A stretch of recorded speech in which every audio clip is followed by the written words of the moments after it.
starts, he can't be trusted.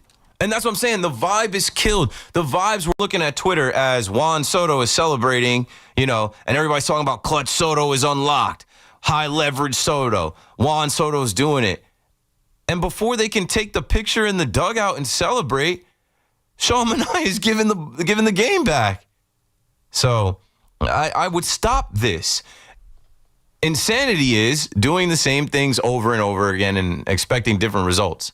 How many more Kodai Senga and Sean Manaea starts do you have to see before you understand they're going to put you in a bad spot every time? Yeah, listen, Senga is another one that's just a total bore right now, a total waste of time. And Manaea following up his such a good year last year. He was legitimate, top of the rotation quality pitcher last year. That's what Sean Manaea was. And he has followed it up. And if it's an elbow injury, then get his ass on the IL. What is he doing pitching right now if he's actually still hurt? Because you're hurting the team. Get him out. Put him on the IL, bring Tyler McGill back. Put him on the IL and bring Brandon Sproat up. It's okay. It is okay to say, hey, you haven't been right, and that ball is going to drop. No, that ball is caught. Ain't no way he comes in and that ball drops in. Soto's another one who's been in an adventure. Not Juan Soto. I thought you didn't want to be negative. I'm not being negative. Assuming that was going to drop in. I know what you're doing, Keith. I was looking at McNeil, and then I saw Mullins come in. You can't trust Mullins. Mullins is another one who's been a disappointment after the trade deadline. You can hit the ball better than Cedric Mullins right now. What happened to that guy? I thought Cedric the Entertainer was coming through. He had a great last couple weeks for the Orioles. I guess it didn't mean anything. He has not been anything. He hasn't been a plus for the Mets at all. You don't even need him. All the Mets fans who wanted Mullins over Luis Robert, maybe pull that back a little bit. Well, Luis Robert didn't even play in this White Sox series, right? He's not available, and he didn't get traded. But I felt like so many people were saying they need it. Jose Siri's coming back. You didn't even need to go out and trade for Mullins. You could have figured it out. Now you have Luis Angel Acuna back up. He's another guy that can play center field. You had Tyrone Taylor, Jeff McNeil. Mullins being here is just I don't know, it's a waste of space. Anyway, back to the Volpe conversation so we can get back to the Yankee calls at 888-808-1019. A lot of you have turned on Volpe to the point where, I don't know. And listen, he had the error in he's going to make mistakes because the pressure of the world is on the guy right now. He's got to be perfect, and you can't be perfect in baseball. It's a game of failure. But it's so hard for this guy to just do the simple things. I was happy to see him break through and have some success at the plate. But, he's not going anywhere. They told you we view him as the shortstop. And even though all the numbers are bad, the optics are bad, he's going to play. They're not going to just say, Caballero, you're the guy. But I'm very interested to see their sense of urgency and how they play it against these better teams. The White Sox is one thing. The White Sox the White Sox, whatever. Play anybody. But, when they're playing against better teams, especially when they come home, right? Because it's harder in Yankee Stadium. When I talk about the Boo Birds, I just couldn't, I understand I was in there, that 40-minute inning. Volpe made 2 outs out of 3 in the inning. He couldn't get involved, and the fans were just brutal. I don't know. I've never been like that. I'm rooting for the Yankees to win. I'm trying to help will them to victory. I'm not rooting against any of those guys. I'm rooting for everybody in the laundry. But, man, there are some fans out to get Volpe because, I don't know, they look at him like he's the coach's son, like he's protected and he doesn't deserve the right. And it's gotten so far. It sucks. I wish it wasn't a thing. I wish it wasn't a narrative. I wish it wasn't a storyline. I wish it wasn't a conversation. Literally today, and we'll get back to the phone, I'm coming out of ShopRite in Hoboken, and there is an ad for Yankees tickets. And my wife points to it, and Volpe is in the center, and to the right is Judge, and to the left is Max Fried. And she's like, look, it's like Volpe's in the middle of that advertisement. And I'm like, we've seen that advertisement for months coming out of here, but we didn't think anything about it till now. It's the Yankees marketing. Somebody in the Yankees marketing department decided to put the homegrown local Yankee shortstop front and center, but put the MVP to his right and Max Fried, who just signed the largest contract for a left-handed pitcher, to his left. And now we're looking at it differently. I don't know, man. Volpe's got to play better. They're going to play him. It is what it is. Yeah, he's not going anywhere. So everyone who wants them to send Volpe down, that time is past. You are living and dying, winning and losing with Anthony Volpe as your shortstop, and nothing is going to change that. It's not his fault that they talked him up to be the next Derek Jeter. That's not on him. But they didn't talk him up to be the next Derek Jeter. They just showed that picture of him at 9 years old with Jeter. They did. When Cashman says he's untouchable and you don't want to move Luis Castillo, you don't want to move Luis Castillo. But it had nothing to do with Jeter. There is no Jeter. There is no Mariano. There is no Posada. Like, those guys are gone. There is no Pettit. Like that time is gone. We got to stop comparing guys to that. I don't think you can ever talk somebody up to be that. Agreed. But the message they sent was, this guy is going to be our next homegrown shortstop. He's going to be good. Just like two. No, we all thought it was a lock. Yes. We all thought it was a lock. This guy's going to be untouchable. You couldn't. Gold Glove, 2020, steal some bases. Prime before he got hurt. All-star, potentially. I know we had conversations about, extending him a contract. They wouldn't trade him for Mike Trout back in the day. He was untouchable. Yeah, and they passed on a lot of shortstops that they could have signed, and they also passed on a lot of trades that they could have made because he was their guy, and he's still their guy, and it just is what it is. It's just like a perplexing Pegasus we're riding as Yankee fans, because he's going to be in the lineup, and he's going to make errors. He's going to lead the league in errors, but he's also going to homer. He's also going to have some hits. He's also going to find his way here and there, but he's the whipping boy right now, and he went from being the golden boy to the whipping boy so fast. Mario, Long Beach, back on the fan. What's up, my man? What's going on, my friend? How you doing? Hanging out, Labor Day, watching the Mets, talking Yanks. No, I got 2 points, one on Volpe and one on Devin Williams. Let me start with Volpe first. Now, do we realize that Volpe has 18 homers and 70 RBI, 60 RBI, 70? Nobody cares. He has been productive at times too. Yes. Yeah. People don't care. Let me bring up a point. Not only that, and I also know because I heard, I think it was the first baseman announcer on the Mets. Was it Hernandez? Keith Hernandez saying it. 80% of the balls that were called errors in the dirt, the first baseman should have caught. Now, forget about we want to go into it, he should have thrown. You see people picking them out of the dirt all the time. They really should have done better for him that. But still, he shouldn't have thrown that way. Well, they have a first base situation where Paul Goldschmidt is old and Ben Rice is very young and new, still learning the position. And, yeah, they have failed him on some of those scoop attempts. And the funny thing is, if you look at Caballero, they say play him. So Volpe, I did a little homework. Volpe's lifetime batting average is 222. Caballero is 227. Now, do you know what's very funny? Do you know who has the best batting average in the postseason for the Yankees? It's Volpe. He's got a 286 batting average in the postseason, 42 at-bats, and I believe, correct me if I'm wrong, he had a grand slam in the World Series. No, you're correct. He performed well in the postseason last year, and that was after the numbers were so damning that they shut him down for a little bit and gave him a rest at the end of the season going in to the postseason, and he performed well. Exactly. My last thing, and then I'll let you go. I'll listen to your response. Devin Williams, right? Last 9 times he was out, right? His ERA is under 2, and he struck out 13 in his last 5 times that out. He looks like he's on his way back. And I give Boone and a lot of people credit because they could have just buried him and not played him. They're letting him go back on low leverage time, and he's really pitching really well now. 13 strikeouts in your last 5 appearances is very very impressive. He's back. Let me know what you think. No, he's back. Like, he's back to being a weapon. But I don't know. You still don't trust him because they're gonna pitch him, and there's gonna be a time where it gets rocky or it gets shaky. But no, he's definitely back. Thanks for the call, Mario. So Volpe and Devin Williams before we end up getting to the next break here. What the Yankees tried to do in sitting Volpe recently was reset him to get him going, and it worked some, but it also worked against him. Like, I don't know. He's not going to be perfect, and he's going to make mistakes.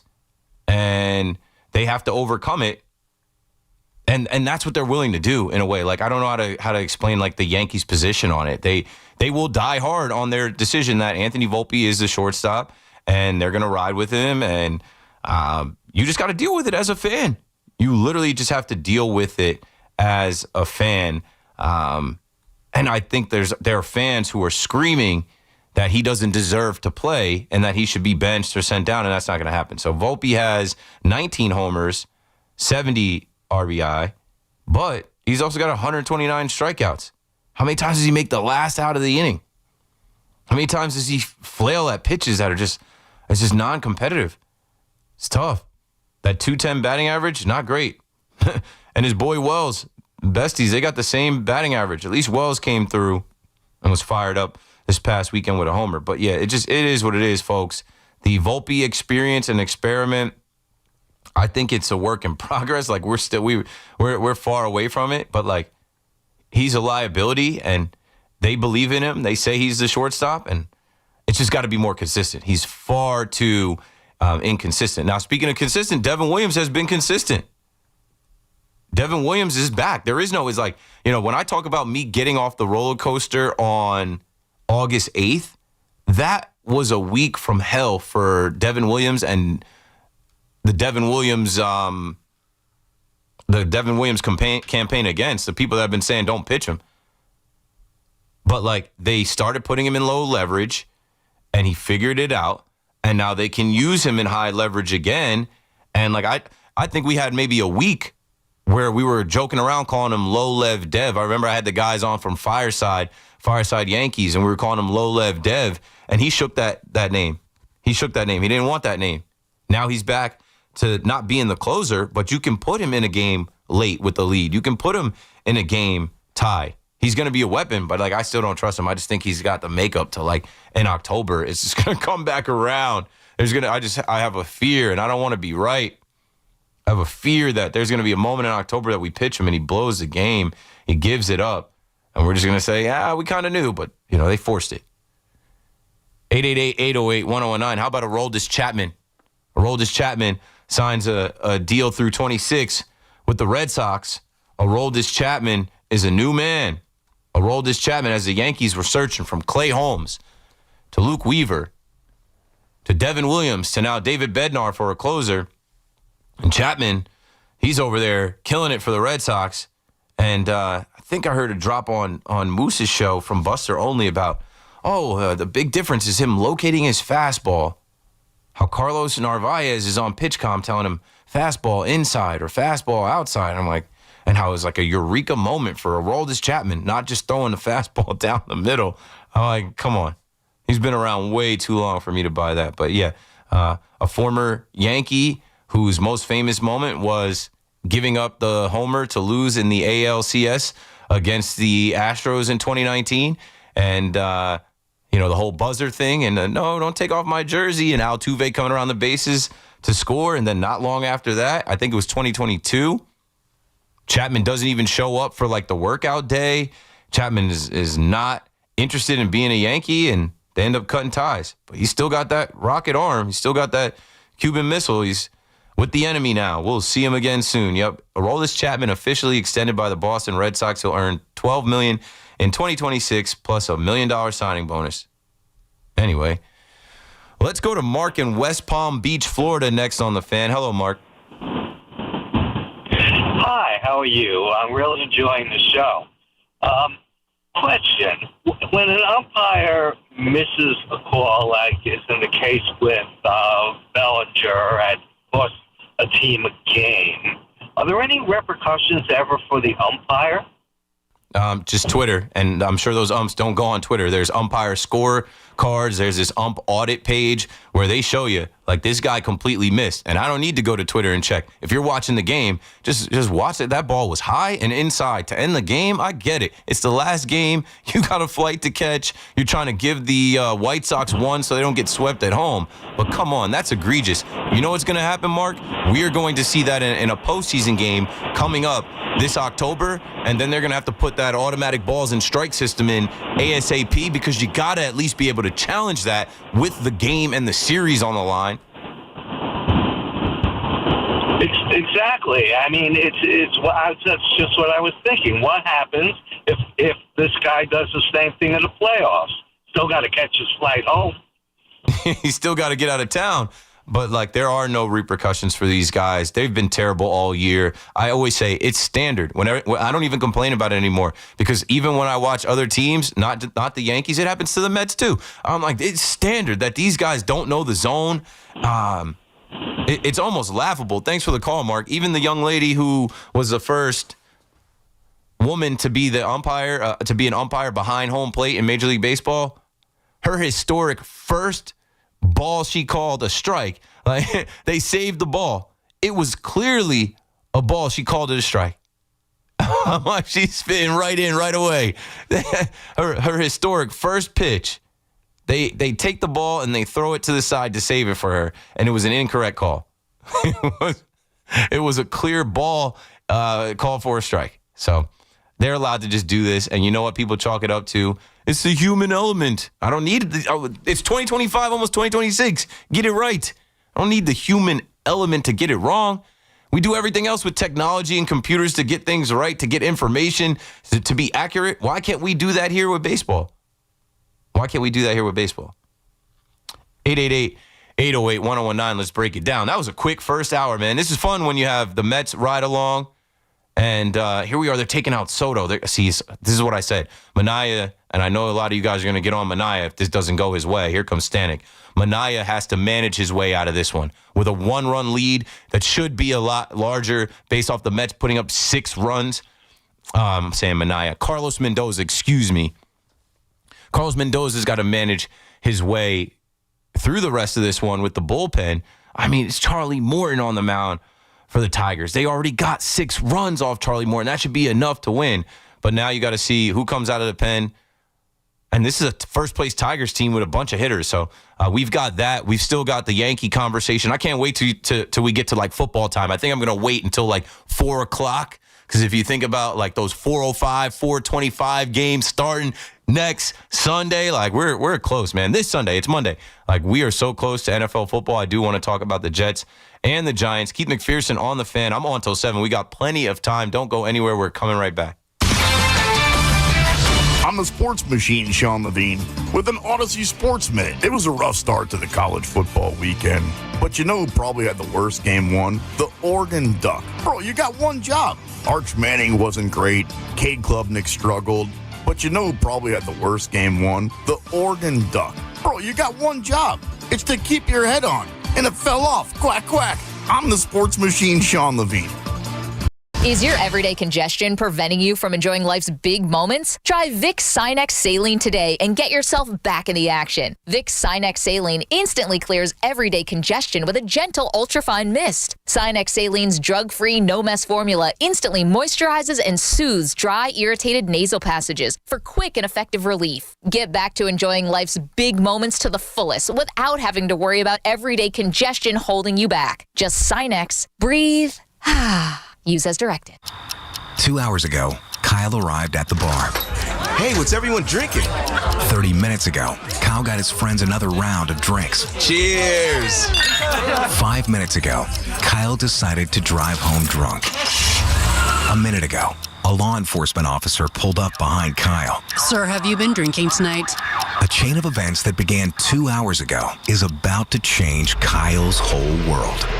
Drive sober or get pulled over. Paid for by NHTSA. Hey, Connecticut, if you want name brand tires at the guaranteed lowest price and the most free services, then get to Town Fair Tire. Because nobody beats a Town Fair Tire deal.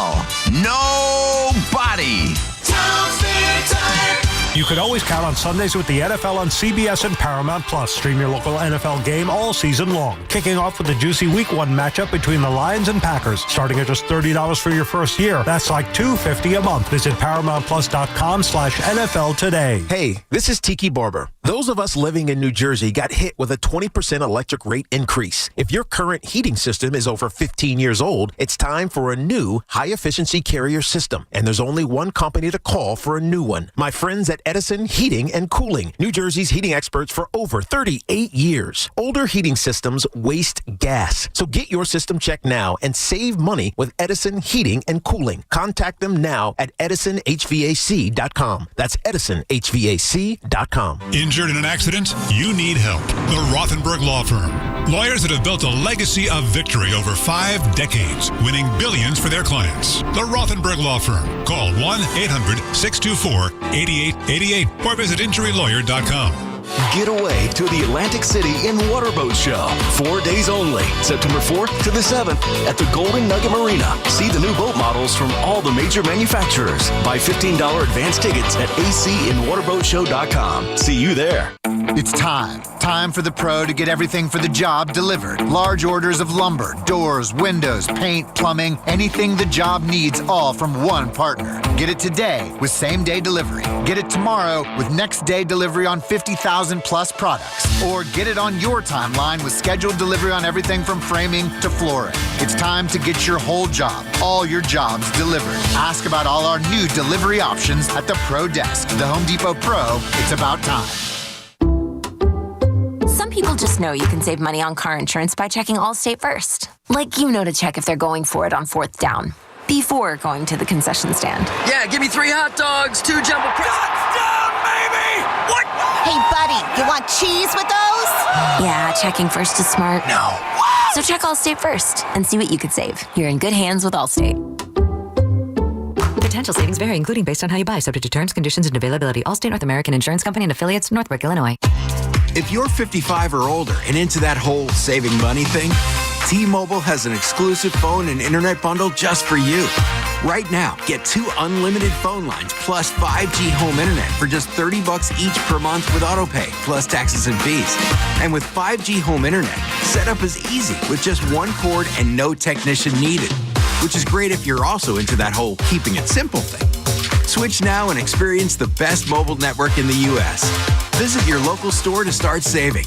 T-Mobile, it's better over here.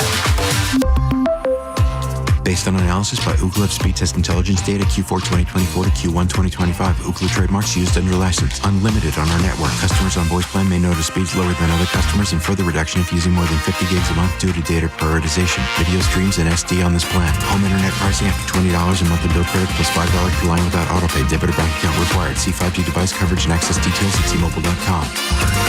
We're coming to you live from the Town Fair Tire Studios, powered by Town Fair Tire. Nobody beats Town Fair Tire. Nobody. Get the latest on the Giants and Jets on WFAN, WFAN FM, WFAN FM HD1, New York, and Odyssey Sports Station.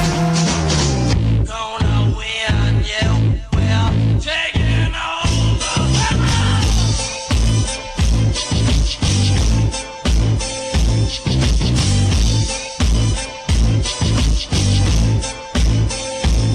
Okay. Right back at it on the Fan in New York. It's Monday, September 1st, Labor Day holiday. Keith McPherson on the Fan filling in for Evan, Tiki, Tommy, and Sean. As we get back into the swing of things, and speaking of the swing of things, didn't even need a swing and a miss. As I was just talking about before the break, Carlos Mendoza having to manage the rest of the way with this bullpen, picking and choosing, mixing and matching, and hoping for the best. Ryan Stanek comes in and on his second pitch throws a wild pitch that ends up tying the game. 6-6 here. New ball game in Comerica Park. The Mets offense got to Charlie Morton, who was acquired at the deadline. As we talk about the Mets not acquiring starting pitching. Like, would you have wanted Charlie Morton? I wouldn't. But Charlie Morton's out of the game. The Tigers are on their second reliever out of the pen. And so are the Mets.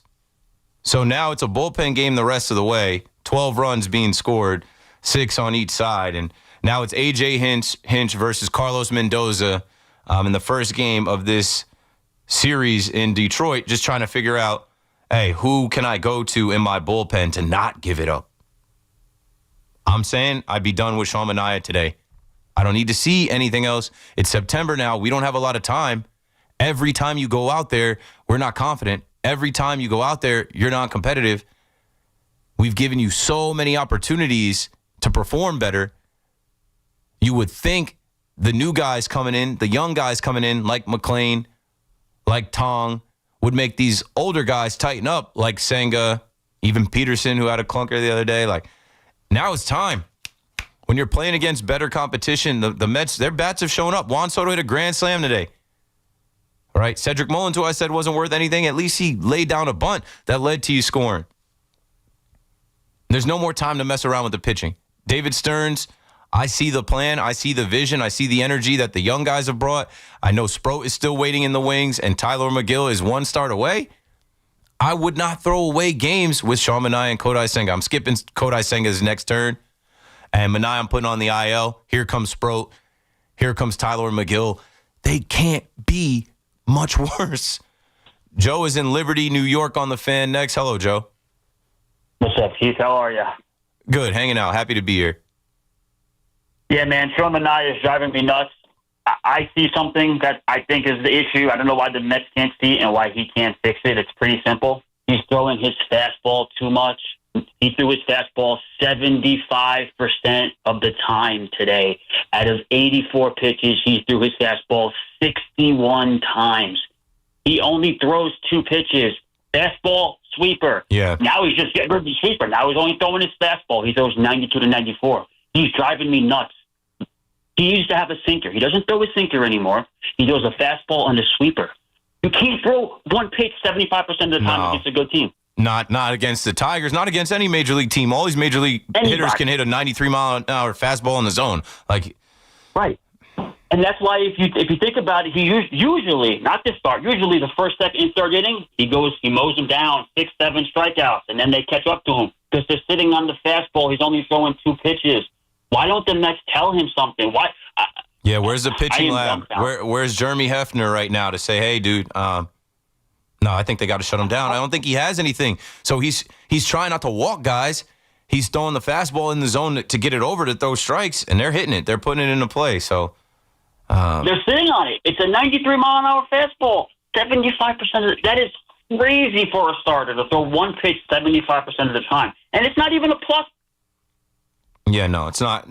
Sorry, I'm watching the Mets game. It's not even a plus pitch. So I would move on from it. I would stop trying to force a round peg into a square hole here, and I'd say, hey, we've seen enough. I don't know why Sprout's not coming up. Get him up. Like you just said, can't be no worse than these guys. I mean, they're killing us. Soto's finally carrying us. We have 6 runs, and it's 6-6. This team is just beyond frustrating. Thanks for the call, Joe. 888-808-1019. Yeah, Jahmai Jones was a guy that we joked about last year, Yankee fans, right? Remember Jahmai Jones leading off against the Mets in the Subway Series? We're like, we got Jahmai Jones leading off and J.D. Davis batting cleanup. Tell me you're not serious. Jahmai Jones, first pitch swinging, middle. Manaea today throws his fastball, his first pitch, bro, like 91.7 mile an hour fastball, middle. Jahmai Jones hits it out of the park. You know, there comes a point in time too where sometimes like these guys, when they don't have it, like they're gonna take the ball. He's a competitor. He's a Major League Baseball player. He just signed a big deal. Like, you know, he wants to be a part of this. He wants to be the pitcher that he was at points in time last year. Sometimes you got to save these guys from themselves. Sometimes you got to shut them down and not give them the option. I think that's where we're heading. I think we're already there with Kodai Senga. I think that's where we're heading with Sean Manaea next. They don't have games to waste. And, like, they showed up today to compete against Charlie Morton and the Detroit Tigers, scoring 6 runs off Charlie Morton in the first 3 innings. That should be enough to get you through. Now you got to sweat it out the rest of the way here. And don't lose now. Then that's another losing streak. That's putting you behind the 8 ball in this series. I don't know. 888-808-1019. We were talking about Volpe a little bit. We were talking about Devin Williams a little bit. And I'm trying to go back. There's so many games. I think it was the 5-3 game that the Yankees won in extras. And I had said earlier, look at the Yankees, winning back-to-back games or winning back-to-back road games in extras like they were an automatic loss. But it was that game that Devin Williams got the blown save. And that's where I say I just don't trust him. I just, like, even in, you're the first guy out of the bullpen here. Cam Schlittler on the mound gives up nada. 4 hits, 1 run, strikes out 8. And that kid has been amazing. Like, we are now, it's crazy to think that we're, 10 starts in on Cam Schlittler's career, and we're now talking about him starting in the postseason and feeling good about it, feeling confident about him over anybody else in the rotation, honestly. Like, yeah, whatever. That guy's got the stuff. He should be good. Come October, run it. Send him out there.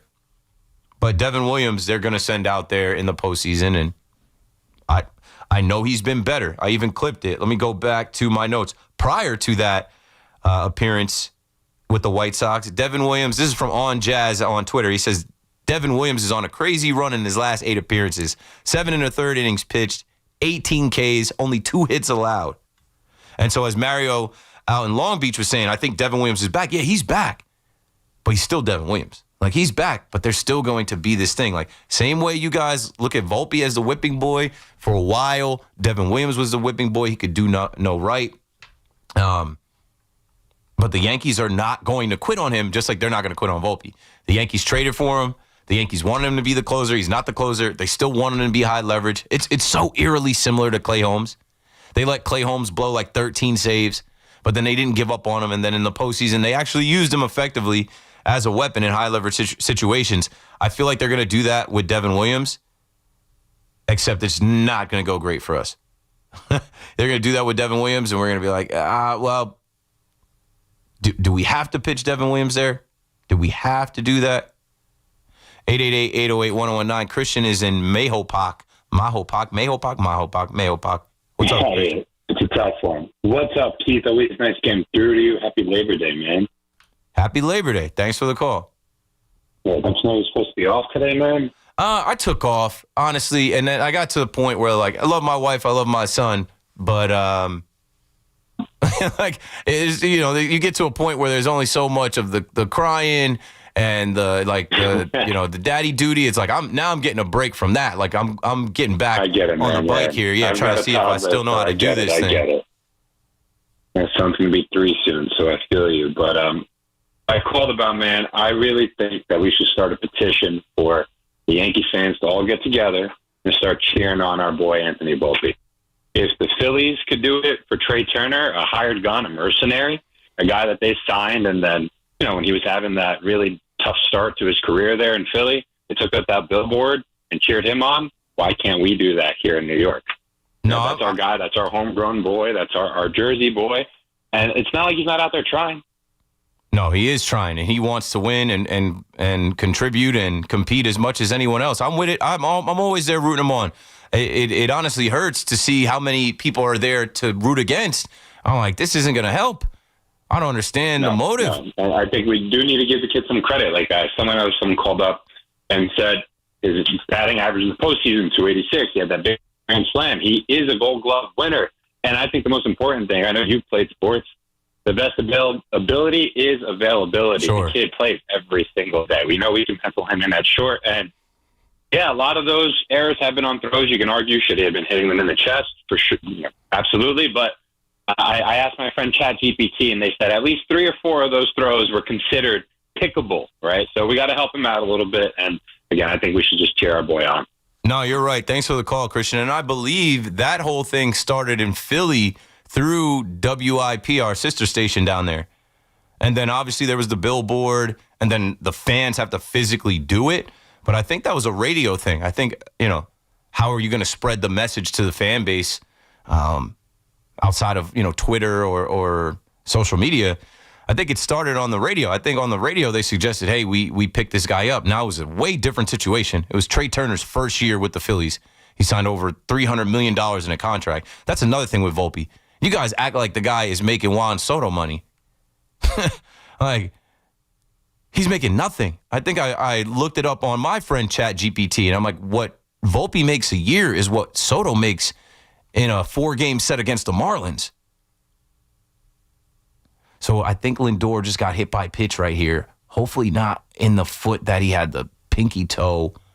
Is that the foot that he had? I mean, that wasn't his big toe. Either way, brand new game here. Great game here between a first-place team in the American League Central and the second-place team in the National League East. And now we're in the bullpen, and the Mets have 2 on, 1 out, top of the 6th.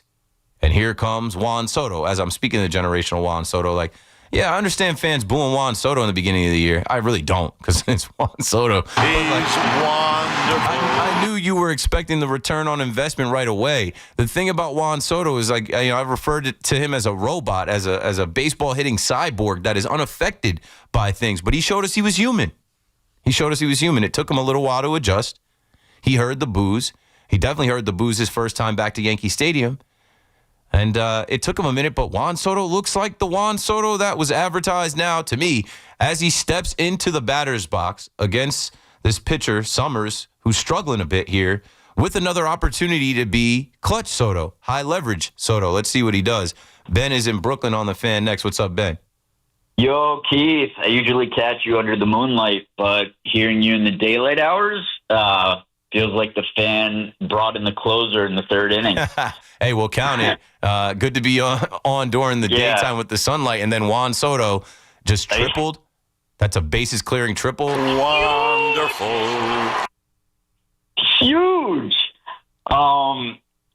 So anyway, you remember when I called in a few months ago on the regular late night slot? We were talking Soto, and you said he was like a dude who already got the girl, signed the biggest deal in history, and we were just wondering what still motivates him.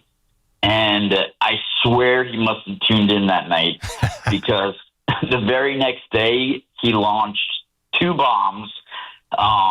My man went from coasting in sweatpants to Flowers and Champagne date night real quick. And now today, the grand slam, the triple, he's carrying. The clutch. Like, yeah, he's not just dating the girl anymore. He's putting the franchise on his back as of now. Like, yeah. This is the Soto we need in October. And honestly, this is the Keith we need in every slot. I know Loogie calls himself the generational talent, but you actually are that. You hold it down no matter the hour. You do it without bias. Yeah, you want the Yankees to win, but you want New York to win. Loogie! Thanks for the call, Ben. And shout out to Loogie as we're filling in for Positive Tommy and Sean Morash and Evan and Tiki today. I won't lead us. What are you talking about? You're the future of the station. No one will lead us. Nobody's had a better run than Tommy. I was talking to somebody off air about it. And, like, you know how Tommy wore the start dart? Like, he's become such a, like, in a good way. Like, I can't do it because that's not my style. That's not my shtick. That's not my angle. But, like, from him calling the Knicks in 6 against the Celtics, no one in America had that. Literally, no one had that. Go back to Positive Tommy when Positive Tommy was born, and then the Mets went on that run that they went on last year. It sounds ridiculous until it actually happens. And then even this year, I don't know. They're going to end up. We're going to talk about how Jackson Dart, how as soon as that ball kicks off, week 1, we're on the countdown until Jackson Dart is a starter. Everybody's going to be talking about that. But no, Tommy is he's a character, man. He's on a great run. Of things that stand out. And, we all are different and have our different approaches. I just try and be myself. And, talking about Juan Soto, there was a period of time where I think BT even said, BT is like, I don't think he cares if they win or lose. We go off of body language, and sometimes we read too deep into things. I think Juan Soto is a competitor who wants to win. And I think even above winning, because he can't control every pitch, every out, he is a guy that, like he knew when he had the most 2-homer games for a guy 26 years old. There was a stat that came out. Let's see. I had it clipped. Anthony DeComo writes, Juan Soto just tied Mickey Mantle and Jimmy Fox for the most games with at least 1 home run and 1 walk before turning 27. Juan Soto knows that type of stuff. He knows that at his age, the level that he's at, with stats and numbers, like he could go down. Literally, it's like not the greatest of all time, but there will be an argument for him if he continues at this pace. Yeah. That is what motivates him. That is what I think he plays for every single day. And when he's on like he's on now, that can carry a team. Yeah, I think if he retired tomorrow, he's a first ballot Hall of Famer. That's how good he is. And for all the Mets fans and all the Yankee fans who wanted to troll and tweak and needle, and that's totally fine. That's part of it. Look at him now. No, look at Juan Soto now, and nobody would give a crap what happens in April, May, or June. If this guy performs in September and October, when it actually matters to this franchise, he will be worth every single penny. And I personally, listen, he might not look like he wants to win, and that's fine, because I want the Mets to win way more than he does. Just like you want the Yankees to win way more than Aaron Judge. And Nimmo drives him in. Right. So we got 9-6 Mets. Now. But fans always want to win more than athletes. That will always, always, always be true. That being said, he knows that he has to perform for that big of a contract that he got. But he's human, and that's what I'll say, too. As much as we think he has no emotion, as much as we've watched him and, he's not celebrating when Lindor homers or when Alonso's homer, he's a human being. And, like, it definitely took a lot. I mean, I bet. Last night, I don't know if you caught any of the Francisco Lindor special that was on MLB Network, but it was great.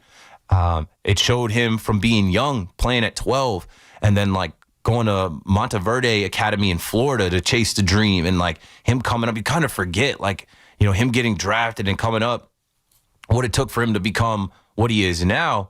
But there was a part where they flash back to his first year in New York. He looked like a completely different dude. Different hair, different accessories, different body language. And he said, it ate him up that first year in New York.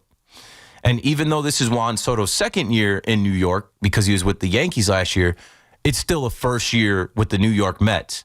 And I don't think any of us have given him the grace that we have given to others like a Lindor or even a Beltran. You know what I'm saying? Like, it's hard as hell to do anything at a high level with this much scrutiny and this much attention in this town. And now it's been months. It's September now. All that is in the past. Yeah, I go back to what Jerry Seinfeld told my great friend Steve Summers on the Me Here, You There podcast, which is last year, Juan Soto was on a bachelor party.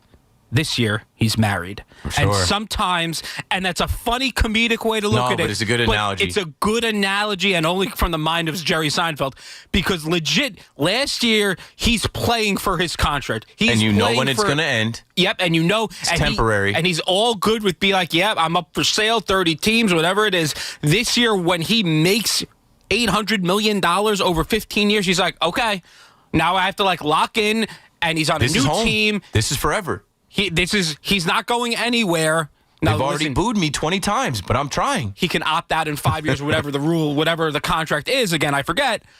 But he knew what was coming down the line. He knew it would take a little bit for him to get settled in, to not do the Soto shuffle every single night. That's fine. Nobody cares about that. And look at the guy now, heating up at just the right time when it's money time. This is money time. Now, listen, Manaea is still a loser, and they still might lose this game because Manaea is a loser. And Soto can't pitch. And Soto can't pitch. But all that being said, this is money time for Juan Soto. And so, like, we're in September now. Juan Soto's not going to magically cool off or cool down as we get to the last month of the season. So going back to what I opened with, I would be done with the Sean Manaea outings. I would be done with the Kodai Senga outings. Or I would try to put them in spots where they're not going to hurt you so much. Like, this team needs to win. This team needs to round into form. This team needs to take advantage of Juan Soto's prowess, his clutch being unlocked. Like, what was it, Saturday? You can't lose that game, but you were already down, giving up 8 runs. Like, if Juan Soto's going to put the team on his back now, that has to turn into wins, because that's getting the return on investment for paying him more than Shohei Ohtani, even though he doesn't pitch. 888-808-1019. Let's take a break here. We're coming to you live from the Town Fair Tire Studios, powered by Town Fair Tire. Nobody beats Town Fair Tire. Nobody. This summer, get in the game with Windorama's biggest sale ever. During the Home Team Savings Event, save up to 30% off your window and door installation project. Now through September 14th. It's fast and easy. Schedule your free consultation, shop from home, and let our local certified experts handle measurement and installation in just 14 days. Visit SaveWithRama.com to book your free consultation with the local home team at Windorama. Baseball heartbreak, football glory. WFAN covers every win, loss, and headline from the Yankees, Mets, Jets, and Giants. The Fan, 101.9 FM, and always streaming on the Odyssey, iHeartRadio, and TuneIn apps. Hey Yankees fans, come out to Yankee Stadium on Sunday, September 7th for a special celebration. It's C.C. Sabathia Replica Hall of Fame Plaque Day, and the first 40,000 guests in attendance will receive a C.C. Sabathia Replica Hall of Fame plaque presented by WFAN. Tickets are going fast. Visit Yankees.com/tickets today. Welcome back Hall of Famer C.C. Sabathia on Sunday, September 7th. Buy tickets now at Yankees.com/tickets.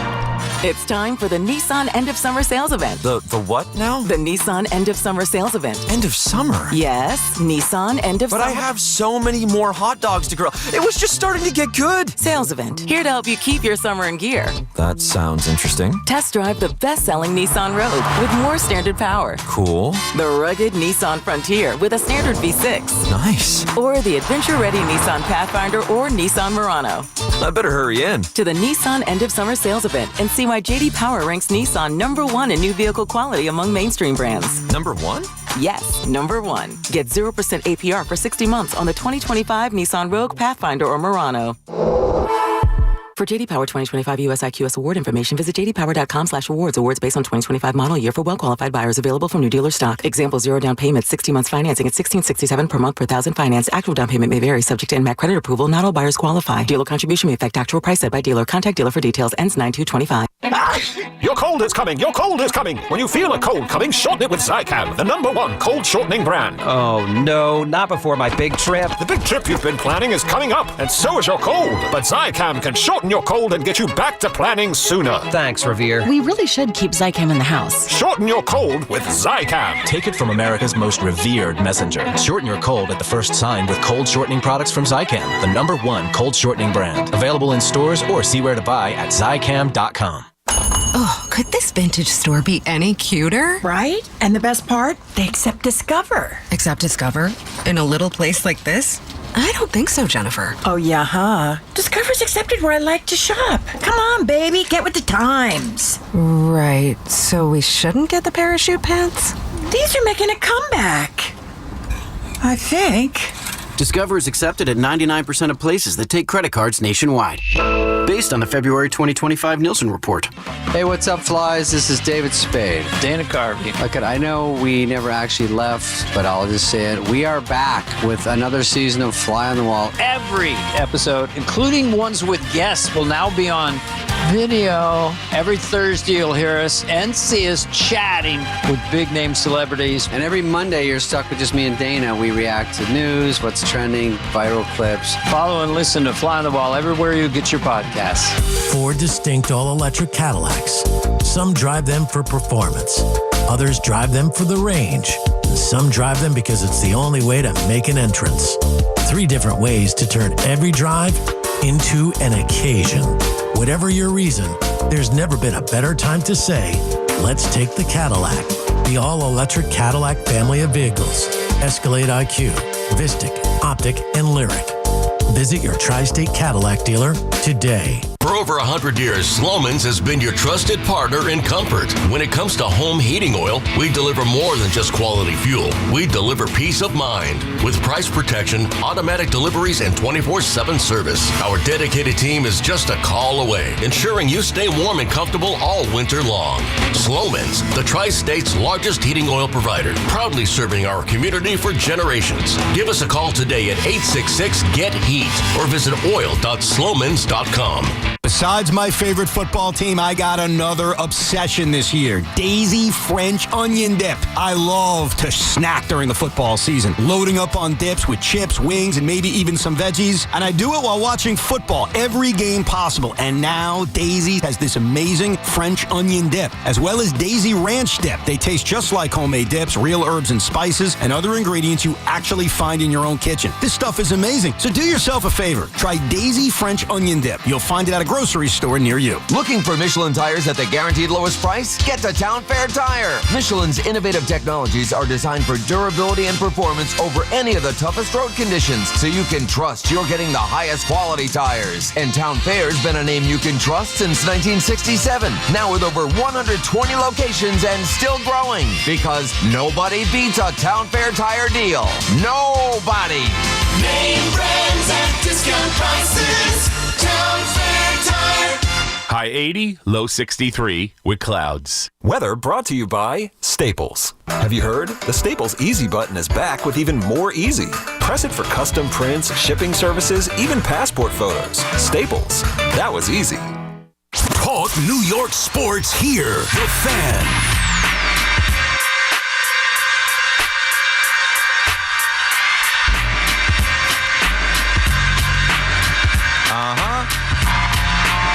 Hanging out. You're listening to The Fan. Keith McPherson, your nighttime host. Filling in for Evan, Tiki, Tommy, and Sean on this beautiful Labor Day.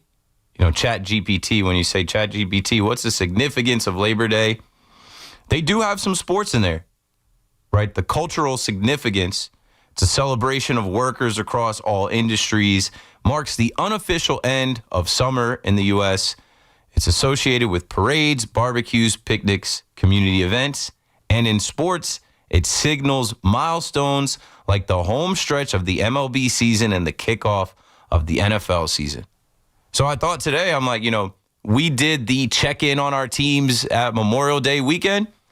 I think that's the first checkpoint for baseball fans. Like, all right, check in with me at Memorial Day weekend. When we get to Memorial Day, let me know how you feel. And I think we both felt really good about the Yankees and Mets back during that time. First place teams, they had got out of the gate. But I feel like right now you can't feel so bad about either team. I know the Met fan coming off of losing 3 out of 4 and you're building to the Marlins is not what you want. It's not what you signed up for. 40,000 plus going to the ballpark to see that. It's disappointing, but don't quit. It's disappointing, but it doesn't mean that you're out of the division. You're not. Mathematically, you'll know when you're out. And you're pretty much locked in for the postseason.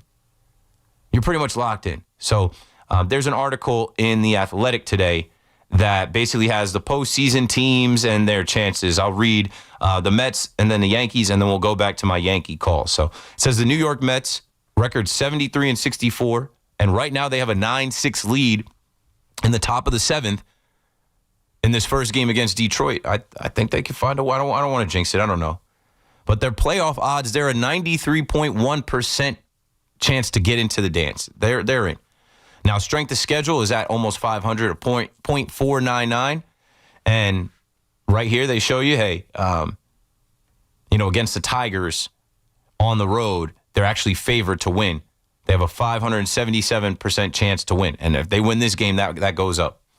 The Reds is actually split at 500, but they're expected to beat the Phillies on the road, and that winning percentage is at 581, and then they're also expected to beat the Rangers when they come home. So it says key series are September 5th and 7th at the Reds. Like, you can put the Reds to bed. Sweep the Reds at Great American Ballpark, as that ball, that just is all too familiar. Gleyber Torres going to his right. I don't know if he loses it. I don't know what it is. He just completely misses it. That ball skips over his glove. And here comes the Mets. That ends up, does that get ruled a hit? Because that's definitely an error by Gleyber Torres. Yeah, fielding error by Gleyber Torres. Jeff McNeil with the knock. And then they put Luis Angel Acuna into the game. He's back with the Mets, and now you got speed on the bags with no outs, as the Mets are looking to go up 10-6 here and ensure that they get this first victory against the Tigers. 888-808-1019. So the last little blurb here, it says, the Mets appeared to have found their footing last week, sweeping the Phillies, but losing 3 out of 4 to the Marlins over the weekend was an awful way to set up for this next stretch. A 10-game trip to Detroit, Cincinnati, and Philadelphia. The Mets currently hold a 4-game lead over the Reds for the 3rd NL wildcard spot. The Reds won their only other meeting this season, taking 2 of 3 in July. The Mets hope to handle business this time, then round out the road swing with another strong showing against the Phillies. You don't fear the Phillies. You don't fear the Phillies, so fret not. I feel like the Mets play up to their competition, and they're doing so again today, even overcoming Sean Manaea's struggles again, even overcoming the bullpen again. Juan Soto is unlocked. You have clutch Juan Soto. Don't waste it. When Juan Soto is putting the team on his back, those have to turn into wins. Lou is in Astoria on the Fan. What's up, Lou? Hey, Keith. How are you? I'm good. How are you? How's your holiday? I heard the story. You had a good time with your son at Citi Field. Oh, that's good. Yeah, there's no feeling like, breaking that fourth wall down for your son to watch somebody on YouTube and then get to meet them in real life and see how he reacts. It was great. Shout out to the Mets. But you got to take him when he's a little older so he can never be like Papa, like us, a Yankee fan, okay? What do you mean? No, I'm saying he's still young right now, but I'm saying no, don't take him when he's more than 5 because then we lose him. No, I don't know. We'll see. If he wants to be a Mets fan. If he wants to go see the Met game, I'll take him to go see the Met game. He was confused yesterday. He was seeing, pictures of players. He's saying Yankee game. I'm like, no, this is where the Mets play. He's like, Mets I'm just play? kidding. I know that you a great father. I know you do whatever it takes. You only have one anyway. Shoot, I have 6. Anyway, listen. BT started to say, he's not 26. But you know what? When I called him, that I was mad because he was leaving because I had that video when he said he was going to the Mets way before he started with the Yankees. No, BT, everybody was saying, no, what do you mean? He is 26. Well, now he came on one afternoon and said that he's a lot older than 26. He didn't say he might be. He says he is. That's wrong for him to say that. Now, another thing about Soto, that I always actually didn't like him because I know he was leaving, but I miss him as a Yankee fan because you know what? Last year, okay, this is our problem. There's too many games that our Yankee sluggers, they go 6 and 7 innings with 1 and 2 hits. When Soto was with us, that never happened, okay? That's one thing, okay? And let me go to the Yankees real quick. With Volpe, I have no idea why people keep defending him. I wish he would have made it. But it's about time that something gets done about it. My problem is that why does he get the benefit of the doubt, and then you got the Marshall, and you put him out of position. He's hitting better than him. He's quick. He has good eye at the plate. He walks a lot, and he doesn't get the same benefit as Volpe. Andujar right now is batting 300 with Cincinnati. Okay, they did the same thing to him. You got to stop. You got to sooner or later. You got to. Thanks for the call, Lou. Yeah, I guess working backwards. With Dominguez, it's simple. He's on a team where the whole outfield has 25 homers plus. Like, he's on a team where 2 guys are playing for their, contracts in Cody Bellinger and Trent Grisham, and they're balling. He's on a team that also added guys like Austin Slater, Caballero, Ahmed Rosario, guys that can play the outfield. Let's not take up for Dominguez. He has a 1-minute reel of errors, mistakes, not reading the ball, not catching the ball in left field, on top of running into outs. At least 3 times I can recall him either sliding into an out, 2 at least, and then him getting him not knowing the count when Trent Grisham was batting, and him getting thrown out in Boston. He's a whole kid. This is his whole first rookie year. This isn't Volpe's rookie year. But also, similar type of thing. Volpe, they planned on being the shortstop with no backup shortstop. There were no other options. There are plenty of other options in the outfield. Even with Judge hurt, they'll put Stanton in right field. They'll put Belly in left field over the liability that Dominguez is. They didn't trade him for 5 years. He's going to get an opportunity at some point, and we'll see. We'll definitely see this offseason based on what they offer Cody Bellinger, if they even try to offer Trent Grisham, because he's going to get the bag. Somebody's going to throw some money at him. He's going back to Texas. Don't be surprised when he's with the Houston Astros. Dun, dun, dun. The thing is, with Volpe, they said, you're the shortstop, man. And I bet right now they feel a kind of way about it, like they were wrong in some regards. And maybe they shouldn't have done it this way because they let him win the job out of spring training in 2023 and no looking back. You're the guy. We believe in you. We believe in your skill set. We believe in. And there was no other option. Now there is another option in Caballero. And that's why I'm interested to see how much run Volpe gets against these good teams coming up in this next stretch of 12 games. 888-808-1019. Does he start every game? Does he get benched if he's committing errors? Does he get sat down, or does he get pinch hit for if he's 0 for 2, 0 for 3, struggling? Let's see. Let's see if they have some urgency in that regard. Let's see if they have some type of hey, listen, like nobody is bigger than the team. I feel like there's too many times that there are guys that like they put their feelings ahead of the team. That grinds my gears.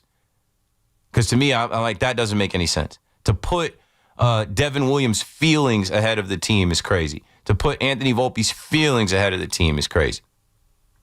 Let's see what they do when they're facing the Astros, the Blue Jays, the Tigers, and the Red Sox. But I have a sneaky suspicion that, like, Volpe's going to contribute. Volpe's going to be fine. Volpe's going to have his moments.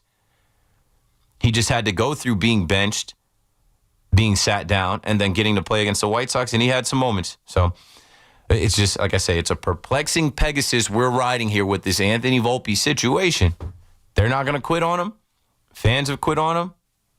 He's going to play, and we just got to hope for the best. Perplexing Pegasus we're riding. Yeah, that's a perplexing Pegasus. I forget where I got that term from. I forget who. Somebody in hip-hop said that. Maybe it was Ray Shremmerd. Anyway, Juan Soto. I don't care about Juan Soto's age. In the record books, he's 26. So all of the stuff that I was just talking about with Jimmy Fox and Mickey Mantle, right? The generational Juan Soto is based off of his age. He's 26. He's 26 as far as I know. And you guys got to let go of some of that stuff. Who cares? It's over with. That's in the past. Good for Juan Soto coming along. Good for Juan Soto putting the team on his back. I'm not comparing Juan Soto,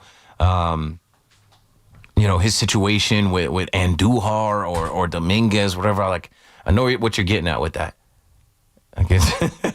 And then you go back to what Lou said about, I don't miss Juan Soto. There hasn't been one at-bat where I was like, oh, man, I wish Juan Soto was coming up for the Yankees. I don't think about Juan Soto. He's not on the team. And I think I told y'all the longer he's not on the team, the more last year evaporates. What was last year? They made it to the World Series. They lost. Forget about it. We're in this season. And even though I don't believe in them, and I also don't believe in the Mets, what do I know? They have enough hitters and pitchers to get back to where they were last year, and maybe baseball is crazy and unpredictable enough where they win it. Maybe this is the year because it wouldn't make any sense. I did just see Ryan Yarbrough is reinstated as I talk about the Yankees having enough pitching, enough hitting, like Fernando Cruz coming back. I did mention Austin Slater, too. Austin Slater, he's rehabbing with Scranton. And then, okay, here it is.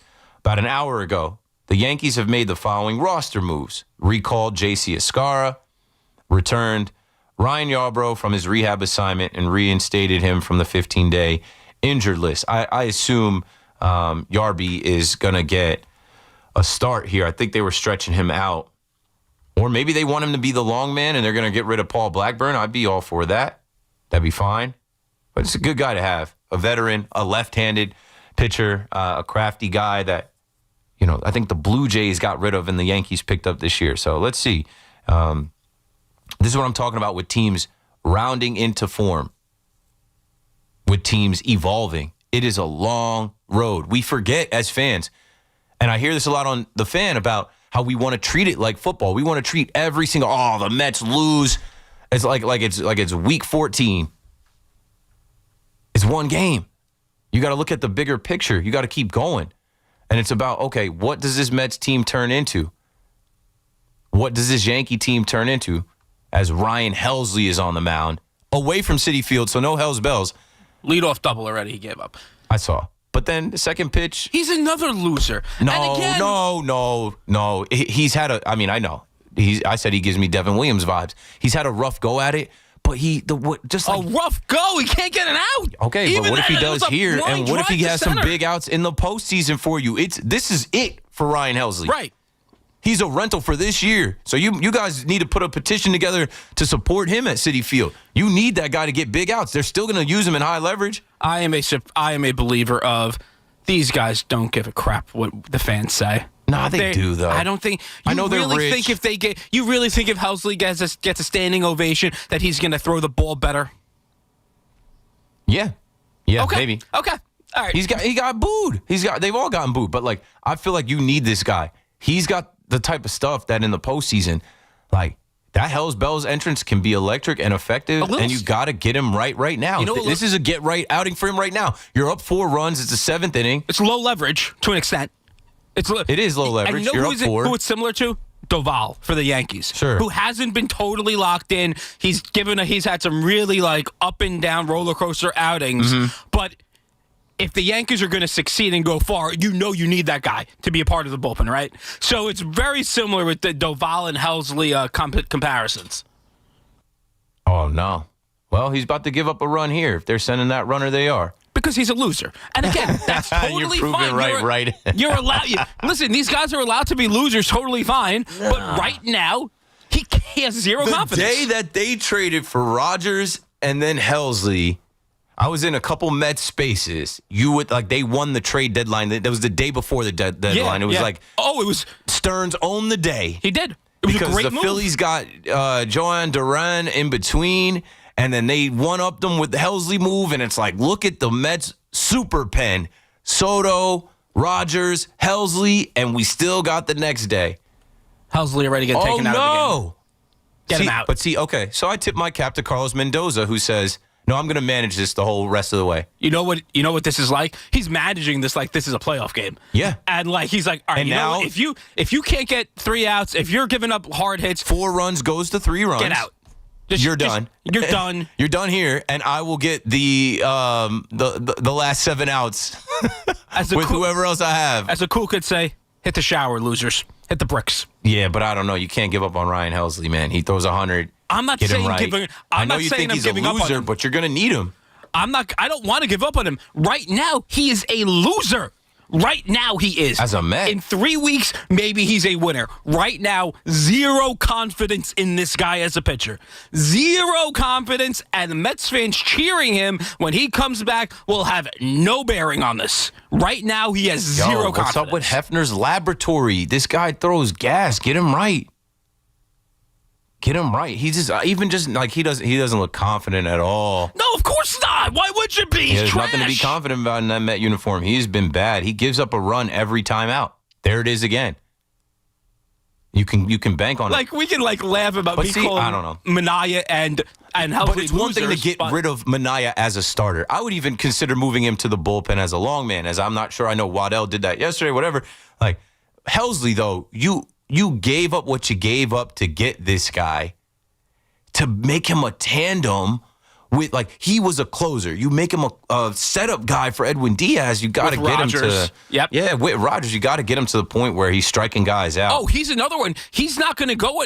They're going to try to get him and work him through this, and they're going to hope. And again, they're going to play the numbers game that they are 95% to make the postseason anyway, and as long as they get in like they did last year, you never know what could happen if you get hot at the right time. So I think they're thinking we're 95% to get in.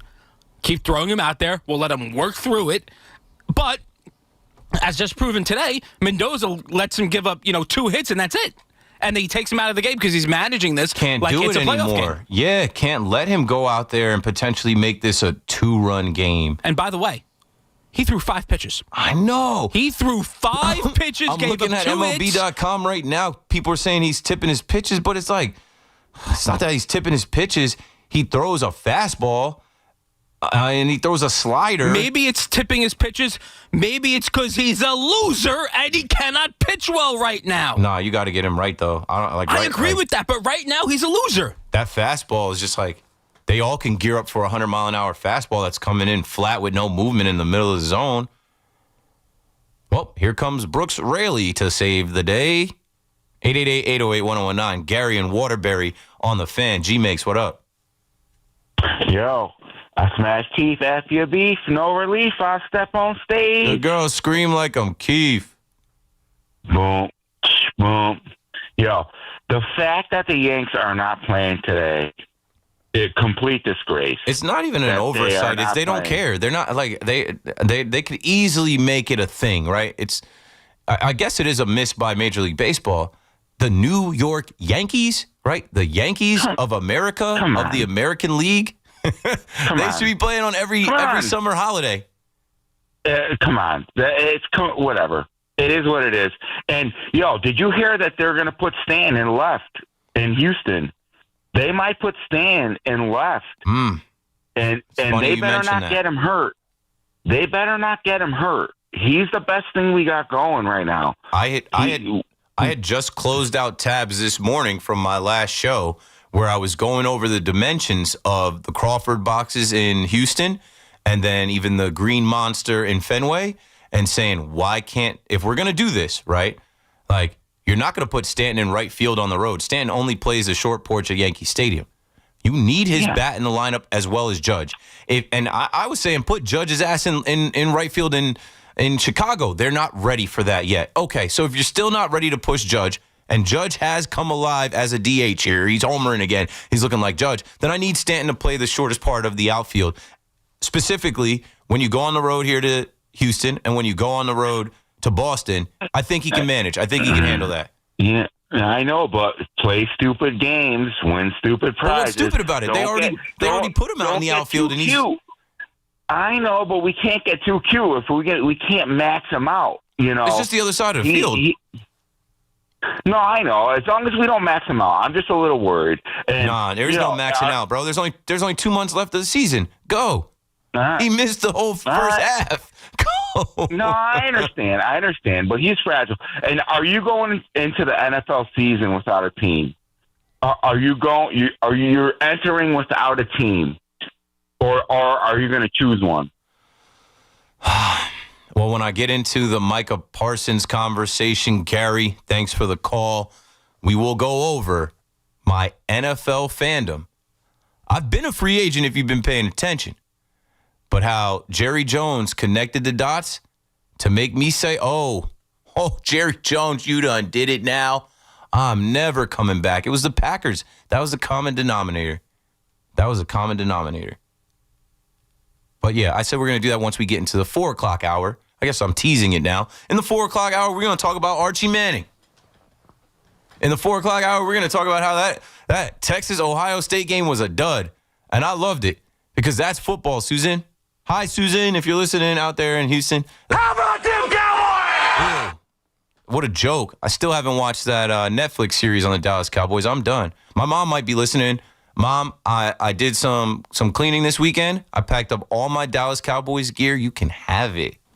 The Netflix Cowboys series is fantastic. That's really all I've heard. Good, dude. From really, friends of really mine good. that are Cowboys fans, you got to watch it, dude. I said, no, I'm unsubscribing from all things Jerry Jones. It is excellent, stuff like No, all I'm done. all the old clips they got of it. No It's really thanks. good. I also didn't watch any of that Red Sox stuff on Netflix. I heard that was really good. I think I hate the Dallas Cowboys as much as I hate the Red Sox now. You are just beaten down, even though... No, I'm out. Now, Micah was the last straw, obviously. But the fact that Bro. he might need an epidural. I know Schefter tweeted out today, an epidural. There's an L4, L5 situation. And I don't know if this is just like the pro-Jerry people trying to come out and defend it a little bit. Of course. But did you see the Dallas Cowboys over the weekend? They posted like an RIP for a player that passed. And I just felt like it was in such bad taste. Yes, on August 30th, in very small font, it is with very heavy heart that we share the passing of Leroy Jordan. And this did almost 1 million views because people, their knee-jerk reaction is, oh, it's Jerry Jones. This is it. After the Micah trade, Jerry Jones passed away. And so people are like, you're rage baiters, can't believe, like, how sad is this franchise? There was definitely thought put behind that. I'm not familiar with, They extended DeRon Bland, though. They gave him a lot of guaranteed money. With Micah's money. They gave him a lot of guaranteed money. We're about to talk about it, dude. We're going to unpack this whole thing. I was talking about it on the Fan last week, and someone was like, Keith, how do you think this doesn't work out? Like, how do you think Micah doesn't stay a Cowboy? He's under contract, and Jerry Jones has all the money. I'm like, if Dan Orlovsky is on ESPN, and all these people are reporting that, like, they should, like the Bills should be on the phone right now. The Ravens should be on the phone right now. The relationship is fractured. If you were listening to my shows late last week, I brought up the name David Mulugheta, who is one of the best agents in the NFL and is from Dallas. He grew up a Dallas Cowboys fan. We're gonna unpack this whole thing. That is Micah's agent. who orchestrated the trade and the contract. And basically, you know, we heard a report that, and this is how Jerry Jones, like, your old tricks don't work anymore. You try to use the media, you try to strong arm people, you try to impose your will because you got all the money and you think you have all the control, and you don't. He tried to put out a statement saying that, they sent an offer sheet to Micah's agent, and, Micah's agent told him to, stick it where the sun don't shine. And Micah's agent, David Mook, he was like, well, why doesn't say anything like that? I don't even talk like that, bro. What? And fast forward, I took that call that night. I said, if Micah Parsons is laying on a bench during a preseason game, he's done. I saw him walking into the stadium for that game. He's like eating chicken fingers. And Micah's a good kid. Micah's a very, he's from Harrisonburg, Pennsylvania, and he spoke so much on, just being from humble beginnings, but also being a man of respect and just, simple things about how you treat people. Jerry Jones messed up. He messed with the wrong guy. And if you think it's just me, there are a lot of people signing off, and you should. And I see people telling me in the comments and stuff. I think it was even Harvey and Dix Hill. Shout out to Harvey. He said, you can't change your stripes. Yes, you can. Yes, you can. I got no stripes on me from Jerry Jones and Dallas Cowboys. And I'll explain. It is toxic. It is negative. And sports is supposed to be fun. We're supposed to enjoy this stuff, right? Now, it's one thing if you've inherited your team, as there are Jets fans who are trying to pull me over into the Jets fandom. And I'm like, I think I've seen too much to willingly jump into Jets fandom and bring my son. But I can go on for hours about why there's no point in me remaining a fan of the Dallas Cowboys. NFL Talk on the Fan is presented by Paramount Plus. You can't count on much these days, but you can always count on Sundays with the NFL on CBS and Paramount Plus. Watch your local NFL game live every Sunday on CBS and Paramount Plus all season long. Visit ParamountPlus.com/NFL to get started today.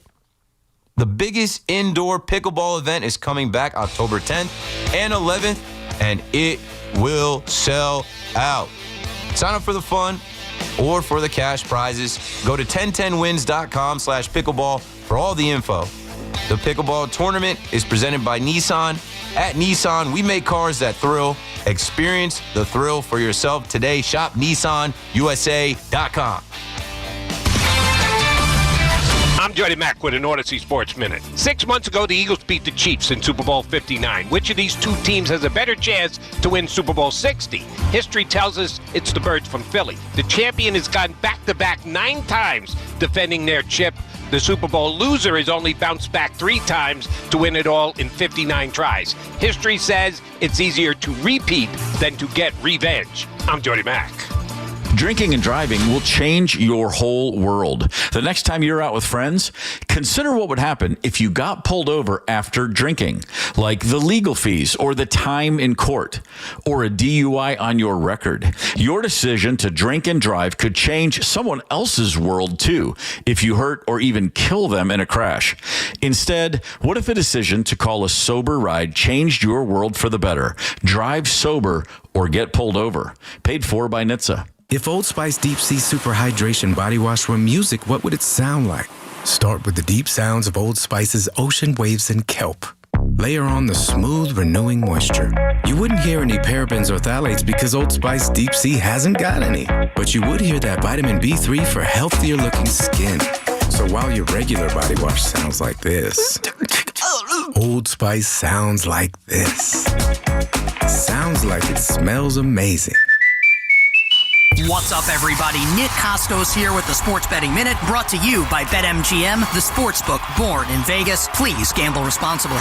Pro football is almost here, and let's take a look at the futures market, and let's talk MVP, where Green Bay's starting quarterback is now 18-1 to win MVP after the team swung a trade for Dallas's elite pass rusher at the end of last week. And if you're out there listening, and you think that Green Bay is going to be really good this season, and you think that that pass rusher could make Green Bay a legit championship contender, then it's probably worth taking a look at this. Green Bay starting quarterback, 18-1 to win MVP this season. That's it for this Sports Betting Minute, brought to you by BetMGM. Download the BetMGM app and take your game to the next level with the sportsbook born in Vegas. Please gamble responsibly.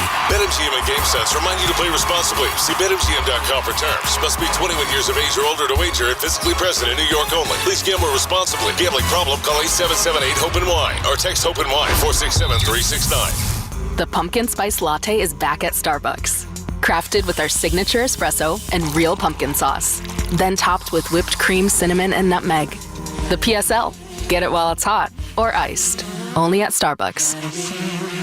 Snakes, zombies, public speaking. The list of fears is endless. But the real danger is in your hand when you're behind the wheel. Distracted driving is what's really scary and even deadly. Eyes forward. Don't drive distracted. Brought to you by NHTSA and the Ad Council. Clogged toilet, leaky faucet on one. Ready? Uh-oh, you got a plumbing problem blitzing through the line. Time to audible and call in the pros. Roto-Rooter is your go-to defense for clogs, leaks, and any plumbing fix. Call the right play and download the Roto-Rooter app and easily book an appointment and receive exclusive service discounts. Touchdown! Don't get sacked by plumbing issues. Call in Roto-Rooter, your MVP for plumbing solutions. Download the app today and score big on savings. And away go troubles down the drain. Roto-Rooter. Stepping into the Kia K4 or K5 isn't just getting behind the wheel of any average sedan. It's stepping into what's next. With a K4, it's stepping into a world that's exciting. With a K5, it's one that's bold. The Kia K4 and K5, the next movement for sedans. See your local Kia dealer or visit kia.com to learn more. Kia, movement that inspires. Call 800-333-4KIA for details. Always drive safely. Lunch was great. Greenwich Village is a fun spot. Can we stop at a bathroom? Are you all right? I keep having stomach issues after eating, like diarrhea, gas and bloating, abdominal pain, and sometimes oily stools. Sound familiar? Those stomach issues may actually be a pancreas issue called exocrine pancreatic insufficiency, or EPI. Creon pancrelipase may help manage EPI. Creon is a prescription medicine used to treat people who can't digest food normally because their pancreas doesn't make enough enzymes. Creon may increase your chance of fibrosing colonopathy, a rare bowel disorder. Tell your doctor if you have a history of intestinal blockage or scarring or thickening of your bowel wall, if you are allergic to pork, or if you have gout, kidney problems, or worsening of painful swollen joints. Call your doctor if you have any unusual or severe gastrointestinal symptoms or allergic reactions. Take Creon as directed by your doctor and always with food. Do not chew capsules as this may cause mouth irritation. Other side effects may include blood sugar changes, gas, dizziness, sore throat, and cough. These are not all the side effects of Creon. Call 800-633-9110 or visit creoninfo.com to learn more. That's CREONinfo.com. I'm asking my doctor about EPI and if Creon could help. Dunkin's $6 meal deal is kind of wild. You get a bacon, egg, and cheese sandwich, 6-piece hash browns, and a medium iced or hot coffee, all for $6. That's the main character meal energy you need this fall. Get it now in Dunkin' stores or order ahead on the Dunkin' app. No substitutions, participation and times may vary. Offer price varies in California and Hawaii. Limited time offer cannot be combined with other offers. Exclusions and terms apply. You matter, and so does your well-being. If you're facing tough moments, struggling with anxiety, depression, thoughts of suicide, or substance use, help is here anytime you need it. Call, text, or chat 988 for free confidential support. New Jersey's 988 Suicide and Crisis Lifeline is here 24/7 for you or someone you love, with trained counselors who listen and care without judgment. You matter. Remember New Jersey's 988. A message from the New Jersey Department of Human Services. Hey, listen to this. All I needed was a new starter. Got a great deal on eBay. Did it myself. Yeah, that's cool. But how about the soft purr of an upgraded exhaust when it fits just right? For me, it's the little things, like these new windshield wipers from eBay I installed. Small fixes to big upgrades. eBay has all the parts you need at prices you'll love. Guaranteed to fit every time. eBay. Things people love. Eligible items only. Exclusions apply. The long weekend sale is on at Target with exciting deals you won't want to miss. Stock up on grilling must-haves for a few more sunny barbecues. And while you're at it, ease into sweater weather with fresh new fits for the fam. Whether you're hosting, relaxing, or showing off your new style, Target has your deal in-store, online, and in the Target app. Hurry and save more with the long weekend sale happening now through Monday. Only at Target. We're coming to you live from the Town Fair Tire Studios, powered by Town Fair Tire. Nobody beats Town Fair Tire. Nobody. Wake up with Boomer and Geo, mornings 6 to 10 on WFAN, WFAN FM, WFAN FM HD1, New York. Odyssey Sports Station.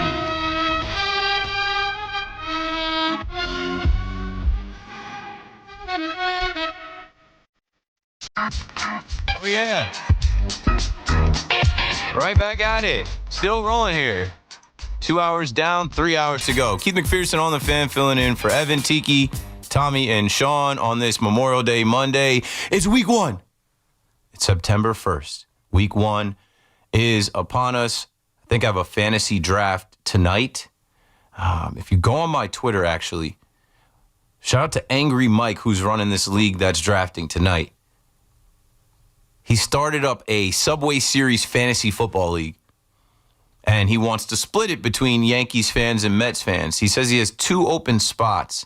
I don't know if we're lacking on the Mets fans. I think that's the case. We were, not able to pull as many Met fans as he anticipated in to keep that even. But I think at this point, with the draft going on tonight at 8, he's just looking for anybody to join, and we'll be off and running. So, yeah, time to lock in on Fantasy Pros, time to lock in on your fantasy teams, your upcoming parlays, your bets. And I'm sure you got a little bit of that in on the weekend or over this weekend on the college football slate.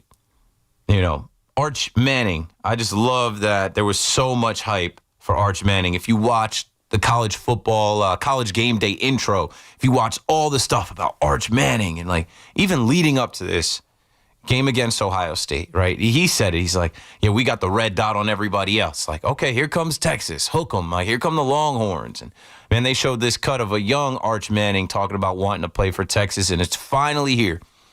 The legacy of the Mannings, the next one in line, the next great quarterback.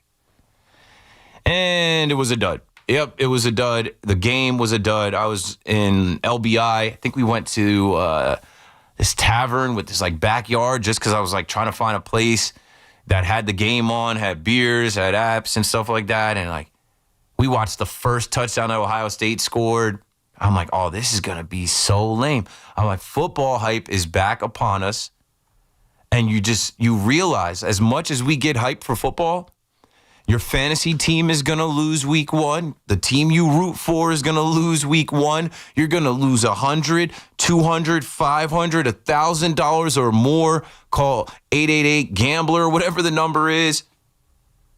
You're going to be sitting there come Sunday Night Football that wasn't as much fun as I thought it was going to be.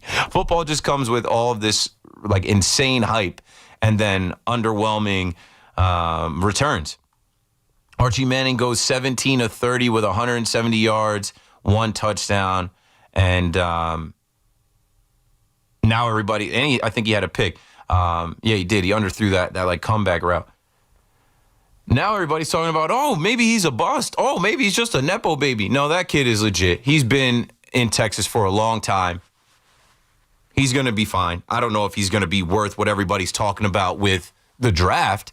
Shout out to Positive Tommy. I think he had a take last week about the Jets tanking and drafting Arch Manning. Stop that.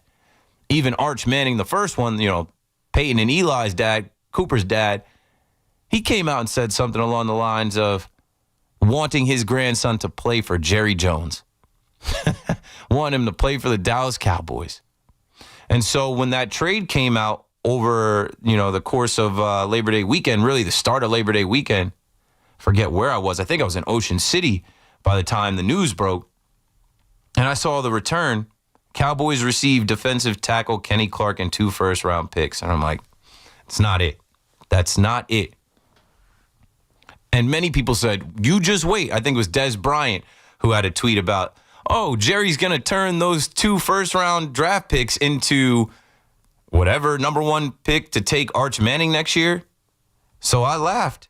I laughed at all of that. I knew that wasn't the way it was going down. I said, yeah, Jerry Jones is going to package those 2 first-round draft picks for whom? One, Arch is probably staying in Texas where he'll be the man this year and next year, not going to the draft. And Jerry Jones signed Dak Prescott. Follow me here. All of this is lining up, right? So much so that, like, when asked about Micah Parsons and the money, like, Jerry Jones told the fans are showing up to his press conferences and his games and saying, we want Micah. And he tells his fans, don't you worry about it. I wouldn't worry too much about this whole Micah thing. Overplayed your hand, old man. You're so sure of things. You're so sure that everybody wants to be a Dallas Cowboy, that everybody wants to be at the Star. Everybody wants to be under your roof. You don't win anymore. You don't win anything. Some guys just want their respect. Some guys just want to be paid what they're worth and not have to play this game under Jerry Jones. So in playing the game, here comes David Mulugeta. And we come to find out that, you know, the agent of Micah Parsons, who I told you guys is from Dallas, grew up a Dallas fan. Like Micah and David, when he was drafted, right? You were so fortunate to get Micah Parsons. He fell into your lap in the draft. The Giants should have had him. And what do? When it's time to pay that man, you play all these games with him. What do? When it's time to pay that man, you know, you just drag your feet, but you already paid Dak Prescott. And when people ask, you say, hey, ask Dak. Dak is the highest paid man in the NFL. That looks bad on you. Dak Prescott was a 4th-round pick. Dak Prescott's a guy you should have locked up for nothing. But every opportunity you had, you franchise tagged him, extended him, had to extend him again, fumbled his contract, didn't believe in him, undermined him, traded for Trey Lance, changed coaches on him again. And so now Dak is out there as the face of the franchise. Dak has made his money, not just from Jerry Jones, but Sleep Number, all these type of insurance commercials, Lowe's, whatever. Of course, he's going to say, yeah, you know, glad that got resolved. The team is not better without Micah Parsons. The end.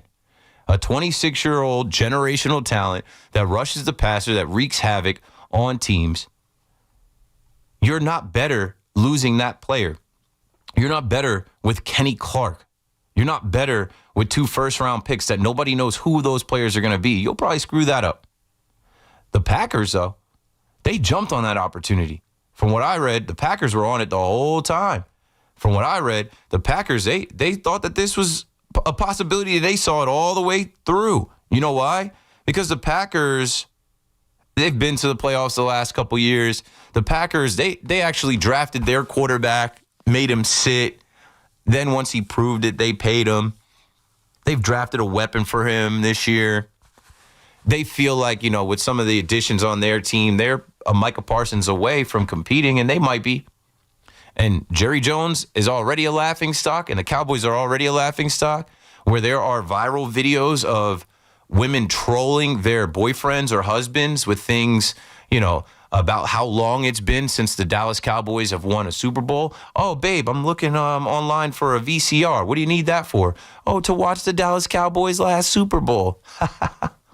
Oh, if it snowed for 30 years every day in Alaska, wouldn't you predict this year that would happen again? Yeah, of course I would, babe. Well, that's the same thing as the Dallas Cowboys. They haven't made it to the conference championship. Like, the jokes write themselves. And now here's the last joke, right? Micah Parsons, and they can say whatever they want. I did see the report about Micah Parsons. He's dealing with an L4, L5 facet joint sprain in his back, may take an epidural injection prior to the team's opening game. He's going to play. He's going to dominate. He's going to play and help that team win. And Kenny Clark might help you. I don't know if he has a bounce back year. Those picks can't help you this year, though. You're going to lose opening night to the Eagles, who won the Super Bowl, right? Who have been to the Super Bowl and you know, won 2 Super Bowls and been to 3 since you've even sniffed a conference championship in your division. They're going to show you up on their ring night, on their banner celebration on Thursday. I think the spread is 7.5. Like, the jokes write themselves. And what it was for me was specifically the Packers, right? If you're a Dallas fan, you remember the Dez caught it game. He did catch it. But that team of wasted talent, Romo, Dez, Witten, that team loses in Green Bay, And that was a team they thought could win it. With Dak and Zeke, who's now retired, and Dak's probably done in a couple of years. Dak's not going to win anything, man. He had his best year. He got paid for it. I don't see Dak Prescott. We'll see what he turns into this year. I just don't see Dak. He's older. I think he's done. I think this is going to be a mid-year for him. But his rookie year, when him and Zeke burst on the scene, and you had the bye and the Packers come to town, you lose in the last seconds. Aaron Rodgers, that bad man that he used to be, finds Jared Cook down the sideline, and then Crosby for the field goal to win it. And then in this Netflix doc, there is a promo of you shaking in your boots, saying, "Oh, what a hole. Oh, this one's going to hurt us." Yeah, it's going to hurt you forever. And that team that came into your building and blew you out, hung 40 on you, when you had won some like 13 games in a row in Jerry World, where as a fan, right, the fans were saying, "Oh, this Green Bay team, that's a soft landing spot. That's a guaranteed first-round win. They're the youngest team in the history of the NFL to play in the playoffs on average age. Jordan Love's first playoff game, they ran the ball down your throat. Dan Quinn got out of town. You had no answers for them. Dak and CeeDee Lamb weren't on the same page. Micah Parsons did nothing. And that's the team you choose to give Micah Parsons to. That's the team that you choose to trade with, a team that has owned you, knocked you out of the playoffs, a team that is way closer to contending. Probably when you're general manager, of which I am. Yeah. So maybe Jerry Jones needs to hang it up as general manager, but Stephen Jones is there. And for me, as a fan of the team that I chose when I was 5, I'm good on that. I'm not tied to that. I don't enjoy watching them. I don't care when they win or lose. I don't wear their gear. I'm not going to the stadium. It's been 10 years since I've been to the stadium. And I feel bad because, as I mentioned, my mom is a Dallas fan because of me watching as a kid, and they were winning Super Bowls, and most kids are front runners. You want to roll with the winners. You latch on to a team. My sister is a fan. Even my cousin made his son a Dallas fan. It all stems from me being a young guy at 5, wearing Dallas gear, growing up playing football, repping the Dallas Cowboys. I have outgrown it. I have seen enough. And I won't mention all the other miscellaneous things that Jerry Jones has said. You guys remember. I remember Jamie Foxx caught something that he said. Go Google that. Jamie Foxx catching something on a live that Jerry Jones said. I won't even dip into some of the stuff in his personal life. It's just, you leave it at the football stuff. As a fan, I'm not making my son a Cowboys fan.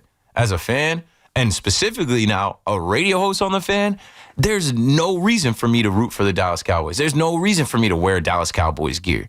The last jersey that I bought, the last jersey that I actually purchased and have worn is a number 11 Micah Parsons jersey. And I think that's fitting. 888-808-1019. Keith McPherson on the Fan. About to talk to some Cowboys fans, I guess. About to talk football. And we're getting ready here. You know, it's bottom of the 9th. Edwin Diaz on the mound. The Mets are up 10-8. We're getting ready here to take some Mets calls after this game, assuming that the Mets get this one done. Freddie's in Stafford, Connecticut on the Fan. Hello, Freddie. Hey, Keith. A couple of quick things about the Cowboys. I've been a Cowboy for too long, all the way back to the 60s and 70s. Prayers to the Leroy Jordan family, obviously. He was the original linebacker back in the day when they had Willie Lanier, Dick Butkus, all those, Ray Nitschke, all those guys that stuck their head right in there and took a hit. Yeah, I wonder how many other former Cowboys have passed. I wonder how many other former Cowboys they didn't honor. That's what most people were looking at, like, hey, this is somebody that you're putting this post out about right now. Correct. And there definitely were some other guys in the past few years that they didn't post on social media when they passed. But thank you for that. The other thing, you're 100% correct about Jerry Jones. He's a little bit too obviously into himself. He probably still regrets the party him and Jimmy Johnson had where he said, I could coach this team by myself. Mm-hmm. And one last thing on my way out, good luck for whoever you're going to root for, because you'll be just considered a bandwagoner, and it's not fair to you. You made your decision to leave the Cowboys alone. Good luck whoever you root for next. I got to let you go because obviously there's more callers. Thanks for the call, Freddie. Yeah, I'm not going to be a bandwagoner. I'm just open for business, picking a new team. Doesn't mean I'm going to pick the team that wins the Super Bowl. The Eagles are out. There's a 0% chance that I picked the Eagles. If you listen to me at night, we've already started the process of elimination. There's no way I'm going to be a Taylor Swift fan. Not going to start rooting for the Chiefs. Not going to root for a team across the country if I'm talking about I haven't been to Jerry World in 10 years. So the Jets been 2 years of misery. Yeah, the Jets, to me, it's a hard sell. But I'm open for business. The Jets could hit me up, send me a nice couple tickets to the game, invite me through, show me. They need the Devils playbook. Yeah, the Devils are on it. Shout out to the Devils. Can't wait to go to the Rock. The Devils knew what to do. The Devil, as far as any team that I root for, I'm like, no one can ever top the Devils. Throwing jerseys on the floor in there. Like the Devils brought me in and treated me like a king in 2023, like right out of the gate. No, 2022, right out of the gate. And it's like, I can never enter the first time in an arena. There it is. Edwin Diaz gets it done. And the Mets win. See, told you. They rise to the competition. See, told you. When there's a good team in front of them, they put up 10 runs. See, Juan Soto's unlocked. Get him into a postseason type environment against a first place team on the road. He answers the bell. He carried today, put the team on his back today. They were able to overcome Sean Manaea today. How many more times do you want to make those guys do that heavy lifting? 888-808-1019. Let's talk to another Cowboys fan. I think Rick is in Morristown, New Jersey. Rick, you're on the fan. Yeah, you got that right, Al. Listen, I can understand the frustration of being a Cowboys fan. I've been one for God knows how long. I'm 60 years old. I've seen some of the good and the bad. But I'm not leaving the team. Good luck, man, with that. I just, when I see guys say that, I mean, you could do the same thing with the Yankees, no? No, way different. The Yankees are in the World Series last year. They haven't won in a while. I'm a Yankee fan. Yeah, but I got to go to the World Series last year. The Yankees were in the World Series last year. The Cowboys haven't been to the conference championship since '95. I was at Game 6, 1977, pal. Okay. I've been at a few other games as well. You're a Yankee fan? But I can tell you this. Oh, yeah, heck yeah, man. Big time. So you're a Yankee fan, Cowboy fan from the 70s, yeah. Right? Like you watched those teams be good back then. You don't see the difference between the two in present day? Well, the big difference is that they had a system that they ran. They had Tom Landry, who created the team, ran the team for a long time. Tex Schramm basically wanted to sell the team for the owners, and he did, and that bottomed out. And it's probably going to happen again. They'll bottom out after they sell the team, because I don't think Stephen Jones is going to own the team once his dad passes. What do you mean? The Joneses will always own the team. Thanks for the call, Rick. 888-808-1019. If you're just tuning in now after the Mets win, we're talking about the Dallas Cowboys. I grew up a Cowboys fan. They no longer serve me. My mom says she's going down with the ship. She literally texted me. She said, I'm listening. I will go down with the ship. Like, just that phrasing alone, I'm not going down with anybody's ship. I'm not going to drown on behalf of Jerry Jones. Jerry Jones wouldn't put me on his yacht to save my life if I was out in the ocean and he was floating by. Remember Jerry Jones had the pandemic draft from his yacht just to flex on everybody again? Like, I have a yacht. Well, I have a yacht that COVID doesn't exist on. Well, to be fair, I mean, if Steinbrenner or Steve Cohen had a yacht, they wouldn't pick you up either. To be fair. Listen, you don't know anything about my relationship with Hal. I don't speak on it because no, I'm just kidding. I do get really upset when people are like, I don't ever see Hal Steinbrenner at the game. I'm like, I know where he is. He's not trying to be on camera, but he's there. I know exactly where he is. Anyway. Your thoughts? You see I got the paper because we're going to the read. Yeah, no, I thought you were doing the read. That's all. I am going to do the read, but you mentioned that Hal might not stop for me about that. Hey, somebody might say, Hal, that's Keith out there. We might need that guy. He'll say, yeah, go get him. We might need that guy. We might need that guy. You're in the we conversation with Hal Steinbrenner. Whoever else is sending the message to Hal Steinbrenner on the yacht, they're saying Keith McPherson's worth saving. Go get that guy. Jerry Jones is saying, excuse me, who? We don't need anybody. All we need is Jerry Jones. When you see that star's me. There is a part of me, real quick, there is a part of me that, like, hopefully he gets another title before he, like, No. It's off the earth. He doesn't deserve one. He's made too many deals with the devil. He doesn't deserve one, and he doesn't make the right moves. Like I don't have the time to go into the mistakes. Just talking about Dak, the amount of money you wasted in Dak Prescott.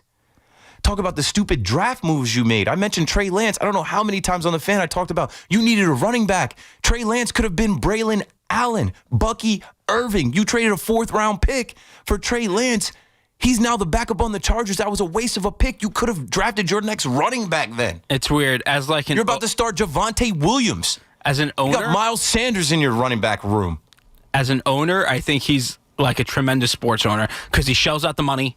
He wants to win. How come he didn't shell out the money to Micah Parsons? He shells out the because of his podcast. He offered him a lot of money. Micah Parsons didn't agree to it, right? Yeah, but you know what? Why does a guy like Micah Parsons get treated like everybody else, from the Zeke who to Dak to CeeDee Lamb? We just saw it with CeeDee Lamb last year. Man, pay these guys. The money is nothing to you, but it's always a power struggle. It's egotistical. It is always this, I'm Jerry Jones, and you should be kissing the ground that I walk on, that you're a Dallas Cowboy. It's almost like he is the last type of that owner that's like the player empowerment stuff that happened a while ago. Sure. He doesn't care about. He doesn't care about player empowerment. He's like, you know what? I'm offering you $120 million, and you're saying no. That's not my fault. Yeah, but like at the same time, you got to have some respect for people. You got to have just some common decency. I don't care how rich you are. You know, the whole phrase of treat the CEO like you treat the janitor. Like, you got to be able to shake somebody's hand, look somebody in the eye, and throw all that other stuff out. And I felt like he disrespected Micah by trying to do that wink handshake contract with him supposedly last year and cut out his manager. And this David Mulugeta cat is not one to play around with. And they played around with this man, and he literally orchestrated the trade to the Packers and the immediate signing. And Jerry Jones looked stupid until further notice, but he's continuously looked stupid. The Cowboys are clowns. That's why I'm not putting on any Cowboys gear, because I don't want that. I don't even want that for my mom. But my mom, I guess she's with it. She's ready to take the smoke. If you wear Cowboys gear in the state of New Jersey, especially right now, with Jackson Dart and what the future's looking like for the Giants, you got to hear it. And I don't want to hear it. 888-808-1019. We're coming to you live from the Town Fair Tire Studios, powered by Town Fair Tire. Nobody beats Town Fair Tire. Nobody. Town Fair Tire is Connecticut's largest name brand discount tire dealer. And with Town Fair Tire, you get the guaranteed lowest prices on all name brand tires, and they honor all manufacturers' rebates, and they even honor competitors' rebates. With more than 100 stores from Connecticut through New England and an inventory of over 600,000 tires, why go anywhere else? Name brands and discount prices. That's Town Fair Tire. Nobody beats Town Fair Tire. Nobody. When it comes to home heating oil at Sloman's, they deliver more than just quality fuel. They deliver peace of mind. Secure, affordable home heating oil today with your trusted local provider for over 100 years. With their locked-in price protection plan, you can lock in your oil price per gallon, so rising costs won't catch you off guard all year long. Enjoy automatic oil deliveries and never worry about running out this season. Plus, with Sloman's 24/7, 365 service, a technician is just a phone call away, ready to troubleshoot and fix any equipment issues anytime. Worried about heating costs? Their friendly representatives are happy to discuss their budget plans, making your oil deliveries affordable and easy with up to 30 days to pay your invoice. Sloman's proudly serves the tri-state area and is committed to keeping you warm and comfortable all season long. Call them today at 866-GET-HEAT. That's 866-438-4328 or visit oil.slomans.com. With Sloman's, comfort is just a call away. There's a line drive right field. That ball is hammered. The Yankees are in Texas taking on the Astros. 8:10 tomorrow night.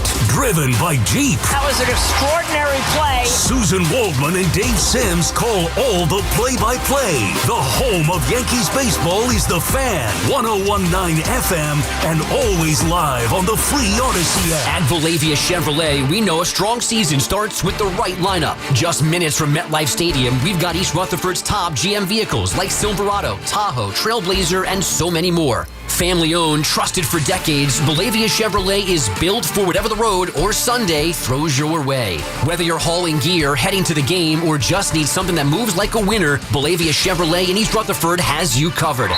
Bellavia Chevrolet, big trucks, big SUVs in East Rutherford or BelaviaChevy.com. Week 1 starts now, and every touchdown brings you closer to a payout with DraftKings Sportsbook. New customers, this one's for you. Bet just $5 and get $300 in bonus bets instantly. Plus, grab over $200 off NFL Sunday Ticket from YouTube and YouTube TV. Your season starts now. Download the DraftKings Sportsbook app and use code WFAN. That's code WFAN to get $300 in bonus bets instantly when you place your first bet of $5 or more. Plus, over $200 off NFL Sunday Ticket from YouTube and YouTube TV. In partnership with DraftKings. The crown is yours. Gambling problem? Call 877-8-HOPE-NY or text HOPE-NY 467-369. 21 and over. New York only. Eligibility restrictions apply. Bonus bets expire 7 days after issuance. See sportsbook.draftkings.com/promos. NFL Sunday Ticket offer for new subscribers only and auto renews until canceled. Digital games and commercial use excluded. Restrictions apply. Additional NFL Sunday Ticket terms at youtube.com/go/NFL Sunday Ticket/terms. Limited time offer. Get away to the Atlantic City in Waterboat Show.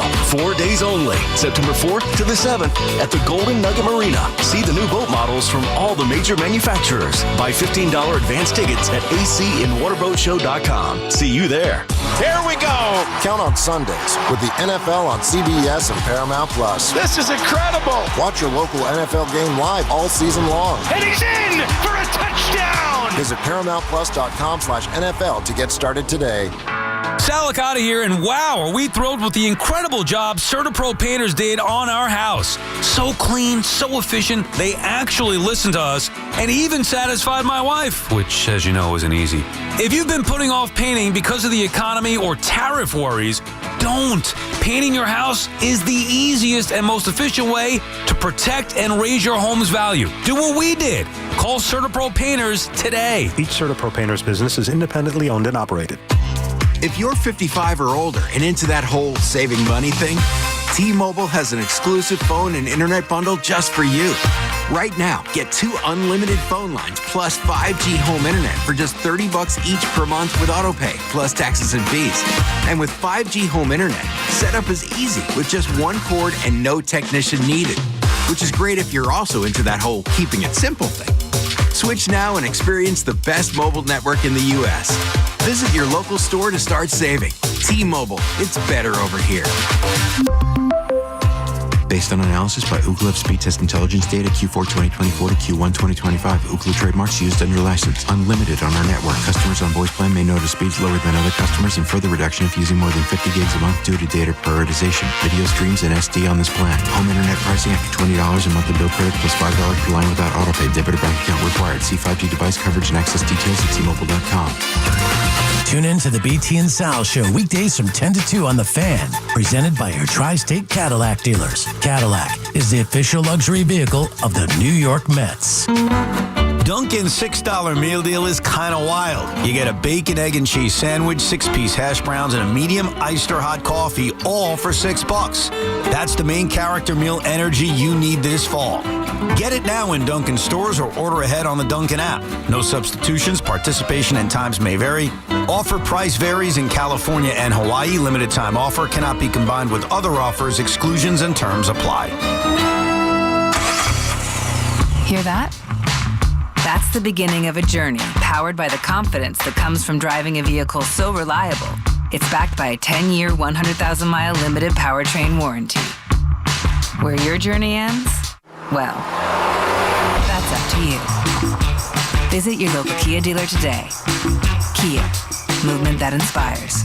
See retailer for warranty details. Always drive safely. Limited inventory available. 1-877 Cars for Kids. KARS Cars for Kids. 1-877 Cars for Kids. Donate your car today. 1-877 Cars for Kids. Donate your car today. Ready to get rid of that old car? Donate it to Cars for Kids. Call 1-877-CARS-FOR-KIDS to reach a friendly live agent. Donation's super easy, and your car can be picked up as soon as tomorrow. Call us now, 1-877-CARS-FOR-KIDS. That's Cars with a K to donate your car today. 1-877 Cars for Kids. KARS Cars for Kids. 1-877 Cars for Kids. can donate real estate too? Go to carsforkids.org. That's carsforkids.org. From the 1010 Winds Traffic Center, Andre Ferro with the InjuryLawyer.com Fan Highway Patrol. Presented by the Rothenberg Law Firm. Let's go to the Bronx. Northbound 95 Country Club Road, a known spot for slowdowns, has a crash knocking out a lane. Inbound George Washington Bridge, a crash by the toll plaza. As you pass the scanners, heading towards the upper level, the left lane is blocked. 20 in, 20 out at the George. At least 15 in at the Lincoln and Holland, both outbound are okay. Bigger delays in Brooklyn, east and west on the BQE from Atlantic Avenue to the Prospect, and the Outer Bridge and Goethals showing some volume heading towards Staten Island. Traffic is sponsored by NJMEP Manufacturing Day on October 3rd in Freehold, New Jersey. If you work in New Jersey manufacturing, your chance to network, learn, and connect with resources for your business is October 3rd. The annual Made in New Jersey Manufacturing Day in Freehold. Both gubernatorial candidates will share their vision for industry in New Jersey on that day, and you can register right now at njmep.org. That's njmep.org.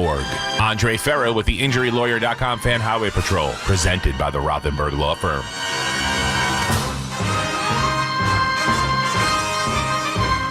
And we're right back at it on the Fan in New York. Keith McPherson here, filling in for Evan, Tiki, Tommy, and Sean on this Labor Day Monday. If you're watching on YouTube, yes, we are streaming live on WFAN's YouTube channel. People are in the chat. A lot of them are talking. The last guy I interacted with, shout out to Pablo Barrosa, who's a Buffalo Bills fan. And with me being an NFL free agent and me watching Hard Knocks and seeing that new stadium they're building up there, I'm like, they are a New York team. The Buffalo Bills, nobody circles the wagons like the Buffalo Bills. And how full circle would it be if I become a Bills fan? When I chose the Dallas Cowboys, it was coming off the Super Bowl where they beat the Bills and they put up 50 points. I see the light at the end of the tunnel and all this. I see where I'm potentially headed now. Danny's in Yonkers on the Fan. What's up, Danny? Hey, Keith.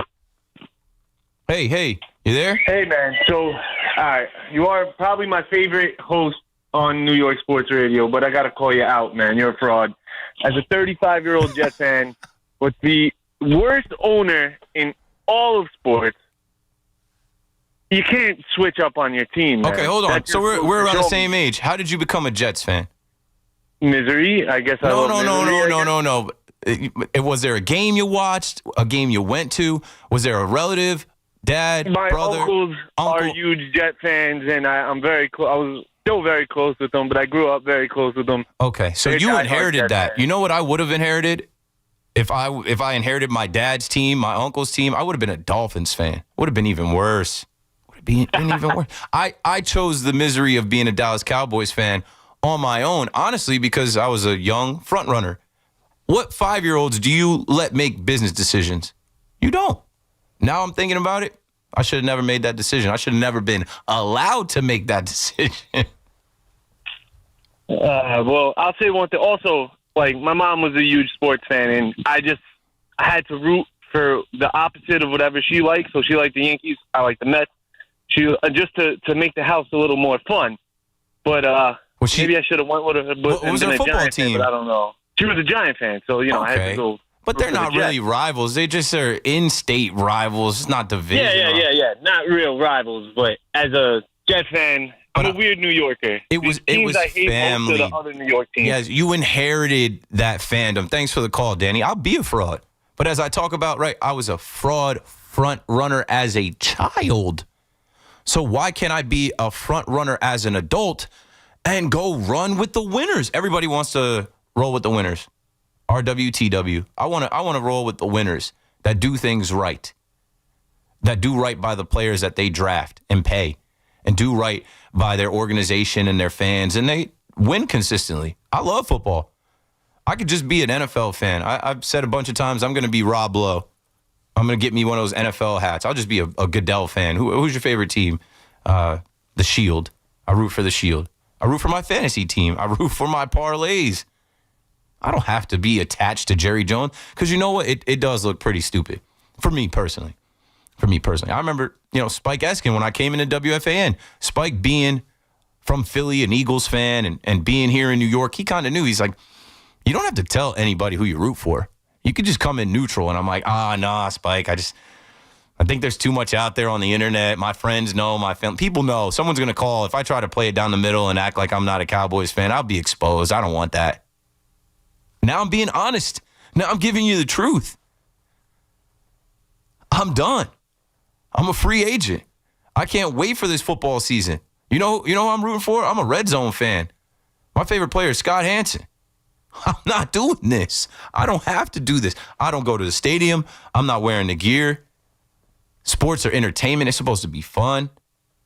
I'm a free agent, baby. The NFL is different than all these other sports. Like, we had the caller a couple callers ago try and compare it to the Yankees. Oh, the Yankees don't win anything anymore. What are you talking about? I've been to a bunch of Yankees postseason games over the years. I was just at the World Series last year. Okay, they lost. That's not like the Dallas Cowboys being one and done. Baseball is different. Baseball is so regional. I feel like to watch 162 games or 100 or 140, whatever it might be, you got to latch on to one team, a regional team. And there's so many damn games. You should root for a team that you can drive to the ballpark at least.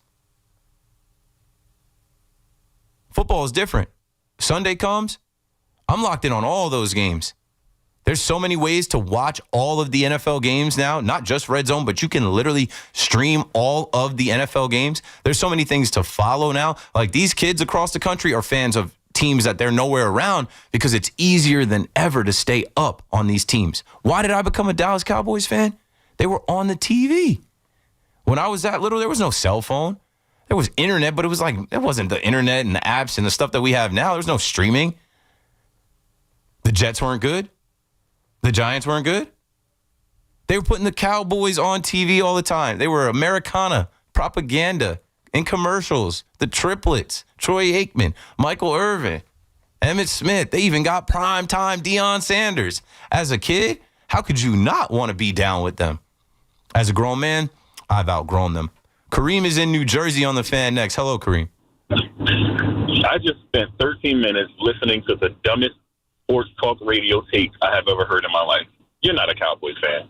And Cowboys Nation would be better off without you, to be honest, because you sit in New Jersey where you see the Giants got rid of Saquon Barkley, which was the dumbest move in all of sports. Well, they didn't trade him. Compare that to Micah Parsons. They didn't trade him. You spent the last 13 minutes talking about the Cowboys, how horrible they are. Why are you a fan? Leave. We don't need you. Have a good day. Where are you from, Kareem? You're in New Jersey listening to me on the Fan. You're one of those people that I'm talking about that you got to deal with the smoke now. And I'm not going to call you any names. I'm not going to say anything about you. I don't know you. I'll never see you. You'll see me and you'll point to me like that's him. I won't know who you are. But if you're a Dallas Cowboys fan, why are you so proud? Who made you the captain of the Cowboys fans to kick me out? I'm already out. I told you I was out when they lost to the Packers.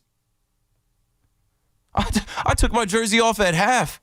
I went to go pick up my burritos, my tacos, my Mexican takeout order. I remember my mom saying, "You taking your jersey off?" I said, "Yeah, I don't want anyone to see me like this. I won't even step out in public." And I haven't put any gear on since. I'm out. So you can't kick me out. You're just mad. You're just mad because you're stuck with it, right? You got a Cowboys license plate. It says DC4L. You can't get rid of it now. I can get rid of it. I'm just publicly saying it on the airwaves, on social media. I'm a public figure, and I don't mind saying it. It's well documented how I was driven to this point. It's well documented how I got here. I think it's logical. It's not dumb. I guess what Kareem, I think, is saying is, why aren't you taking this tact with the Yankees, right? Like, what would make you not become a Yankee Didn't he mention the Giants and Saquon Barkley? Well, I think that was comparing. Saquon signed as a free agent. And I saw people comparing that, like, oh, this is the biggest swing since Saquon Barkley to the Eagles. But the Giants didn't trade Saquon. They should have traded Saquon. They didn't trade him to the Eagles. He signed with the Eagles. Right. I guess what he meant is what's the difference between the Cowboys and the Yankees for you as a fan? It's completely different. Like I just said, just go to last year. They were in the World Series. They got there. And that drought was only 15 years for appearances. The Cowboys are in a 30-year drought. Also, I stay in Hoboken, Jersey City. I could drive to Yankee Stadium with no traffic 37 minutes. I can't drive to Jerry World. I got to book a plane, a hotel. I'm not doing that. I literally boycotted since then. Like, I remember saying through 2016, 17, 18, 19. I'm not giving Jerry Jones another dollar. After I went out there for the last time, I'm like, they don't deserve it. They don't deserve my hard-earned money. I'm not going back out there paying Jerry Jones because all they do is fold, whether it's the 49ers knocking them off or whomever. All they do is fail and embarrass you.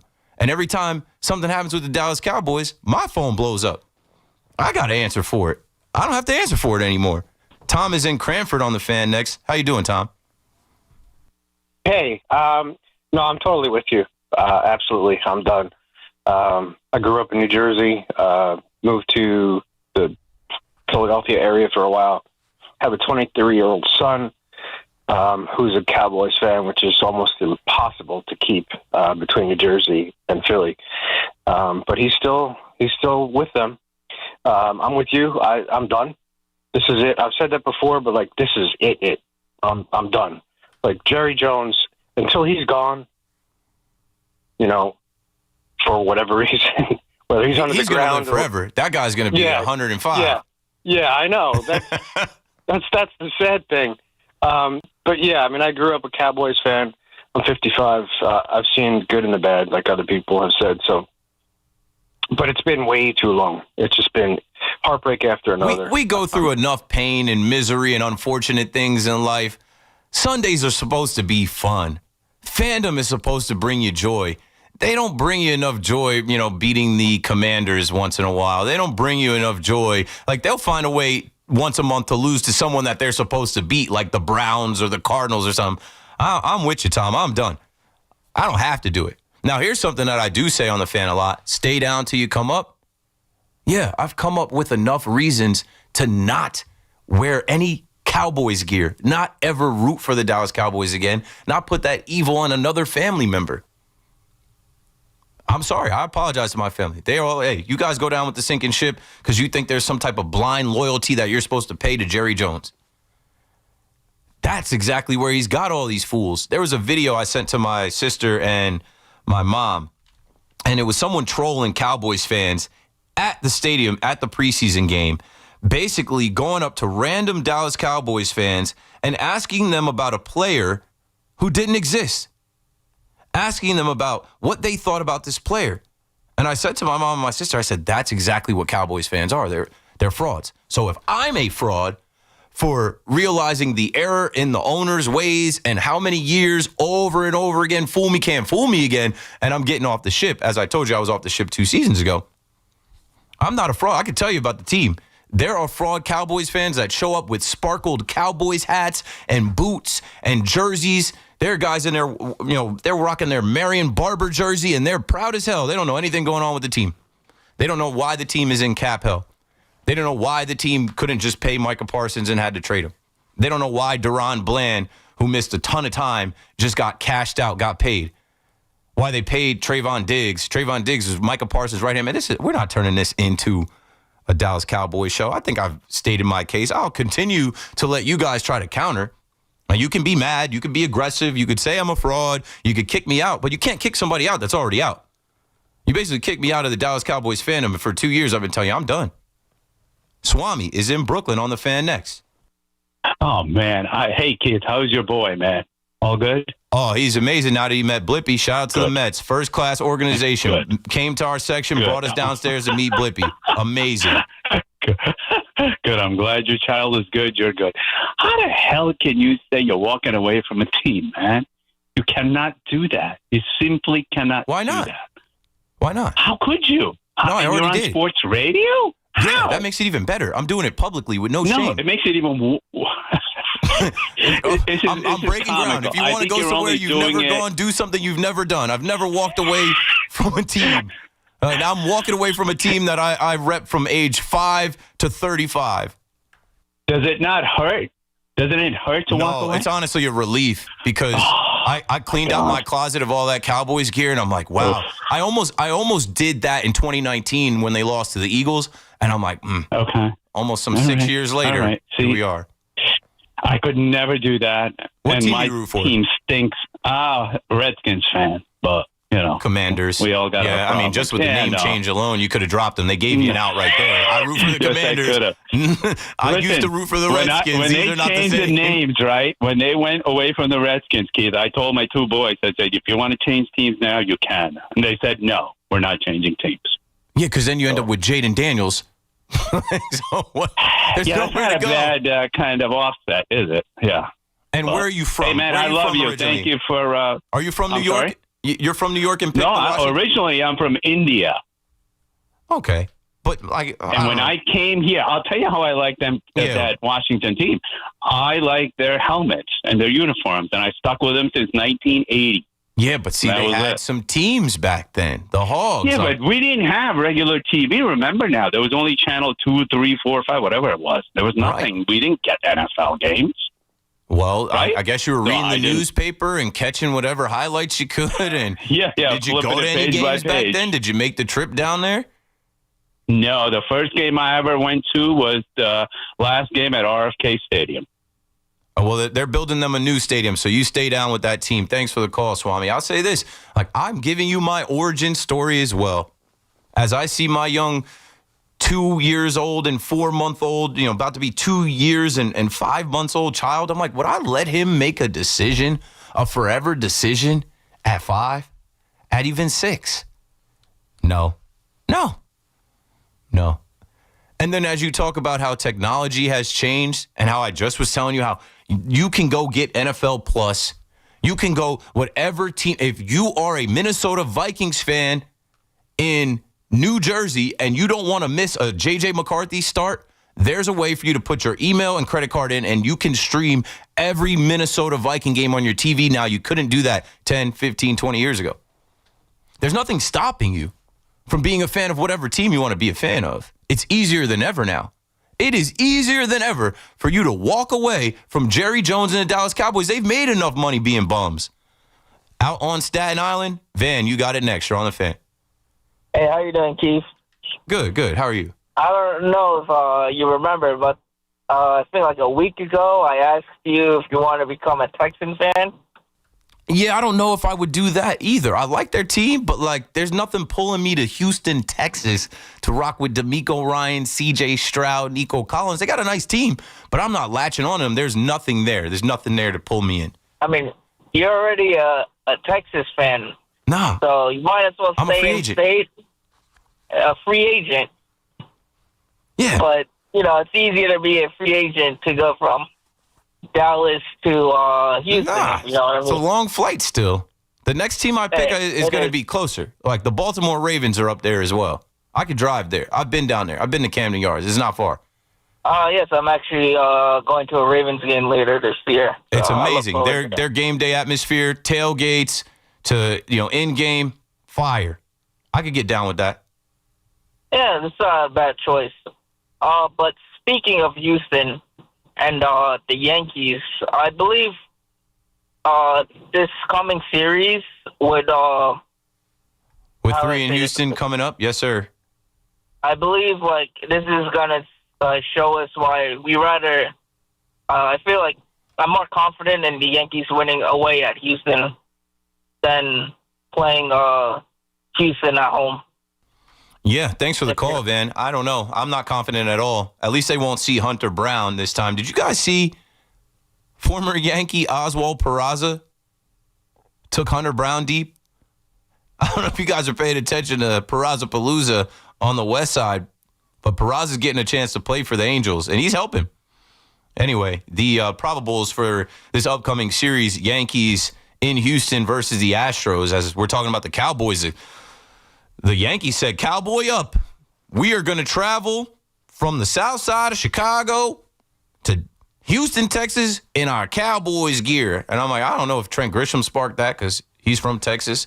But all these guys cowboyed up with Cowboys hats and shirts tucked into their jeans and boots on. I hope it helps. So here's the probables coming up. First, we'll see Framber Valdez versus Max Fried. Max Fried has been going good. Max Fried has been going back to where he was. Max Fried, keep it up. And that's at 8:10 p.m. tomorrow. I'll be on the Fan right after. 8:10 p.m. on Wednesday It's Jason Alexander versus Will Warren. The will to Warren. Will Warren, hold it down. Maybe, I don't know. Jason Alexander was the guy that came here and turned into Justin Verlander. Did you guys see Justin Verlander still cooking? He's the guy that turned into Justin Verlander in Yankee Stadium. I think he was no-hitting the Yankees. And then last but not least, on the getaway day game at 7:40 p.m. this upcoming Thursday, where we'll be getting ready to watch Saquon Barkley, A.J. Brown, Jalen Hurts, Devontae Smith, and the Philadelphia Eagles smack the Dallas Cowboys. First-year head coach Brian Schottenheimer. He's going to be in over his head at the link. We'll be getting ready to watch that as Christian Javier faces off against Carlos Rodon at 7:40 in Houston. So, looking forward to it. Prove me wrong, Yankees. Make me a believer. I'm a Yankee fan for life. That's never going anywhere. And you can't compare that to the Dallas Cowboys outside of, obviously, there are a lot of Yankees-Cowboys fans from the 70s when both were winning, from the 90s when both were winning. But, like, the Yankees, they advance in the postseason. The Cowboys don't. The Yankees got back to the World Series last year and have a chance to get back there this year. Don't let anybody tell you they don't. The Cowboys don't have a shot. They don't have a chance. They just traded away their best player on defense, maybe the best player on their team. This summer, get in the game with Windorama's biggest sale ever. During the home team savings event, save up to 30% off your window and door installation project now through September 14th. It's fast and easy. Schedule your free consultation, shop from home, and let our local certified experts handle measurement and installation in just 14 days. Visit SaveWithRama.com to book your free consultation with the local home team at Windorama. I'm Jody Mack with an Odyssey Sports Minute. With week one of the college football season nearly in the books, it's time for overreactions, individual overreactions. With Texas losing to Ohio State and LSU upsetting Clemson, Longhorn quarterback Arch Manning has fallen from Heisman betting favorite to the 7th choice, while LSU quarterback Garrett Nussmeier has jumped up to favorite status at 7-1. Just remember, no one wins the Heisman before Labor Day. I'm Jody Mack. With Robinhood, not only can you trade individual stocks and ETFs, you can also seamlessly buy and sell crypto at low costs. Trade all in one place. Get started now on Robinhood. Trading crypto involves significant risk. Crypto trading is offered through an account with Robinhood Crypto LLC. Robinhood Crypto is licensed to engage in virtual currency business activity by the New York State Department of Financial Services. Crypto held through Robinhood Crypto is not FDIC insured or SIPC protected. Investing involves risk, including loss of principal. Securities trading is offered through an account with Robinhood Financial LLC, member SIPC, a registered broker-dealer. Do you have an invention idea but don't know what to do next? Call InventHelp today. We have representatives nationwide and services to showcase your invention. Get started today. Call 1-800-217-4380. That's 1-800-217-4380. I didn't ask to be thrown in the streets, but I did ask for help, and Covenant House was there for me. For these kids who didn't ask to be put in this unthinkable situation, Covenant House is there. To learn more, go to safeplacetosleep.org today. Town Fair Tire is New England's largest volume discount tire dealer with over 100 locations. So we sell Michelin tires for the guaranteed lowest price. Like Michelin tires with all-season capabilities and maximum performance. Plus, Town Fair will give you more free services for life on your Michelin tires. For longer tread life and reliable traction in both wet and dry conditions. For the guaranteed lowest price on Michelin tires, nobody beats Town Fair Tire. Nobody! Name brands at discount prices. Town Fair Tire. If Old Spice Deep Sea Super Hydration Body Wash were music, what would it sound like? Start with the deep sounds of Old Spice's Ocean Waves and Kelp. Layer on the smooth, renewing moisture. You wouldn't hear any parabens or phthalates because Old Spice Deep Sea hasn't got any. But you would hear that vitamin B3 for healthier looking skin. So while your regular body wash sounds like this, Old Spice sounds like this. Sounds like it smells amazing. Hey, Joy. Oh, you are glowing. Oh, hey. More like Mira joyed that Miralax helped me go. I was so backed up. Tried mega coffees, prune juice, everything. Then Miralax. And hello, gentle relief without the harsh side effects. Ooh, how does it work? It works naturally with the water in your body for constipation relief. Find Miralax today at Walmart. Use as directed for occasional constipation. Recovering from an addiction is an individual accomplishment. A young mother who chose recovery to care for her family. A high school athlete overcoming opioid addiction. A couple celebrating his recovery. Everyone's recovery is different, and there's no shame in asking for help. Call 844-REACH-NJ. Trained counselors are available 24/7 to help you find the recovery option that's best for you. Tell us your story, and let's begin your recovery today. A message from New Jersey Human Services.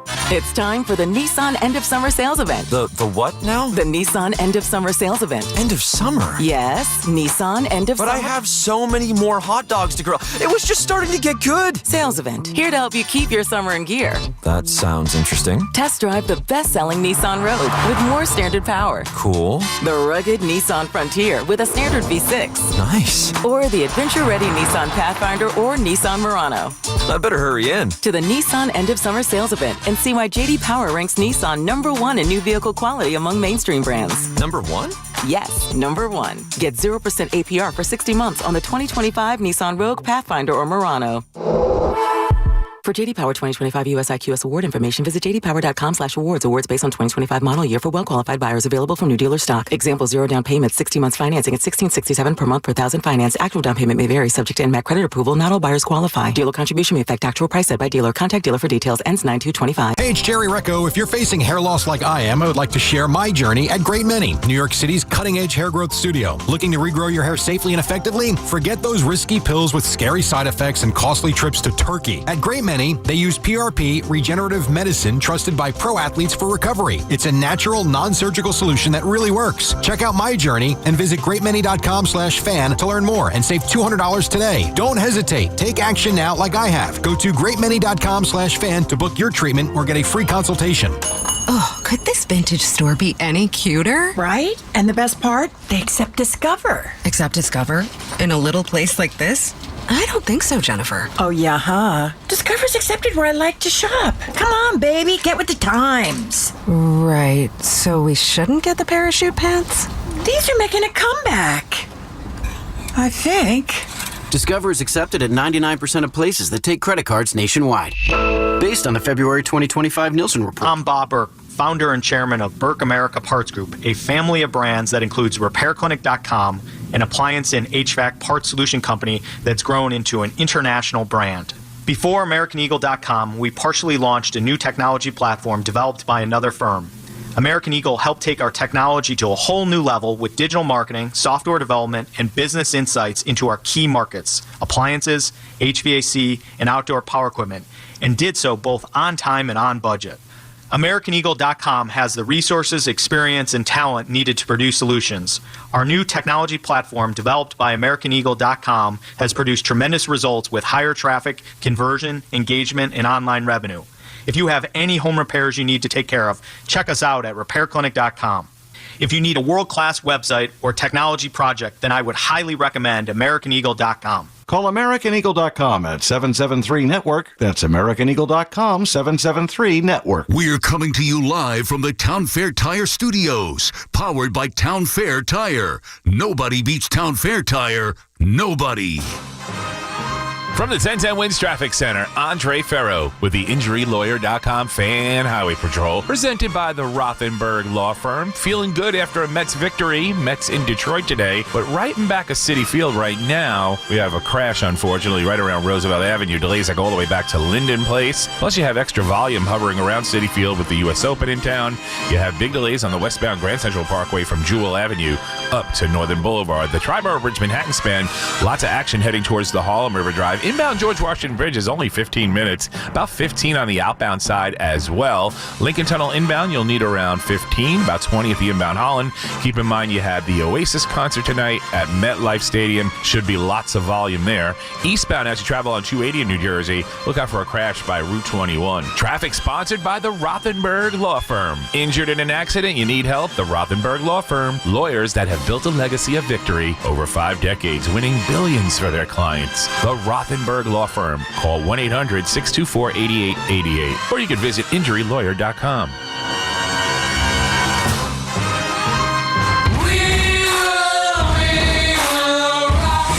Talk sports with Evan and Tiki. afternoons from 2 to 7. WFAN, WFAN FM, WFAN FM HD1, New York, and Odyssey Sports Station.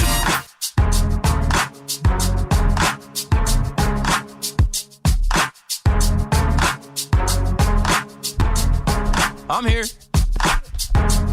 The Mets game is over. 888-808-1019. The Mets won like I expected. I told you.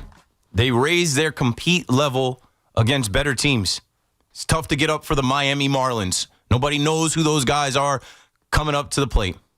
It's tough to face a team that Juan Soto makes more than their starting 9. He's wonderful. Juan Soto is on a tear.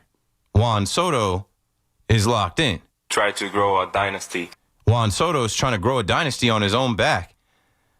Just in his last couple games, let's for fun, take a look at the generational Juan Soto.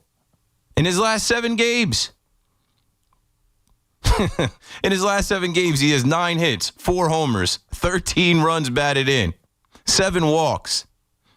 He's stolen 4 bases. He's batting .375. His on-base percentage is .531. His slug is .958. I'm done. I don't have anything else to add on the generational Juan Soto besides this.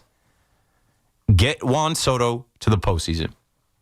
That's it, Mets fans. You can be upset with how they performed against the Marlins. You're not going to care about that come October. Get this team of Mark Vientos, Swaggy V, who is clutch, to the postseason. Lindor, who put the team on his back last year, to the postseason.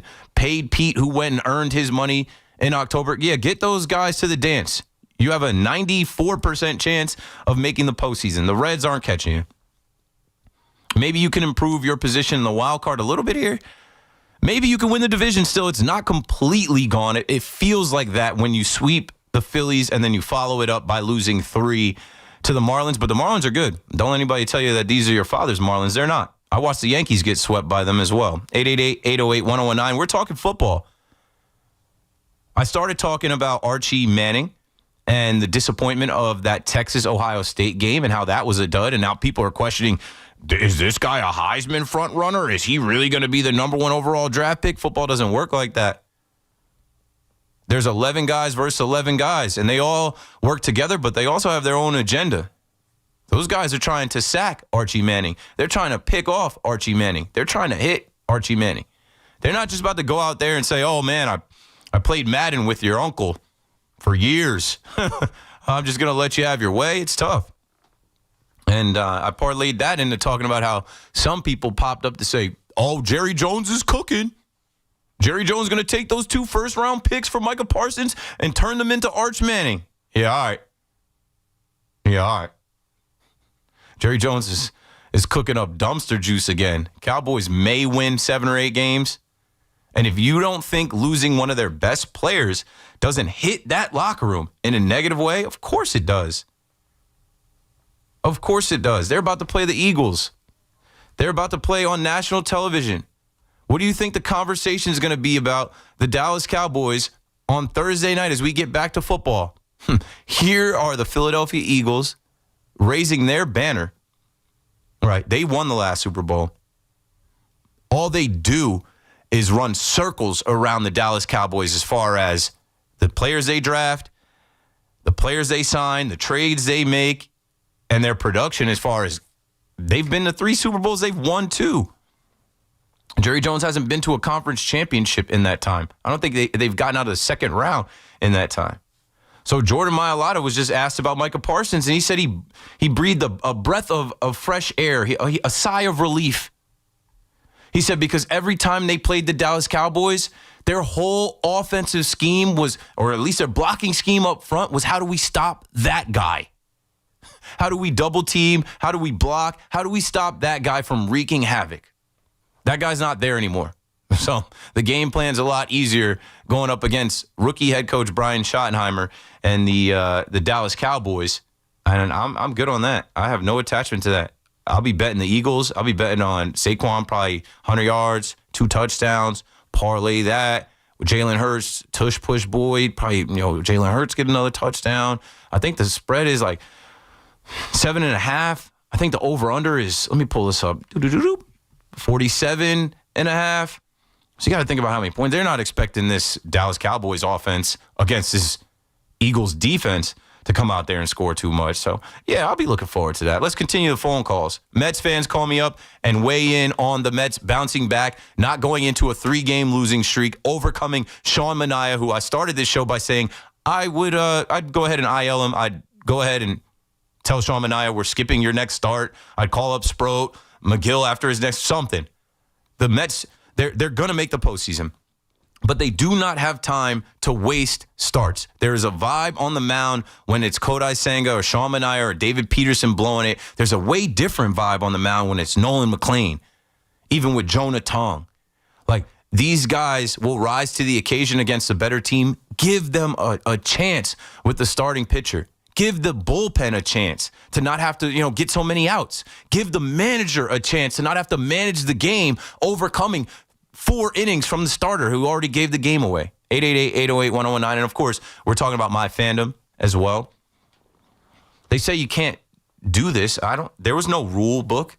I didn't sign any agreement with Jerry Jones or the NFL that I, Keith McPherson, sign it. It's just I'm on the radio. I'm doing this publicly, and I've been for 2 years on the radio now. I told y'all I'm done. And that was the nail in the coffin. That was it. KM to AM. Let's go to King George in the Bronx. Live long and prosper. Oh, I stole King George's line. I probably shouldn't have did that. Sorry, King George comes on. He says, live long and prosper. Robin is in Monmouth County, a great place to be. I passed through this past weekend. How you doing, Robin? Hi, Keith. How are you? I'm actually the mom of the twin Yankee boys that you know. Oh, hey. How are you? They convinced me to call you. They're sitting here with me. Oh, can we hear them? Can they say what's up? Because I gotta get these guys. Yo, what's up, guys? I gotta get you guys in the studio. We gotta figure out maybe Yankee postseason, get you guys in the studio for a vibe. But I'm always late, so they would love that. Yeah, we'll figure it out. So I agree with everything you're saying. I grew up a lifelong Cowboys fan. And my dad actually became a fan just like you. He watched them on TV as a kid. When they lost, I think, in the Ice Bowl, he felt bad for them. And he was, diehard fan. We used to go to all the Thanksgiving games. I was at the Super Bowl in 1996, the last time they were there. And I'm like you. The past few years, I've just been done. They're not fun anymore. They've become so commercialized. You can't even tailgate there anymore. Right. It's just, Jerry's energy is just, it's not fun. So, But make sure after they lose next time, Robin, you go spend some money in Jerry's Walmart. They've got everything you can imagine with a Cowboy star on it. I know. But, what I need help with is my son, one of my sons is still a diehard Cowboys fan. And I've been trying to convince him. I said, you're still young. You could switch your team. And he says, I am loyal. So listening to you today, I'm like, look, listen to Keith. We have beat blind loyalty into our kids so much with Fandom. It's not about that, right? There are some things that break the loyalty. Jerry Jones has broken our trust. Jerry Jones has tarnished everything about what we thought we were loyal to. They don't win anymore. They don't prioritize winning anymore. They're about so many other things. So I'll say I know he probably doesn't want his brother's a Niners fan, right? Yes. He probably doesn't want to join his brother. He wants to go against his brother, so he can't be a Niner. Yeah. But I'm the Green Bay Packers are looking good, and hey, they are. I mean, you guys aren't far from MetLife Stadium. Why don't we root? Yeah, that's what I said. Why don't we root for a local team? Their dad is actually a Giants fan. So we're a very split family. Well, Dad would love Cowboys that. just aren't fun. They're not fun. And you know what? It's not fun, Robin. Yeah. I'm sure you have to wear it too. All of the criticism, all of the jokes, all the negativity that you get. Oh, you're a Cowboys fan, and you can't even defend it because they're not fun and they're not good. Right, and then when you're a Yankees fan too, everyone's like, are you a Lakers you're the worst fan combination. Why are we the worst? Oh, you must be a Lakers fan as well. No. Yep. Yeah. Yes, hey, exactly. Well, we're locked in with the Yankees. I love hearing you talk about this. Yes, we are locked in on the Yankees too, and we love the jersey you're wearing today. We saw it on Instagram. We got ours yesterday, too, for Saturday. Oh, perfect. Thank you, Robin. Appreciate the call. And now that will be my opportunity to plug what I'm wearing. Again, if you're on YouTube watching the live stream, hi, YouTube. Hey, everybody in the chat. DJ PX says, KM for the kids. We are the world. So I'm on YouTube. I'm wearing, actually, this is my jersey from last year. And I wasn't able to make it. Bernie Williams at the Ridgefield Playhouse. It is the 9th annual celebrity softball game coming up this Saturday, and you can get tickets at ridgefieldplayhouse.org. Now, I'm going to go through some of the names, but like I always tell the story about playing, and he won't be playing this year. I don't mean to laugh. Mariano Rivera. I always tell the story about being in the outfield with Mo and how Mariano Rivera got mad at me for taking an inning off to do an interview in left field, and the ball got hit there twice, and he came to see about it. And that tells you, like, he's serious about the softball, Old Timers Day. He's competitive, like, no joke. This guy shows up with cleats, socks, gloves, full-on stretching. Stretching didn't help him on Old Timers Day, so he won't be playing this year. But for the Mets fans, Mookie Wilson was out there. Willie Randolph was out there. Jeff Nelson was out there. And I don't want to go through too many names that aren't there. I'm pulling up the list now. So this year, Doc Gooden will be out there. Stephon Marbury, Jim Leyritz, Shane Spencer. But then also you'll get some of the people from the radio that you like. Myself, Sweeney Murdy, our pal John Jastrzemski, who used to be here. Then you also get now influencers like you just heard from Robin. Her sons are the Twin Stripe Reporters. They will be out there with us. Nikki Cass, who you've heard on the morning show filling in with Gio, he'll be out there. My guys, the Scarlatta twins, hilarious. Nikki and JoJo Scarlatta will be out there. And there's some rumors for some other people. I got to make sure Forge, Bernie Williams' manager, isn't texting me right now. I'm sure I'm forgetting some of the other people that will be out there. But it's going to be a fun day. My guy Jake Kosak from the Bronx Zoo will be out there. Ball Vinny will be out there. And, man, it's so much fun because we play the game and then we break and then Bernie performs and they have this full stage and this full setup. 2 years ago when I went, it was just a perfect day weather-wise. And we went from playing the game and then the sun setting and then just vibing out with the music. So if you're available Saturday, September 6th, Ridgefield, Connecticut at the Ridgefield Playhouse. Go to ridgefieldplayhouse.org. There's some special guests, celebrities, former players, people in media, and we're all going to be there playing softball. You can come watch me try to run down fly balls. My first ever swing in this event, I hit a homer, so I got to follow up with a homer this time. The 9th annual Bernie Williams Celebrity Charity Softball Game and Concert. It actually got rained out. It was supposed to be in June. It got rained out. This is the rain date, so it gives you an extra opportunity to be out there. And, yeah, I'll see you there Saturday. A lot of crossover between all those names and a little David Cohn golf outing you were at. How's the golf game? I'm terrible, but, like, obviously it was my first time I ever played. I was sore. My, like, neck was sore. You never moved those muscles? My back. I'm like, but, like, I was trying to kill the ball because I got tired of, like, just hit it and then it being weak. I'm like, nah, what if I just, And I was playing with somebody's clubs that was probably like, somebody was like 5'5", so I need to get actual clubs for somebody 6'2", and I need to take lessons. But what I'm happy about is I thought I was going to play and get the bug, get the itch to go back. I haven't been back yet, but I'm not good. It was a rough one. We were playing best ball. Sure, that's the way, like a scramble, best way. Yes, that's the way most of those outings go. Yeah, we were playing best ball, and I never had one of the best balls. I just was kind of, trying to hit the ball and hit do and my hope. thing. That's what we call it. But shout out to Eric Sherman and James Spence, who we played with. They actually had played for a long time. And they were hitting all the best balls, and then myself and my boy Joel were able to, pick up the slack with them. And they were patient. They didn't mind. But no, I'm no good at golf. I need to take lessons. I need to get my own golf clubs, and then next spring I'll be out there.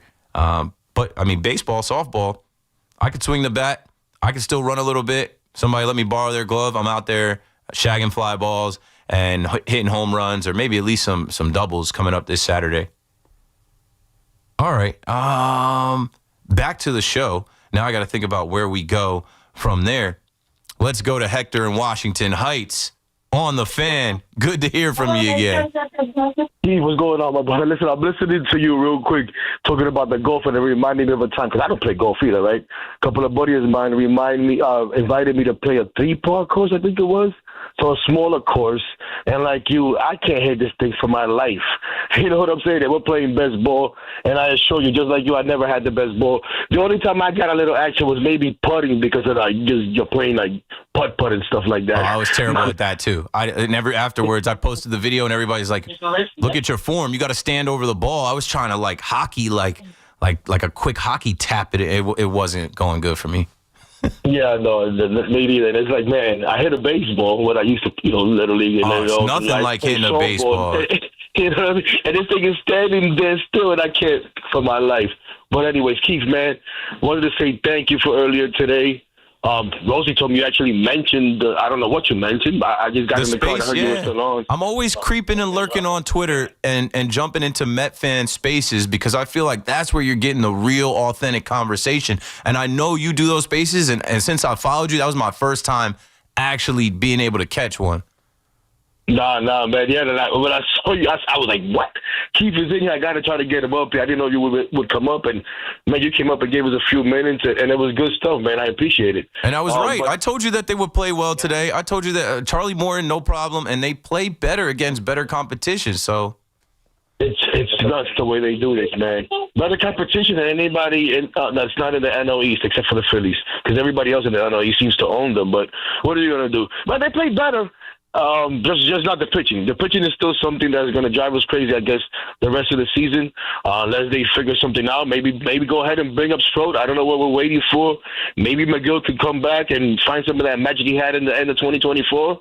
But they almost ruined another Juan Soto game, because in my opinion, he had his game on Saturday, Keith, and they ruined that. Bro, you know what I'm saying? That's what I was saying. He had to have another one today, man. So, but I'm just happy we won. I'm just happy we got the W. It's a win to not go L3 losing streak, and a win to overcome Sean Manaea and not waste Juan Soto. Thanks for the call, Hector. Check out Hector at Blunt Thoughts on Twitter. I think I talked to, is it Linda in Forest Hills? Where does Linda call from? The Mets fan that calls a lot.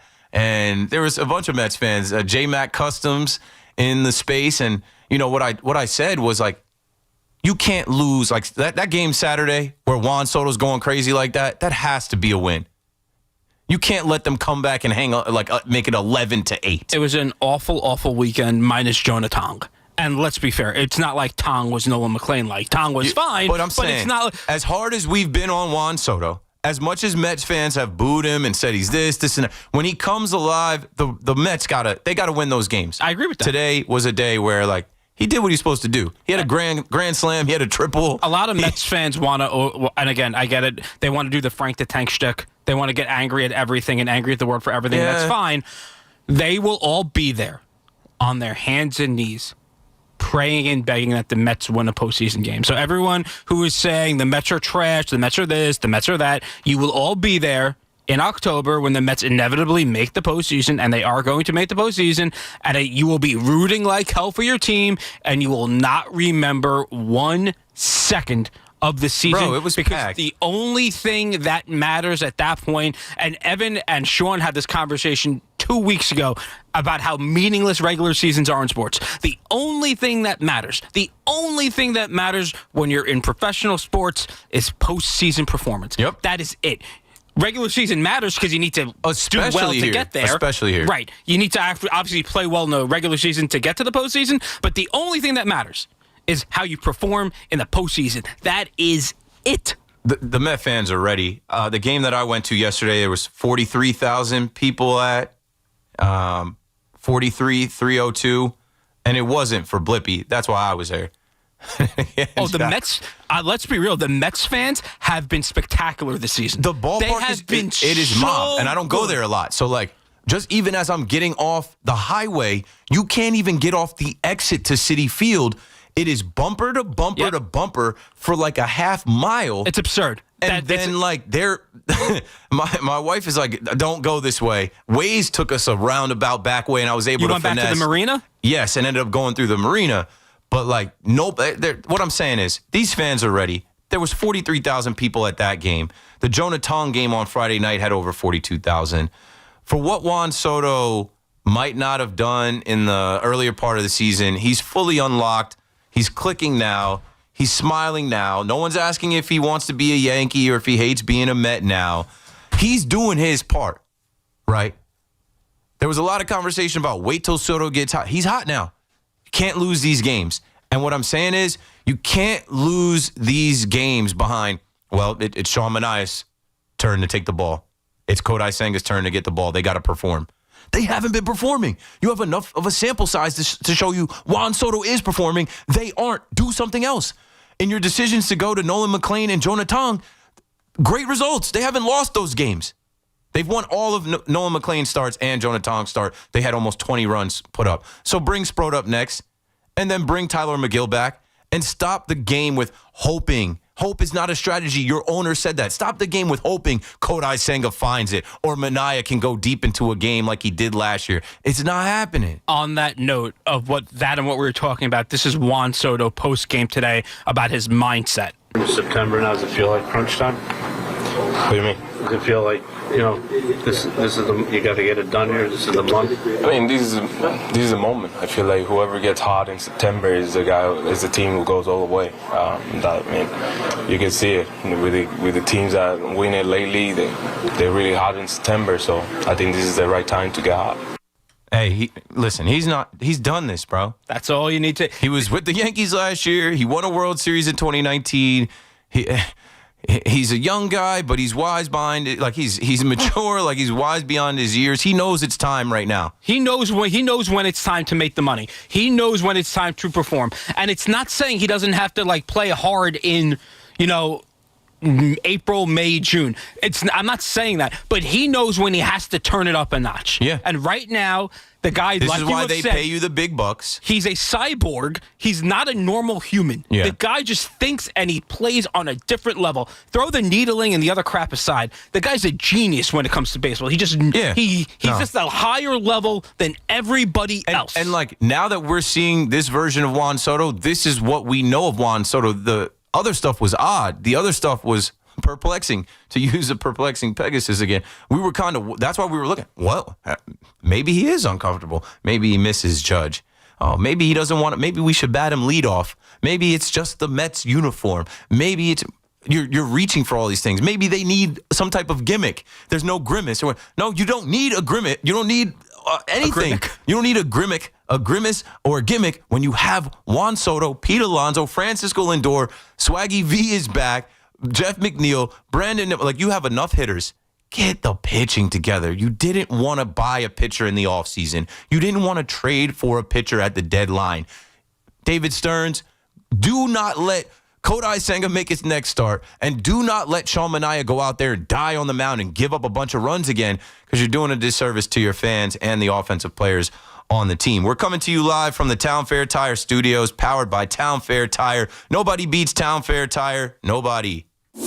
Talk Yankees trades, Mets stats, Giants defense, and Jets prospects. All in one place. The Fan, 101.9 FM, and always streaming on the Odyssey, iHeartRadio, and TuneIn apps.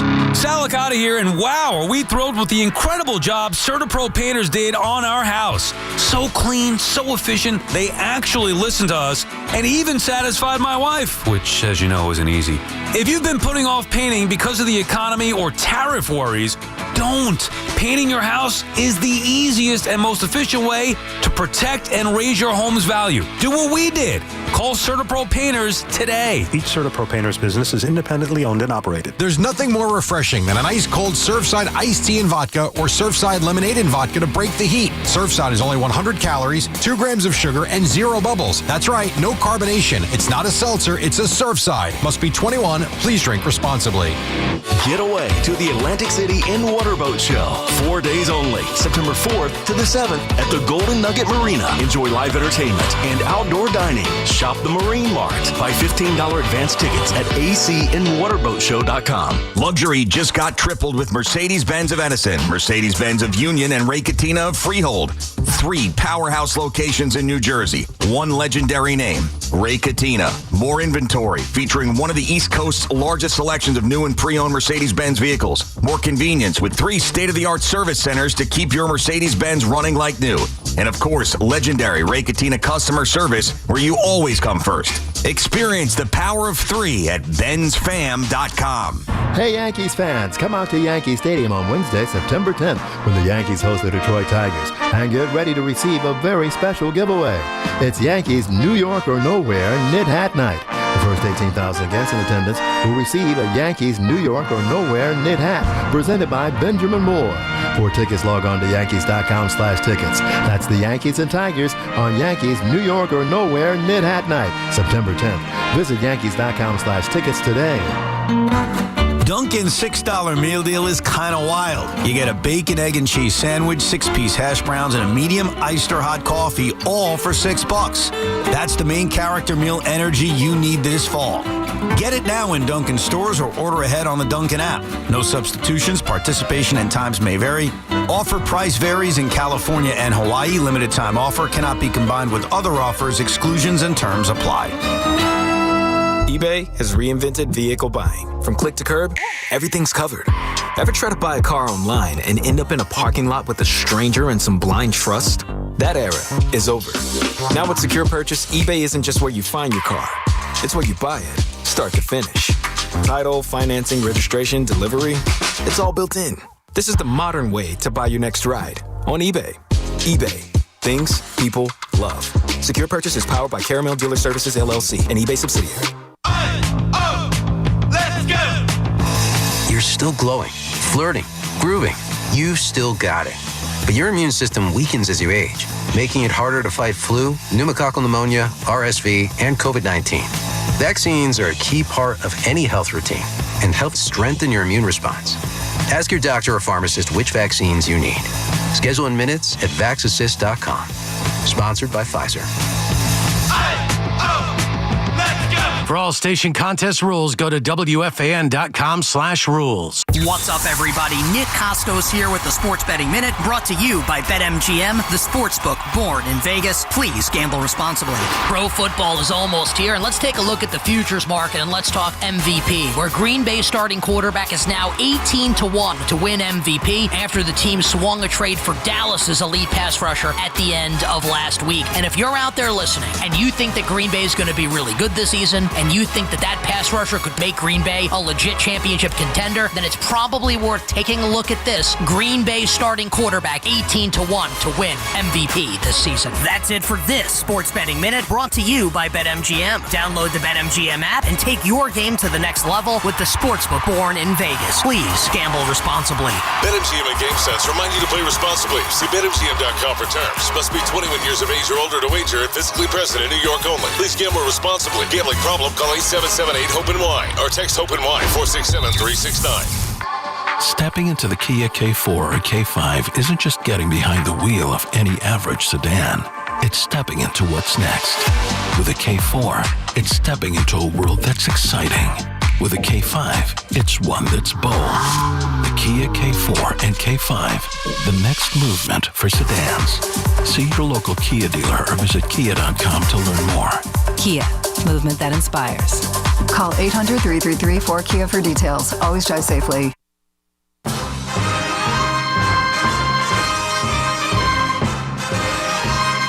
From the 1010 Wins Traffic Center, Andre Ferro with the InjuryLawyer.com fan. Highway Patrol, presented by the Rothenberg Law Firm. Delays are starting to percolate at the inbound George Washington Bridge, 20 minutes in, 25 minutes out.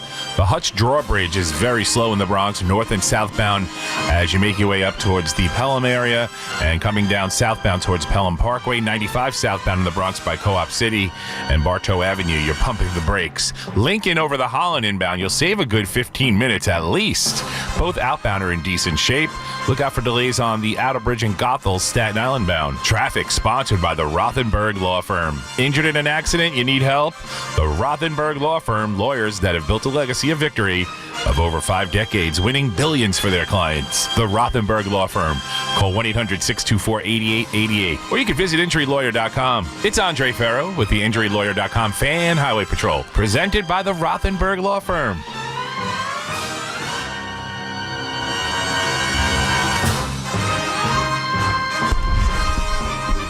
Bum, bum, bum, bum, bum, bum. I'm right back.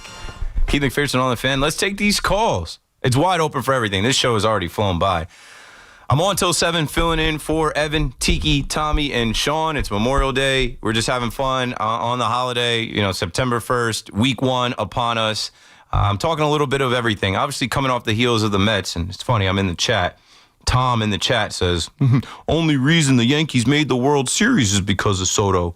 WFAN hated all year on him. Now you can't find a segment on Soto. I'm like, I've been talking about Soto for 3.5 hours. Been talking about, like, this is what you paid for. This is what we know Juan Soto is. How it was odd to see Juan Soto strike out with the game on the line. How it was odd to see him ground out, pop up, and not be clutch. This is a guy with the clutch gene who, yes, did send the Yankees to the World Series. He didn't get the Yankees there on his own. He doesn't pitch, even though the Mets paid him like a guy that pitches and hits. And I'm not going that route. The Mets did me a solid. The Mets did me a solid. Blippy day. You know, so many people helped make that possible. I'm not going to, go negative. It's only positive about the Mets. The season is not over. The division isn't completely gone. You're definitely going to the postseason as long as you continue to hit and perform like this. My concern is still the pitching, right? There was a concern about runners in scoring position. That has completely changed. In the month of August, the Mets have hit with runners in scoring position. They've been clutch. They have had double-digit hits, double-digit runs, scored multiple times. The offense is there. The pitching, I really don't understand why you would keep trying to see if Kodai Senga can figure it out or Mania can. You got to go. What happened to not performing and not getting a chance to play, right? You have other options. This is it. This is the final countdown. Teams are rounding into form. Teams have evolved into their final form. It's not going to get much different. Like, this is your last month. It's not much is going to change with your team that you're going to war with come October. David Stearns talked about having his best 14 pitchers available. I don't know. Something really to consider. I'd IL Sean Manaea. He hasn't been good. He's got the loose bodies in his elbow, whatever. Have him get the surgery, shut him down. Next year is next year. And Kodai Senga, since coming back from injury, has not been the guy with the low ERA. He can't get right. He walks guys. He throws pitches in the zone. They get rocked. He gives it up. And then the team suffers because there's this, morale hit. There's this bad vibe. When Nolan McLean is on the mound, they feel like they're going to win. With Jonah Tong, even in his debut, the good vibes of seeing a kid smiling ear to ear, a dream coming true. Yeah, we're going to put up 19 runs tonight. When you get to the postseason, you only need a couple guys to make starts. There's breaks, there's travel days, there's away games, home. You know what I'm saying? Like, the Mets got to figure out who are they riding with when it's wartime, when it's do or die time. This is the month because you're about to face good teams and you need to decide who is who and what is what. I'm not giving Kodai Senga a start in the postseason. Maybe you do something where Sean Manaea is a bulk guy, but you just saw Brandon Waddell be a bulk. I don't know. You figure that out. I would not start the game. Like I'm saying, I was at the game yesterday, and just in the section I was in after you go down, we're giving up that home run to Ramirez. It's here we go again. Didn't have it. Kodai Senga doesn't have it. Got an uphill climb to, battle back. Anyway, 888-808-1019. I was talking about the NFL and week 1 being upon us and how I'm a free agent. I love the NFL. I will watch every single Monday night football game. I will watch every single Thursday night football game, even though some of them will be trash. I will be locked in on Browns Jaguars if that's even on the schedule. I'll watch every Sunday night game. I will watch Red Zone every single week. I will watch the Jets and Giants game, have them recorded, go back and watch them, chart them, write things down, look at the boxes, all that. But I'm not living and dying with Jerry Jones Club. I did that for years. I grew out of that. As you get older, you get wiser. At this point in my life, I think that would be stuck on stupid to keep riding with Jerry Jones and the Dallas Cowboys, especially from where I sit right here in downtown New York City, being on the Fan. Oh, you can't change your team. Of course you can. I don't have a blood pact with the Dallas Cowboys. Of course I can't. I could have lied to y'all. I could have came in here and said, I'm a Giants fan. Could have just made up a whole thing for years. I'm telling you the truth. I'm telling you the honest to God truth. I was done with the Cowboys when they got smoked by the Packers. And now the final, there's some people, even my mom saying, oh, just take a year off. What's a year going to do? I got to call, until Jerry Jones is done, I'm out on the Cowboys. Okay. I'm out. I'm done. And then you lose Micah Parsons in that fashion, like you made that relationship deteriorate. So I'm not going to be the only one. There's going to be somebody on radio, television, streaming, and years from now, you always hear the story. I started off a Dallas fan, and they traded Micah Parsons. And then I became a insert blank team. 888-808-1019. As I look at, Twitter and whatnot, looking for stuff coming out, CeeDee Lamb was just interviewed. Underdog NFL reports, this is what CeeDee Lamb had to say on how he'll feel when Micah Parsons faces the Dallas Cowboys in Week 4. He says, weird, conflicting. I just hope he's not in the backfield in 2 seconds. Dead ass. That was his words. I hope he's just not in the backfield in 2 seconds. Dead ass. CeeDee spent some time in New York shopping. He's an Abercrombie and Fitch model. And he took some New York slang with him into, the media availability. But, when you have players on the Dallas Cowboys fearing Micah Parsons, you don't get rid of that guy. You don't get rid of that guy for Kenny Clark and 2 picks. If you don't think they've had enough things fracture that locker room, the Cowboys aren't winning a damn thing this year, and I'm not going through that. You can, though. Don't listen to me. Do not listen to me. I'm telling you my story. I'm giving you my position. Right now, I'm looking at the Buffalo Bills, obviously the Jets and Giants. I'm looking at the Ravens. We've already crossed off the Eagles, the Chiefs. Who else we crossed off? Oh, the Raiders. There's no point being a Las Vegas Raiders fan. Even though you Giants fans should book that trip. I think that's a fun trip this year. By the time the Giants play in Vegas, Jackson Dart is going to be starting. 888-808-1019. Moose is in Jamaica on the Fan. Yeah, Keith, what it do? Yeah, what up? Quickly on the whole fraud fandom, I'm a fraud NBA fan. I was a Knicks fan up until the 2002 draft where they drafted Nicholas Gillisvilli and made all those trades, and I'm banging my head against the wall, talking to my friends in school like I'm done with the Knicks. And then came the 2009 draft. And I'm at home watching, please take Steph Curry. I will dead ass walk butt naked, barefoot, in the snow, across Madison Square Garden to apologize because I know this guy from what he did in college against Duke. AAU basketball players just taking him to school. He's going to torch the NBA. I knew back then. That being said, I'm here to talk Giants. But, not for nothing, you just made me think of something. I remember people jumping ship from the Knicks to be Brooklyn Nets fans. And after the whole jumping, then I became a fan of players and dynasties. I was just riding, not even a front runner, just because I played ball. In high school, I was in the high school team, so I modeled my game after Tracy McGrady, D. Wade, all these players coming up. I was just watching their moves on YouTube and Sports Center and stuff, just trying to get better at the game, right? Yeah. So, to talk Giants, right?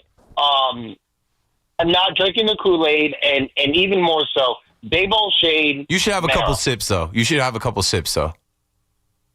Bro. Because you don't want to be the Giant fan right now that's saying they're not going to win anything and trying to guard yourself from being hurt. Because then when they do actually upset some of these teams and they do look a lot different, and you want to be the Giants fan that's drinking a little Kool-Aid saying, I got a good feeling about this year. We're not going to be bums.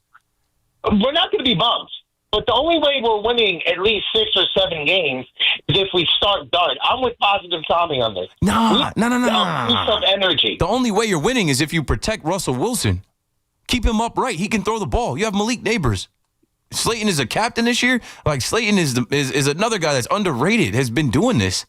Like, you've got Dable now that actually has a quarterback, and he's supposed to be this offensive mastermind. Keep the quarterback, keep him upright, keep his jersey clean. It's all the Giants' offense is all about that offensive line. That's it. I understand, Keith, but my point of contention is we need a quarterback that can move, throw at different arm angles, avoid the rush, make something out of nothing. Yeah, and you have look one. At the schedule. Yeah. Look at the schedule, Keith. We have 4 wins at most, maybe 2 with San Francisco, a West Coast team coming here, and maybe beating another team like that. That's the only thing. I already told you where you start Dart. After you clear the Eagles the second time, then you can think about starting Dart at home against the 49ers. If Dable and Shane want to save their jobs, they got to start him week 1. But they did the decision. No. Their jobs are safe. Thanks for the call, Moose. Their jobs are safe. What are we talking about? They're the ones that scouted him, brought him in, traded up to draft him, and are developing him.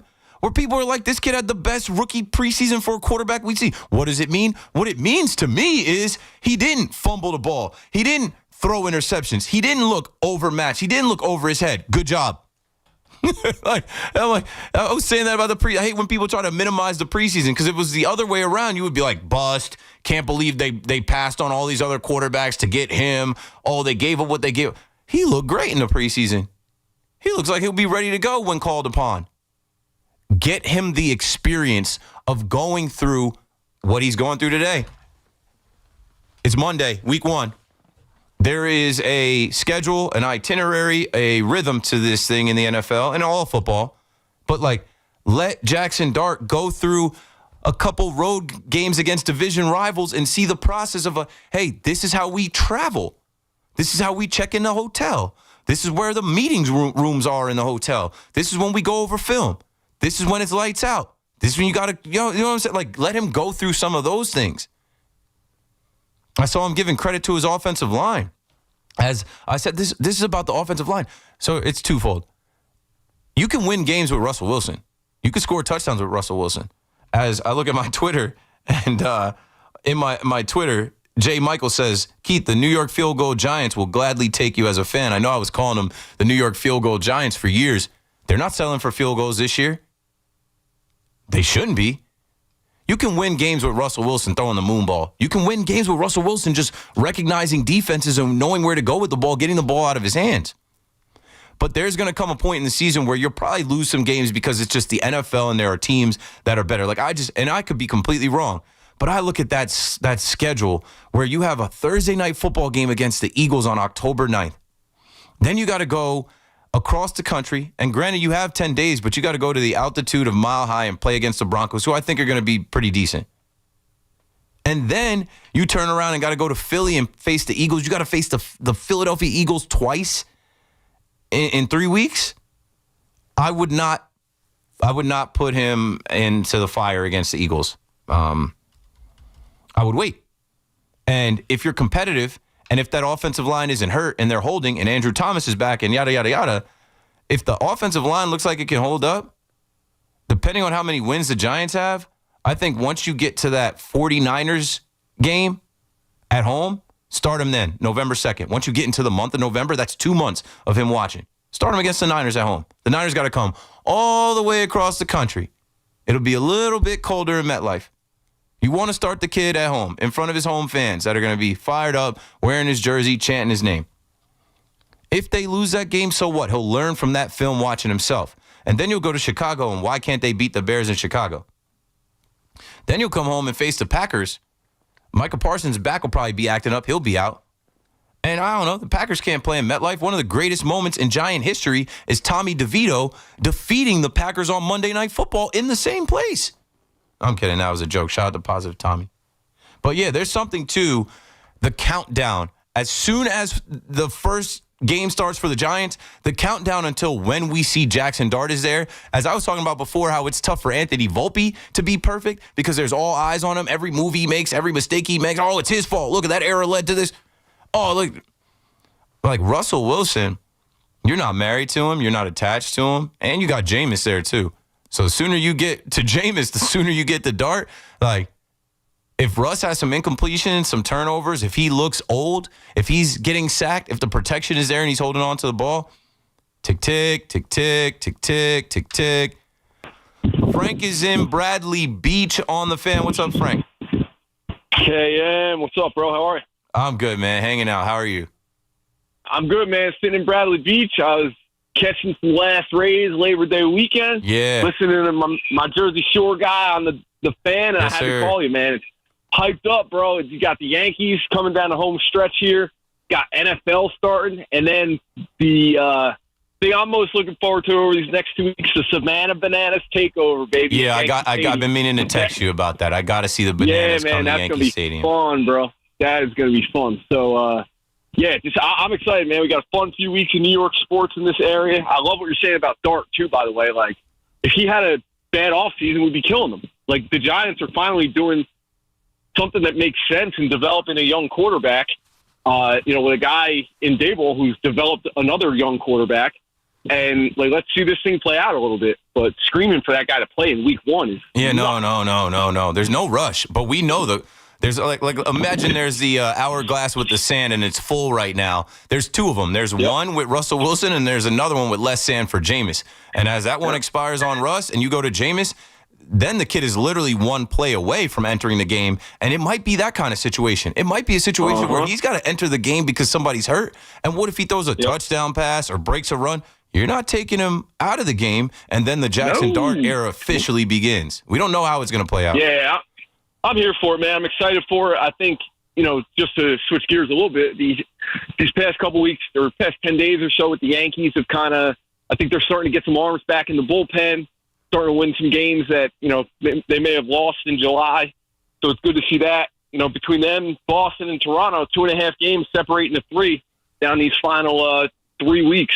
3.5 weeks. It's gonna be fun, man. I'm fired up. Typical Yankees. I just fired up. Exactly. They get my boy this morning. I know. They get the soft spot of the schedule. It's like they're cramming for a test. I feel like they can still pass the test, win the division, and we're about to see in these next 12 games in 4 series if like getting the reps and feeling yourself against the lesser opponents, hitting home runs, dominating these teams. Let's see if that translates to you being competitive and punching at your own weight class and being able to knock out these 3 teams that are first place teams ahead of you.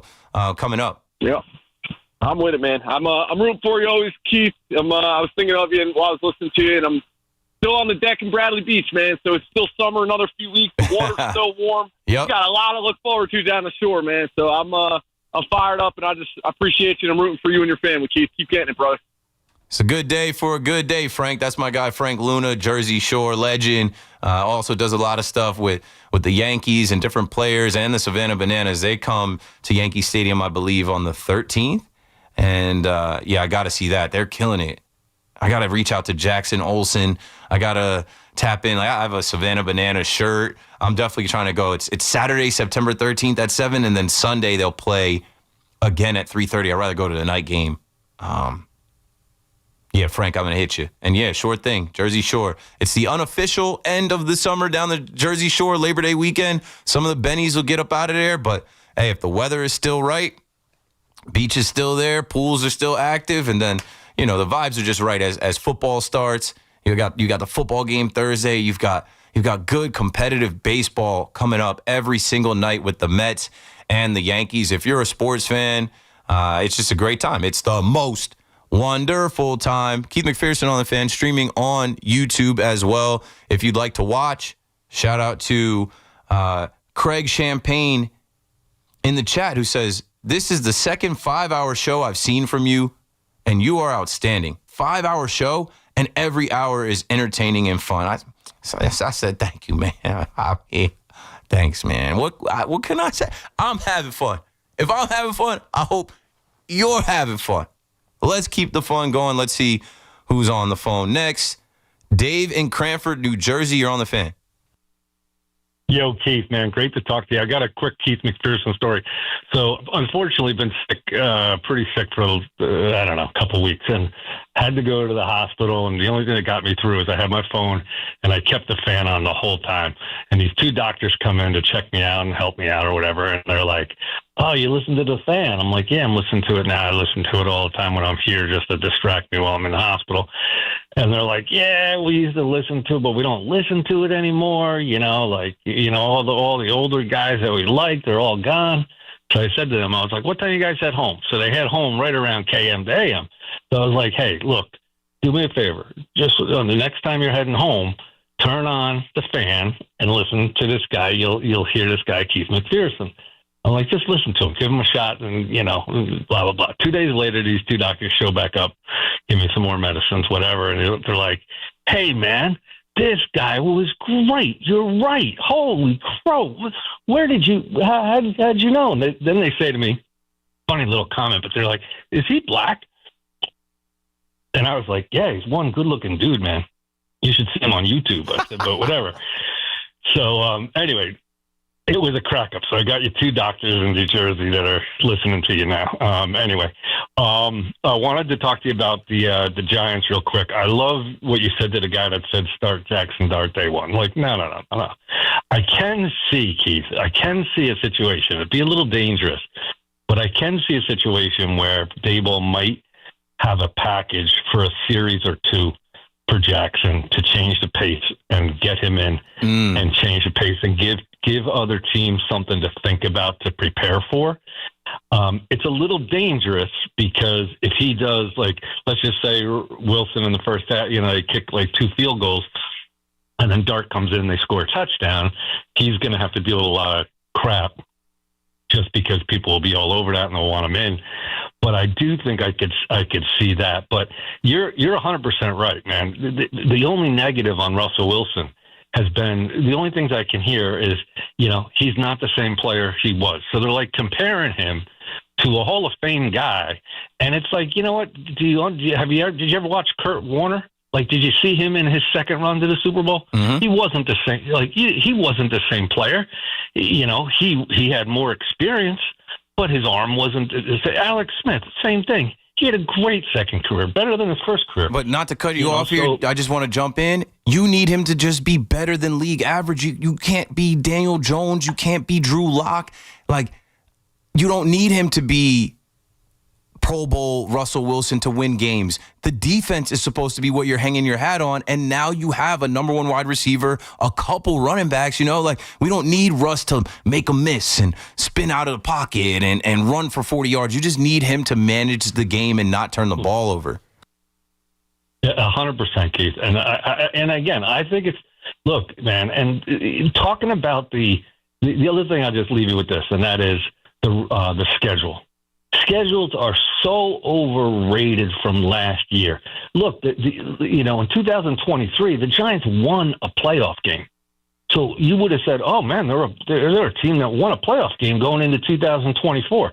2024 was a disaster.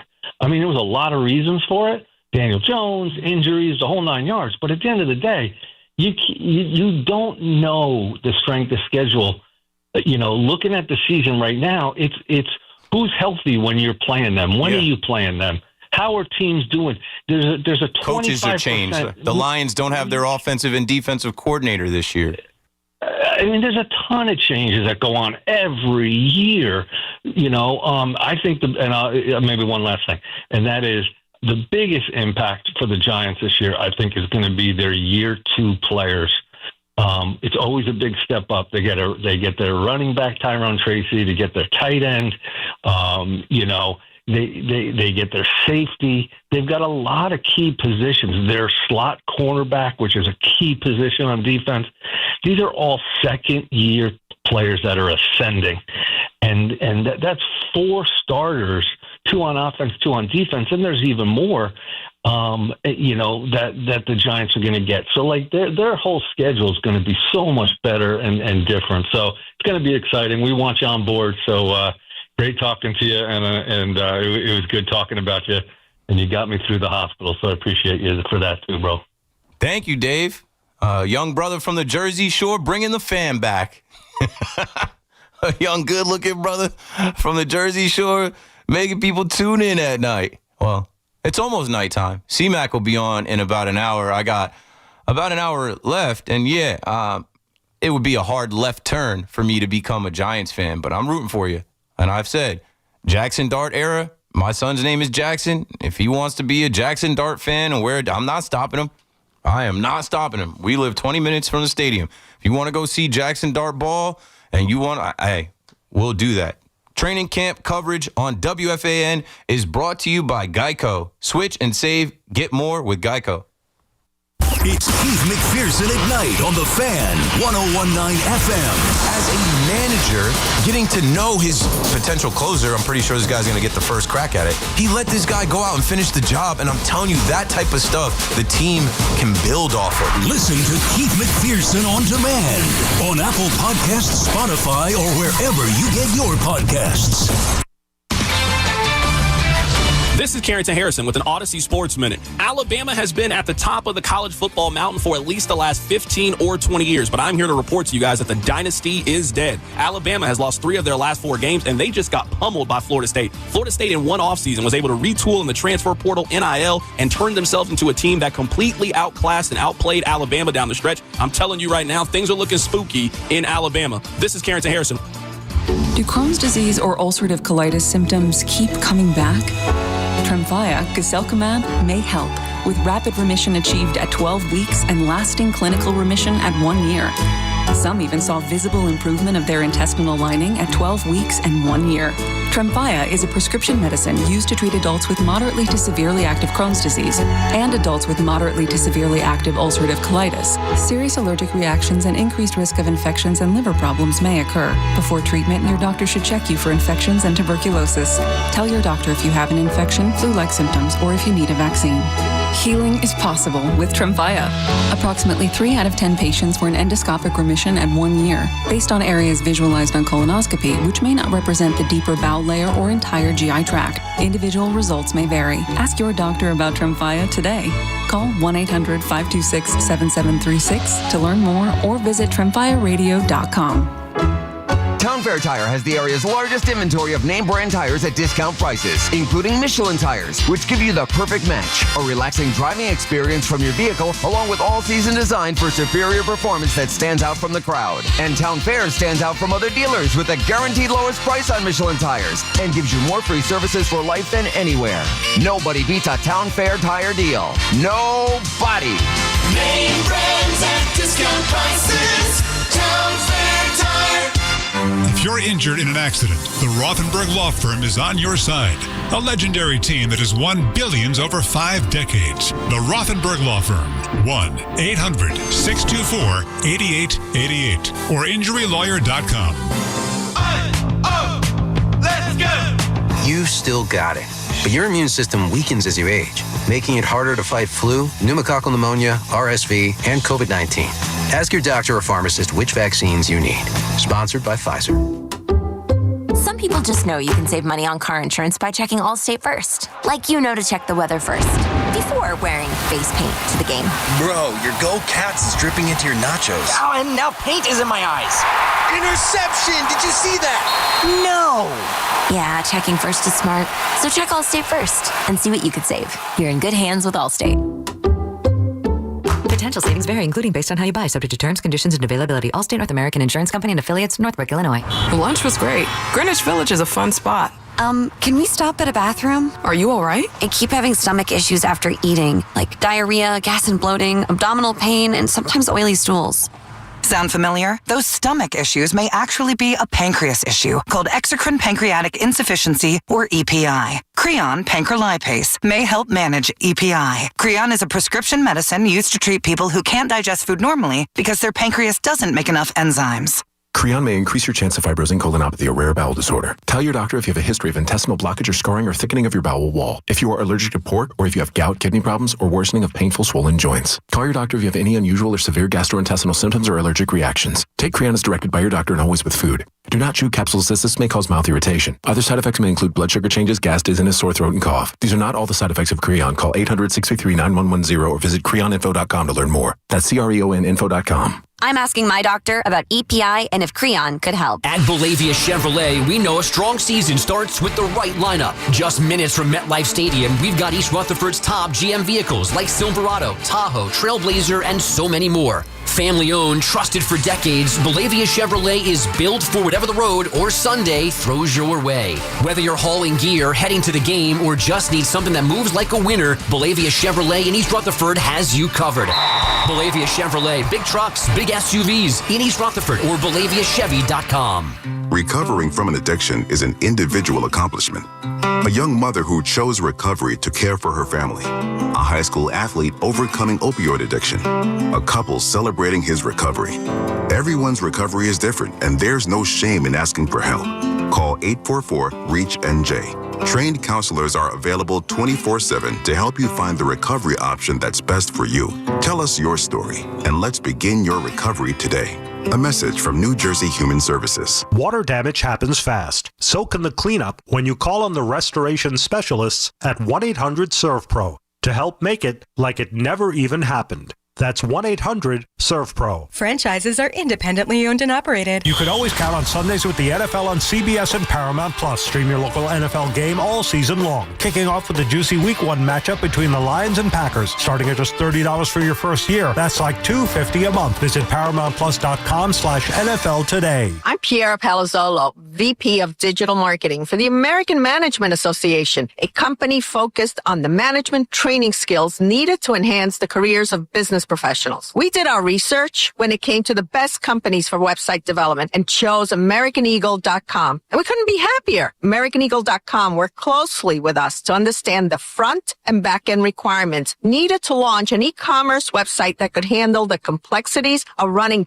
thousands of seminars nationwide. Our robust new website and improved SEO saw immediate increases in site traffic and web revenue. If you're in need of managerial effectiveness and success, visit our website at amanet.org. If you're in need of a website that provides an unparalleled consumer experience, I highly recommend AmericanEagle.com. Transform your business today. Dial 877-WebNow1 for a free digital consultation with AmericanEagle.com. We're coming to you live from the Town Fair Tire Studios, powered by Town Fair Tire. Nobody beats Town Fair Tire. Nobody. This is the Duke's Country Song. It's a song about the best mayo. It has a yellow lid, and its full name is Duke's Mayonnaise. Get Duke's Mayo in store. It's got twang. From the 1010 Winds Traffic Center, Andre Ferro with the InjuryLawyer.com fan. Highway Patrol presented by the Rothenberg Law Firm. We have trouble on the eastbound Grand Central Parkway in Queens, right by Francis Lewis Boulevard and Cunningham Park. Crash knocking out one lane. Westbounders going by slow, taking a peek. Westbound Southern State Parkway in Nassau County. Look out for a stall just west of the Wantagh, slowing you down. The westbound LIE also busy by Glen Cove Road. Northern State Parkway seems to be the best of the bunch. Inbound George Washington Bridge, a disabled vehicle upper level in, right by the Henry Hudson Parkway ramp. That's going to cost you an extra couple of minutes. 25 minutes in, 15 minutes out. About 15 minutes in at the Lincoln, 25 at the inbound Holland. Both outbound are in good shape. Traffic sponsored by Duke's Mayonnaise. Is that Al Duke's Mayonnaise? Andre Ferro with the InjuryLawyer.com fan highway patrol. Presented by the Rothenberg Law Firm. Get the latest on the Giants and Jets on WFAN, WFAN FM, WFAN FM HD1, New York, and Odyssey Sports Station.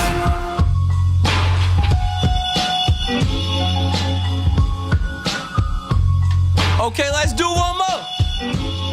One more hour on the fan for me today, but I'll be back tomorrow, the next day. We'll be back to our regularly scheduled programming. Keith McPherson on the fan filling in for Evan, Tiki, Tommy, and Sean. I make sure to say, everybody, this is not my show. This is not my time slot. It's not the weekend. It's Monday. I know it's a holiday, but I am filling in for the guys that you usually hear on Afternoon Drive. Evan Roberts, Tiki Barber, Tommy Lugauer, and Sean Morash. Make sure you say that, man. Big Mac, you don't have to say that you're filling in for Keith McPherson when you come on later tonight, because I just was on for 5, I just feel like when you're filling in for somebody, you should say, just out of respect, like, hey, you might be tuning in to hear this person, but you got me. I feel like we get a lot of, definitely this summer, people on the fan filling in or doing shows, and they're like, it's me on the fan. It's like, okay. But who you filling in for? 888-808-1019. I was at the Mets game yesterday, and I think at least 5 times I've sent a shout-out to the New York Mets. They did not have to be so generous and hospitable and just, nice to coordinate bringing me downstairs so that my son could meet his hero, who is Blippi. I will not forget that. I appreciate that a ton.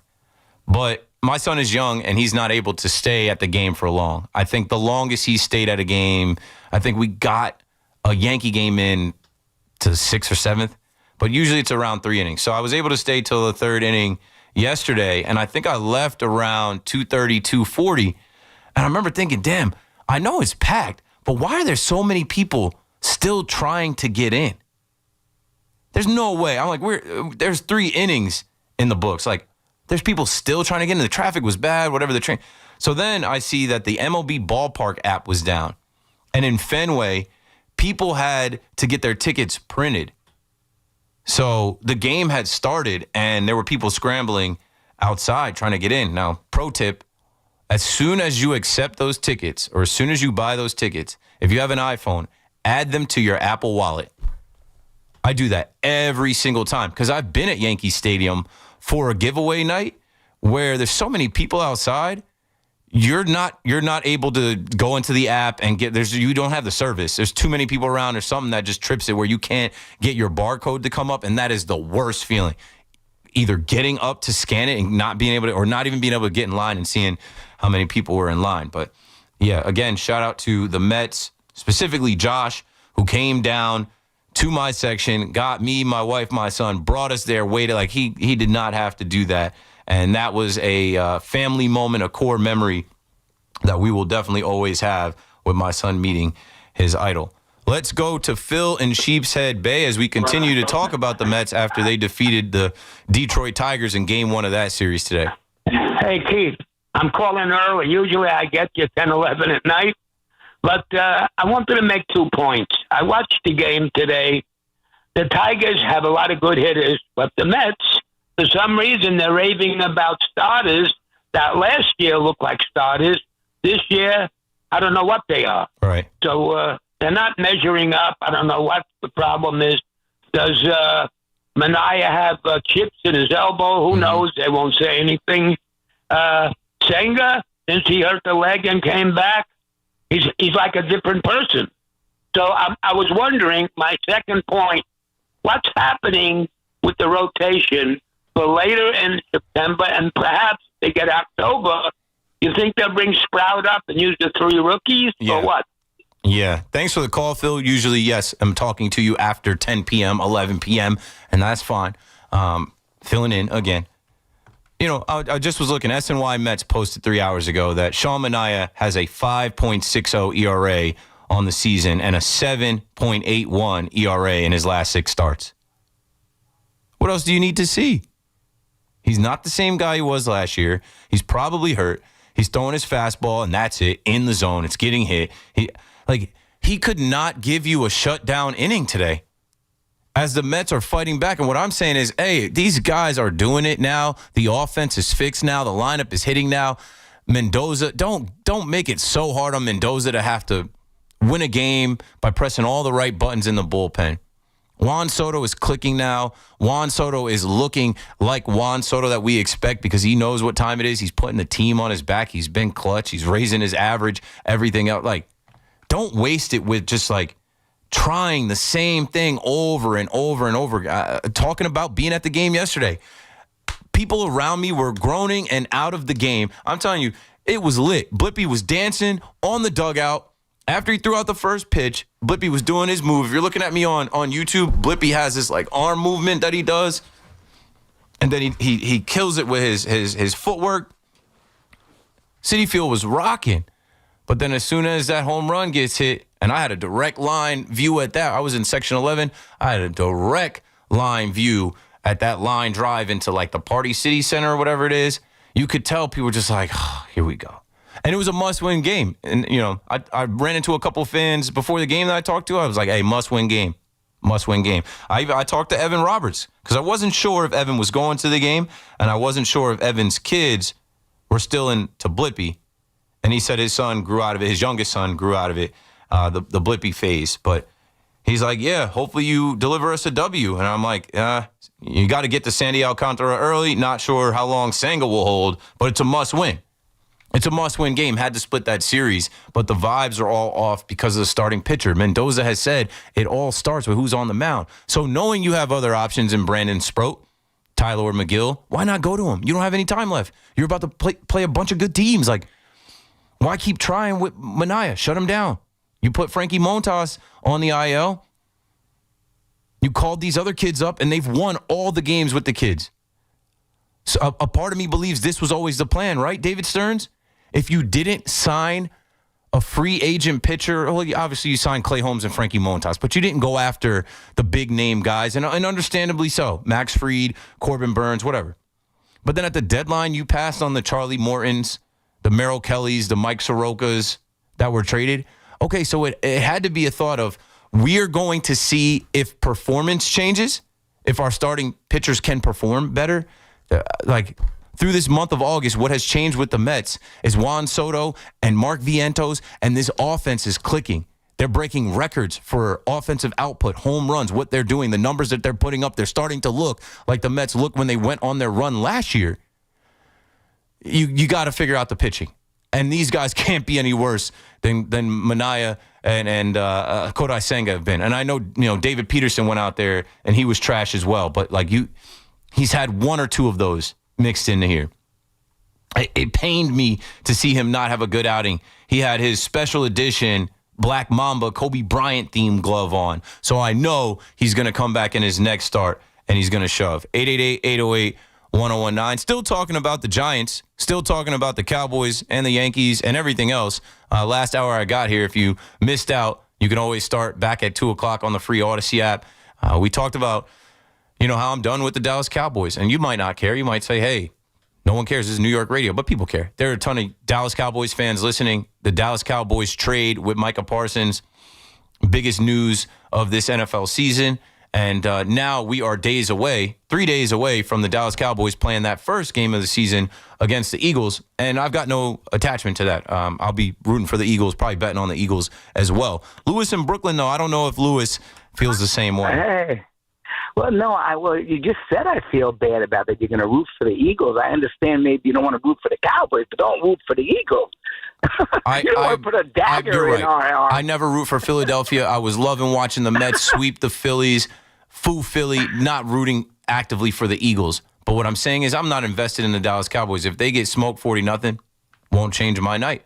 If they win 40-0, won't change my night. I was very hurt, like you were, about why Green Bay. Green Bay always beat us in the playoffs, and that's what I'm saying. Why them? Yeah. Why did you just help them? If they win the Super Bowl this year, come on, even if they don't win, they go to the playoffs. They knock you out of the playoffs all the time. Why would you give them Micah Parsons? I know, but when your team, the Nets, had their problems, those 3 superstars that left, you didn't leave the Nets because of that. You stayed with the Nets, right? That's different. Being a Nets fan is mostly misery, low expectations.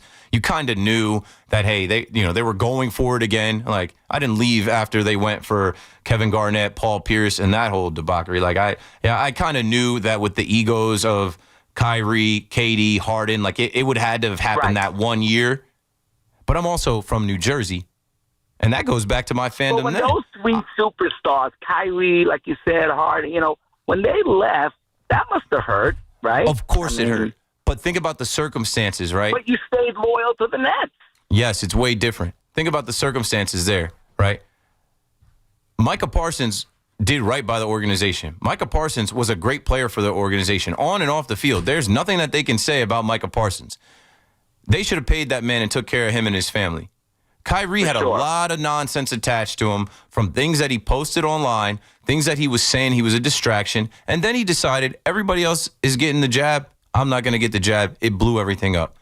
And Kyrie is the reason that KD even wanted to come here. So KD followed him out of the door. Even before that, they should have never accepted a trade for Ben Simmons. They sent James Harden away because he was disgruntled or whatever.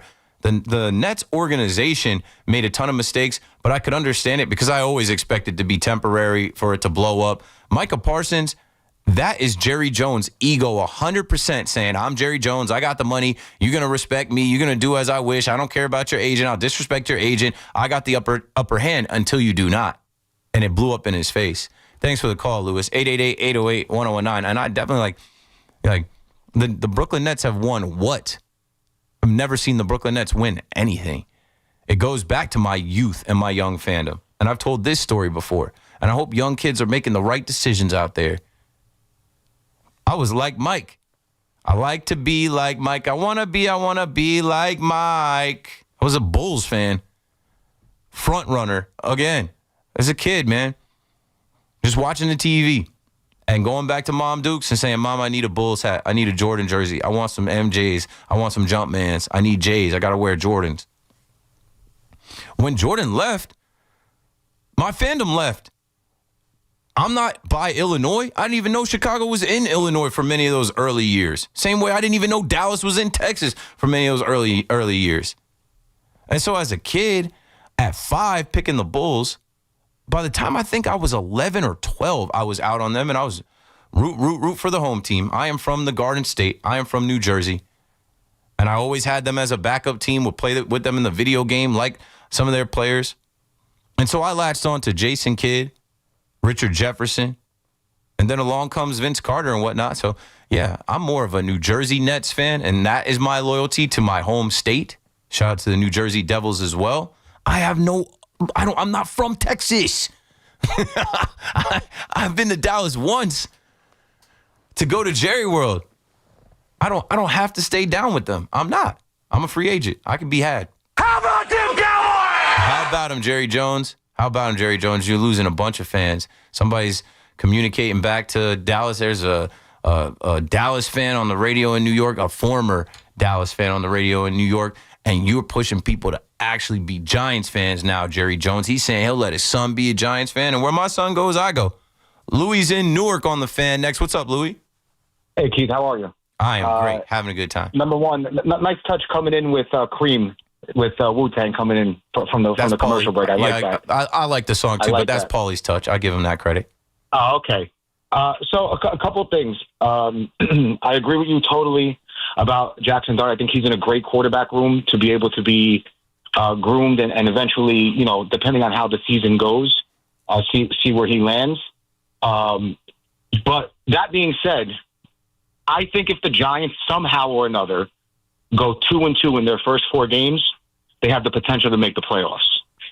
And I think that we're not putting as much thought into Micah Parsons leaving, how it changes the landscape of the NFC East. And I really don't believe that Jaden Daniels is going to perform the way he did last year with an entire offseason for people to get ready for him. I just want to know what you thought about that. Yeah, thanks for the call, Louis. You made me think about scary Terry McLaurin, right? I remember talking about him on the fan, saying his value to other teams is not as high as his value is to the Commanders and Jaden Daniels. They paid that man. And that whole situation got rocky way before Micah Parsons' situation. It's another thing. Micah Parsons was quoted saying, I'll take less because I understand we need good players on the team. Micah Parsons wanted to get ahead of it. And Jerry Jones let Max Crosby be paid, Myles Garrett be paid, TJ Watt be paid. And the price went up and up and up. It's on Jerry Jones. But, talking about the NFC East, I have no faith in the Dallas Cowboys.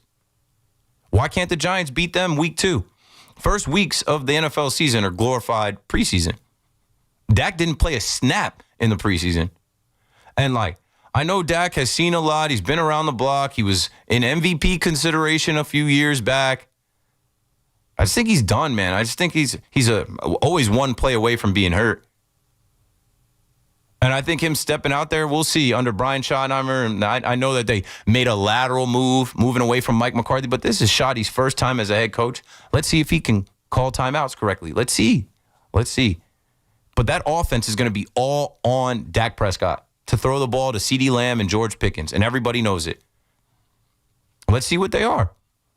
I think that if the Giants defense can find a way to stop them with their upgraded defensive line and secondary, all you got to do is stop the pass.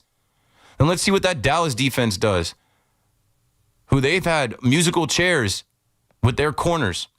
They don't have their most dominant player on defense, and everybody knows that. And they haven't had him, obviously. He wasn't there through, practice and training camp, so they've been preparing without him.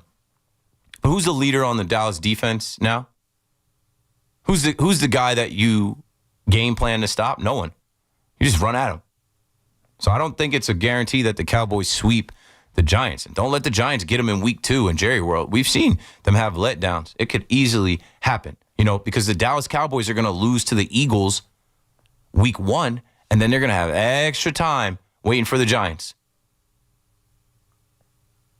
That's not a lock. I don't see the Dallas Cowboys just being that much better than the Giants. It depends on what kind of game they get into. And the Commanders, let's see if Jaden Daniels has a sophomore slump. I highly doubt that he will.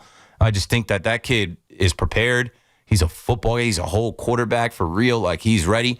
And they've got good players and talent around him. We'll see what Deebo Samuel has left in the tank. It's about the Giants being able to split with them. And they do, for some reason, play good against the Commanders. Last year, the Commanders beat them with all field goals. Can they split with them? I don't expect them to beat the Eagles. Can they split with the Cowboys? Can they split with the Commanders? And then the rest of the teams that are on their schedule, you got to beat the Saints. You got to beat the Bears. Why can't they beat the Chargers? Like some of those teams like that. Defense. That's got to be the calling card. That's what it was in 2023, right? Defense. Play close games, and then late in the game, control the ball, control the clock, run the football, make the big plays over the top with Malik Neighbors, Darius Slayton when you need it, and steal some games 23-20. Steal some games 20-17. 888-808-1019. I'm running out of time. Let's do a big shot of the night when we come back. NFL Talk on the Fan is presented by Paramount Plus. You can't count on much these days, but you can always count on Sundays with the NFL on CBS and Paramount Plus. Watch your local NFL games live every Sunday on CBS and Paramount Plus all season long. Visit ParamountPlus.com/NFL to get started today. We're coming to you live from the Town Fair Tire Studios, powered by Town Fair Tire. Nobody beats Town Fair Tire. Nobody. This summer, get in the game with Windorama's biggest sale ever during the Home Team Savings Event. Save up to 30% off your window and door installation project now through September 14th. It's fast and easy. Schedule your free consultation, shop from home, and let our local certified experts handle measurements and installation in just 14 days. Visit savewithrama.com to book your free consultation with the local home team at Windorama. New York sports is more than a game. It's a lifestyle. WFAN is the only place where Yankees, Mets, Giants, and Jets fans come together and sound off. I like Soto. I like his attitude. The Fan, 101.9 FM, and always streaming on the Odyssey, iHeartRadio, and TuneIn apps. Plenty of MLB action on this Labor Day. I'm Chris Mack here to help you beat the books with the BetMGM Network. 13 games on today's slate. Plenty of value in betting on the Giants to take down the Rockies at Coors Field today. San Francisco a -140 favorite on the money line and wrapped up August by winning 7 of their last 8. And the Rockies, well, they're the Rockies, and that's unlikely to change today. I'm Chris Mack from the BetMGM Network. Bet smarter and beat the books. Download the BetMGM app today. Please gamble responsibly. Did you know that driving under the influence of marijuana is illegal? Driving high will get you a DUI. And if you're wondering if law enforcement can tell you're driving high, well, everyone else can. Friends? I can tell you drove high. Parents? I can tell when you drive high. Relatives? I can tell. You drove here high, didn't you?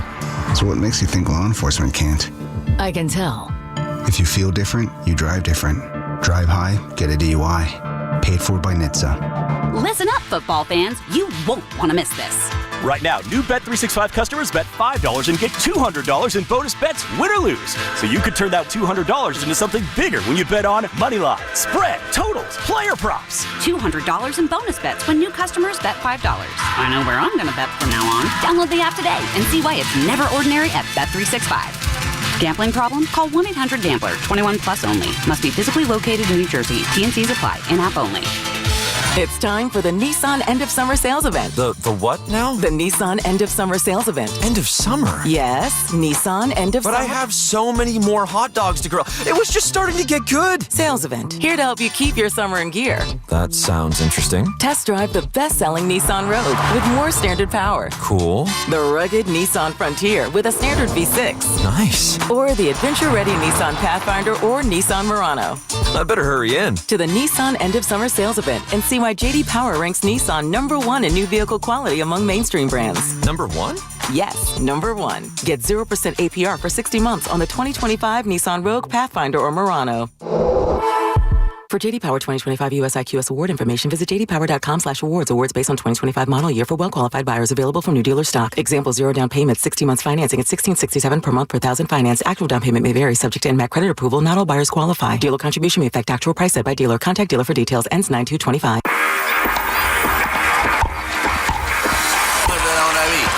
The 2025 U.S. Open Tennis Championships are underway, where the greatest city meets the world's greatest tennis players. Happening now through September 7th. Tickets for Labor Day weekend are sold out, but you can still catch the championship action during the final week of the tournament. Visit usopen.org for the latest ticket information and to secure your seats. The 2025 U.S. Open Spectacular awaits. Do Crohn's disease or ulcerative colitis symptoms keep coming back? Tremfya, guselkumab, may help, with rapid remission achieved at 12 weeks and lasting clinical remission at 1 year. Some even saw visible improvement of their intestinal lining at 12 weeks and 1 year. Tremfya is a prescription medicine used to treat adults with moderately to severely active Crohn's disease and adults with moderately to severely active ulcerative colitis. Serious allergic reactions and increased risk of infections and liver problems may occur. Before treatment, your doctor should check you for infections and tuberculosis. Tell your doctor if you have an infection, flu-like symptoms, or if you need a vaccine. Healing is possible with Tremfya. Approximately 3 out of 10 patients were in endoscopic remission at 1 year, based on areas visualized on colonoscopy, which may not represent the deeper bowel layer or entire GI tract. Individual results may vary. Ask your doctor about Tremfya today. Call 1-800-526-7736 to learn more or visit tremfyaradio.com.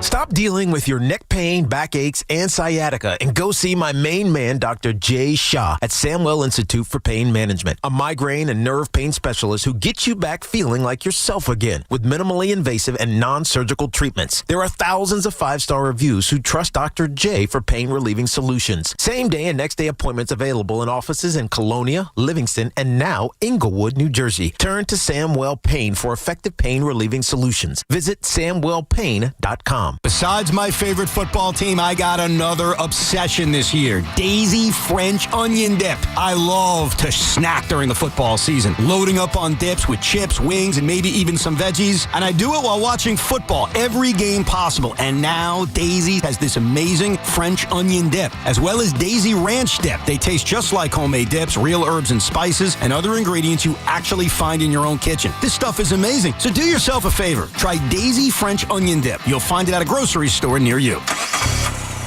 Hear that? That's the beginning of a journey powered by the confidence that comes from driving a vehicle so reliable. It's backed by a 10-year, 100,000-mile limited powertrain warranty. Where your journey ends? Well, that's up to you. Visit your local Kia dealer today. Kia, movement that inspires. See retailer for warranty details. Always drive safely. Limited inventory available. Getting engaged will be one of the most exciting times of your life, and the winning team at London Jewelers is there to help you pop the big question. They have the cutting-edge technology and trained professionals at London Jewelers to help you select a ring from their beautiful 2x London collection, or even design the absolute perfect ring to fit within everyone's budget. So whether you're starting out or starting over, why not let the engagement experts at London Jewelers help you out? You could visit London Jewelers at any one of their 6 locations, including the Americana Manhasset and the Ball at Short Hills. We're coming to you live from the Town Fair Tire Studios, powered by Town Fair Tire. Nobody beats Town Fair Tire. Nobody. Life's rewarding, especially with Flushing Bank's Complete Cash Rewards program. Just open a personal or business complete checking account to get started. With 29 New York Metro locations, there's nothing easier or more rewarding. Visit flushingbank.com today. Member FDIC. From the 1010 Winds Traffic Center, Andre Ferro with the InjuryLawyer.com fan. Highway Patrol, presented by the Rothenberg Law Firm. Double trouble in the Bronx, southbound 95, Bartow Avenue, southbound side of the Deegan, heading down from McLean Avenue, and the southbound Sawmill coming down from that area of the westbound Cross County Parkway by Yonkers Avenue and heading down towards the Henry Hudson Parkway. Bumper to bumper coming down from McLean Avenue. 3 separate incidents there. Inbound George Washington Bridge, 25 minutes. 25 on the outbound side. Outbound Lincoln and Holland are wide open, both inbound around 30 minutes. The Staten Island Expressway slow. There's a disabled vehicle eastbound by Forest Avenue. That's going to slow you down if you're using the Goethals onto Staten Island. Look out for slowdowns on Long Island, westbound on the Southern State Parkway, right around the 106 area, Newbridge Road. Still working on a disabled vehicle, left shoulder. Traffic sponsored by Flushing Bank. Andre Ferro with the InjuryLawyer.com fan Highway Patrol, presented by the Rothenberg Law Firm. Get connected with WFAN to talk about your favorite teams. The Fan on the Odyssey, iHeart, and TuneIn apps. Wakanda!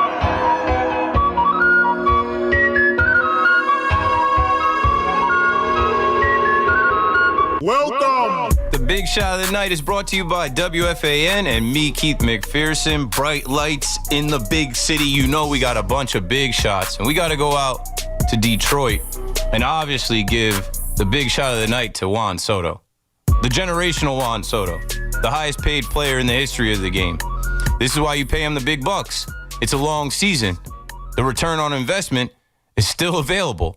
Juan Soto goes out there, goes 2 for 3 with a triple, a grand slam, 2 walks, 6 runs batted in, literally answering back, putting the team on his back after Sean Manaea couldn't hold it down.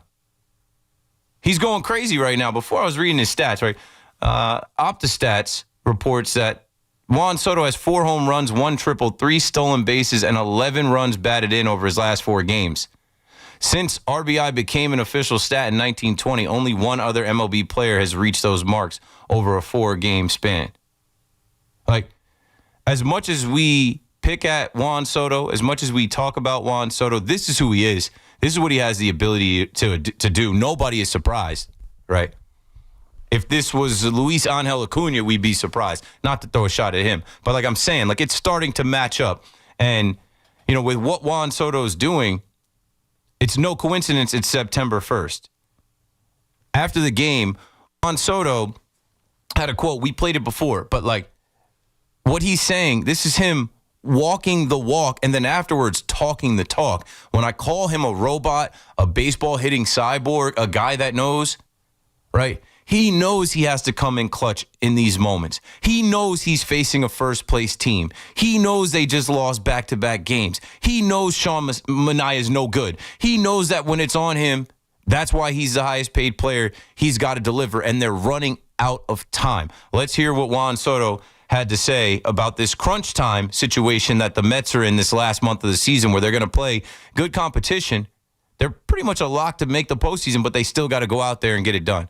September now, does it feel like crunch time? What do you mean? Does it feel like, you know, this is the, you got to get it done here, this is the month? I mean, this is a moment. I feel like whoever gets hot in September is the team who goes all the way. You can see it with the teams that win it lately. They're really hot in September, so I think this is the right time to get hot. Yeah, you don't just struggle through these next 4 weeks and then turn it on, new season, postseason, here we go. You have to evolve. You have to round into form. I hope the Yankees are. We've only seen them do that against lesser competition. What I had said since the open today is that the Mets rise to the occasion against better competition. Yeah, they folded against the Miami Marlins. They don't know those guys. Yeah, they folded against the Marlins in their building, but they swept the Phillies when the lights were bright, when everybody was watching, mano y mano. And I think they still got a little bit more of that in the tank. 888-808-1019. I cannot wait for football. I cannot wait till they kick that ball in the air at 8:20 on Thursday. And we'll have the Yankees in a series coming up here against the Houston Astros. And we'll have the Mets finishing this series against the Detroit Tigers. And you know what? You know, I've been saying all day, hey, when Nolan McLean pitches, he's got the right energy and vibe. Everybody feels like they're going to win with him on the mound. Well, he pitches tomorrow against Sawyer Gibson-Long, who has made a handful of starts here this season. And you feel good about taking the series against a first-place team in the Detroit Tigers in their building late in the year. Anyway, back to the phones we go. I was talking all day about how I'm not a Cowboys fan anymore. Some people are against it. Some people, I don't care. I'm telling you the truth. I'm telling you the truth. You don't have to follow me. You don't have to believe in me. I've been kicked out of the Cowboys Fandom Club, which I already, put my resignation in 2 years ago. I've been getting tweets and calls. Let's continue with those calls. Barry is in Mawa on the Fan next. What's up, Barry? Hey, Keith. How you doing? Great. Thanks for calling. All right. I'm telling you one thing. I grew up a Cowboy fan since 1964. Bob Hayes ran in the Olympics. And they signed him. And have a little patience, my friend.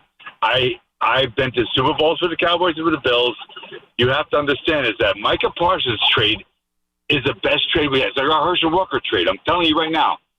We finished 28th in defense last year, by the way.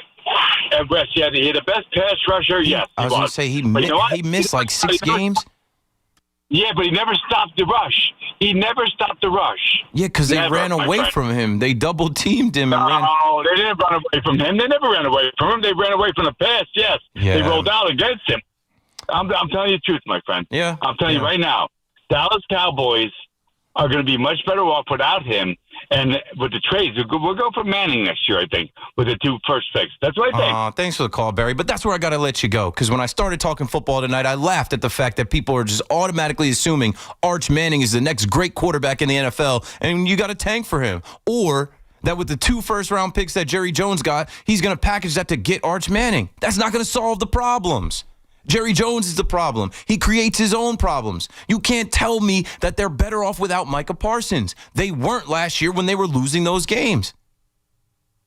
You can't tell me that the future is great and this is a Herschel Walker type trade. And I don't care about those picks. I don't know what those kids are going to be.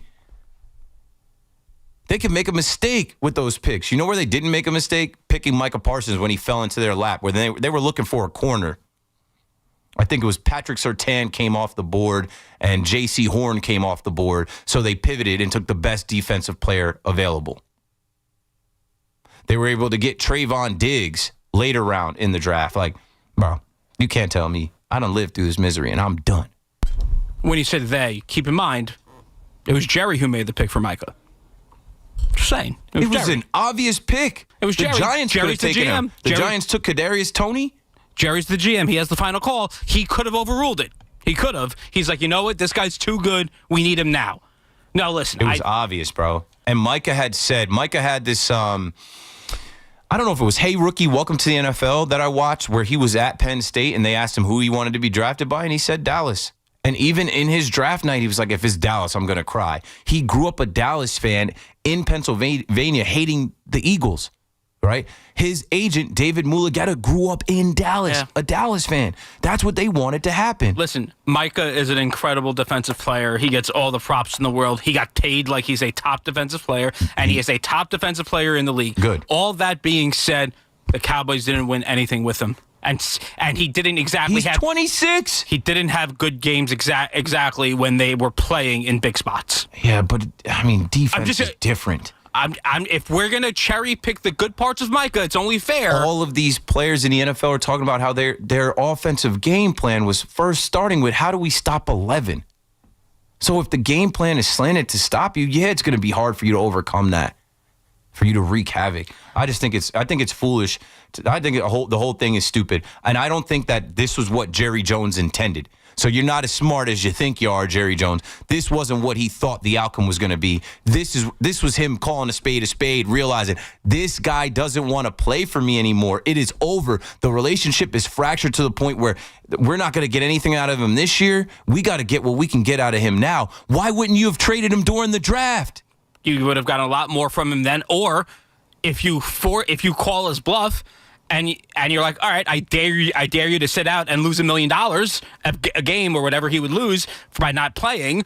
You call his bluff. That fractures the locker room. That makes fans more disgruntled than they already are. So now you have both. But at least you got 2 first-round picks in Kenny Clark, who's going to have a resurgent year for the Dallas It was Cowboys. a no-win situation caused by Jerry Jones, right? It's a no-win situation. He caused it. They don't believe, and now all of a sudden they want to pay Deron Bland and other guys. I think they paid Terrence Steele, somebody else, some other stupid little minor contracts. But they don't believe in taking care of their guys early. Dak Prescott, a 4th-round pick, should have been signed, sealed, delivered as soon as they realize as a rookie, hey, this is going to be the guy. Romo's done. You start throwing money at him then. They have wasted so much money on Dak Prescott. Hundreds of thousands. Millions. But hundreds of thousands, too. And what have they won with Dak Prescott? Nothing. Would they win with Ezekiel Elliott, giving him 6 years, $90 million at the running back position? Dumb. Stupid. I'm not going to stay stuck on stupid. I know better. I just know better now. You live and you learn. I've outgrown that. I don't watch. Back when I was 5, I used to watch Power Rangers as well. It does nothing for me now. Neither do the Dallas Cowboys. Power Rangers was when Power Rangers burst on the scene. They Wally pipped the Ninja Turtles, which I didn't think was possible. Yes, but the Power Rangers. When the astronauts open up the garbage can on the moon and Rita comes out and you see Zordon and everything, and it's like, what's this? What is this? And then Goldar, and you send the thing down to Earth and everything goes crazy. The Putty Patrol. Wait, Power Rangers changed the. They morph? They're mighty morph. Wait, they're teenagers.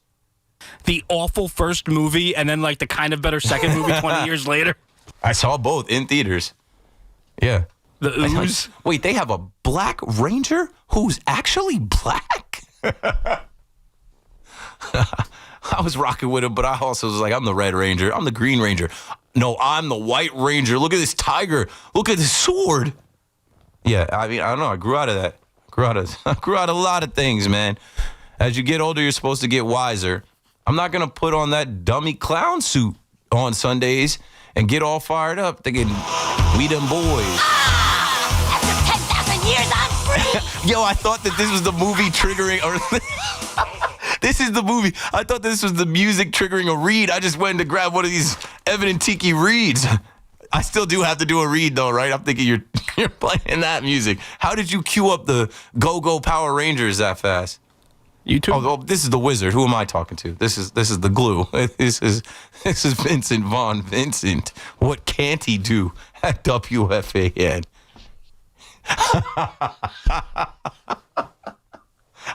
I don't think my headphones are loud enough. That didn't come through the airwaves. Let's take another call here. My guy, Milton from Brooklyn, the Cowbell Man. Yo, very interesting to hear you during the day. You're doing a great job like always. Thank you, and, sir. I just want to talk a little Mets and Jets. And let me just say, first of all, for all these fans that are going to say something to you, they need to just calm down. Because first of all, how many fans out there root for a player? They walk around with their LeBron jerseys, and then when he leaves, they win another jersey. They're a bunch of frauds. Great They're point. a bunch of frauds. These young kids more than ever. Yeah. I mean, more come than on, ever. man. What's your favorite team? Well, I don't have a favorite team. Well, it's so easy to not have a favorite team, so you're never going to be able to get made fun of. Your friends can't make fun of you because you don't have a team. They're just scared to go through the pain, and that's part of being a sports fan. You're losing out so much when you don't live and die with a team. But when you and me, I was a Cowboys fan when I first went to North Carolina a long time ago because I didn't know better, and they convinced me because of the first team I ever heard of, the Star, America's team. I went to North Carolina, born and raised in Brooklyn. But when I came back to New York where I was raised, where my family lives, I found out there was 2 New York teams, and yes, I picked the wrong one. But by becoming a Jet fan because of my uncle, it just felt natural because that's where I'm from. And all I'm telling you, Keith, is we want you in this family because you're from the area. There's no way in hell you're going to ever root for an NFC team. I don't care what NFC team we're talking about, let alone the NFC East. There's no reason for you to root for a team like the Chargers or anything else. It doesn't make any sense. You got to come back home. And there's a green and white team that already is, I could just feel it. I've already been there. come back home. I've been to a bunch of Jets games. I lean gang green. I'm always rooting for the Jets. They have just found so many ways. Like, oh, listen, I've been through the pain. Listen, yeah, I don't have to tell you. I know you done lived it. Yeah, I know. And this guy that says that was as far as the trade, that Minnesota-Dallas trade, there's nothing ever going to be like that. They got like 1,000 picks. These guys got 2 late first-round picks. They're not getting nothing with that. It was the Packers are going to win. Those are never going to be top 10 picks. I mean, come on. It was 2 people that were just going to try to stick their heads, bang heads, and prove who was going to be right. It was an ego thing, and it's just messed up for the fan base. As far as the Mets are concerned, speaking of fan bases, I'm sick of all this. Oh, look at Soto now. Look at him. We all know who he is. We all wanted him to stay. We all know who Juan Soto. Could you stop talking about Juan Soto? That's like getting, Babe Ruth in his prime and saying, oh, I told you he was going to hit home runs. We know what this man is. But the fact of the matter is, Met fans, you wanted to be the big brother. You have to win a World Series. I don't care about what Soto does. I don't care what happens, this and this and that. If you want to come on the radio like Loogie does and say that you're taking over, you have to win, period. I don't care if the Mets take a Game 7 to the AFC, whatever, the MLB championship. They have to get to the World Series and actually win. It doesn't matter. This is what's part of being the big brother. The expectations are to the roof. There's no more excuses. There's no more, oh, maybe next year on a 5-year plan. Or, if we do good this year, we'll get better. No. You have to win the World Series or it was a total bust. I don't care if this guy hits 90 home runs and 1 million RBIs and is the greatest player ever. If they don't win the World Series, it was a bust. It didn't work, and they're going to have to keep trying and trying until they do, because that's part of being a big brother. Because I go through as a Yankee fan. We went to the World Series last year, and we keep getting clowned about a few errors in one inning, and they want to act like they played better against the Dodgers. They got blown out like every game. 20-run differential, yep. We was in every game, and our manager blew it, especially Game 1. But I'm just trying to let people know that when you want to claim something, you better do something. It ain't just about talking about stats and trying to show off a player. It just doesn't work like that. Keith, you are the man. I want you to continue going up because your stock right now is you're like a Costco stock, bro. It's just going out the roof, brother. You are on fire. I love you, brother. See you in the stadium. And let's go Jets. They're going to beat the Steelers. And Rodgers is going to get sacked 7 times, and the Jets are going to win the game, baby. Let's go, baby. Woo! Thanks for the call, Milton. The cowbell, man. The Yankees got to play better. Last time we had some cowbell in the bleachers for Hawaiian Shirt Day, the Yankees didn't do anything, man, against the Red Sox. Anyway, appreciate you, Milton. Let me know when you want to make the trek from Brooklyn to East Rutherford. We'll go see the Jets. I do plan on going to see the Jets. I'm rooting for Justin Fields. I'm rooting for Breece Hall. I'm rooting for Garrett Wilson, who got his money to be one of the top receivers in the league. It's going to be tough, right? How are they going to get him the ball? They're going to get him the ball. So the Jet fan, 2 years of misery. Yeah, I'm rooting for these young kids that got all hyped up about Aaron Rodgers. I'm rooting for these young kids that before that were hyped up over Zach Wilson.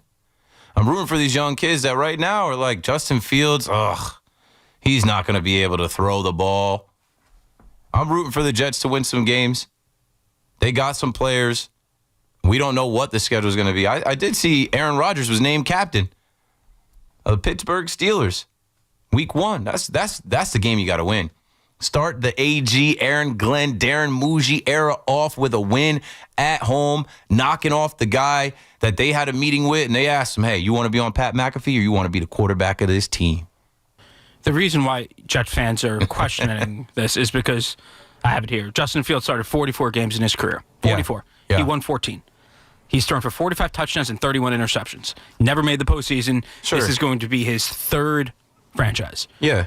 All of that has to mean something.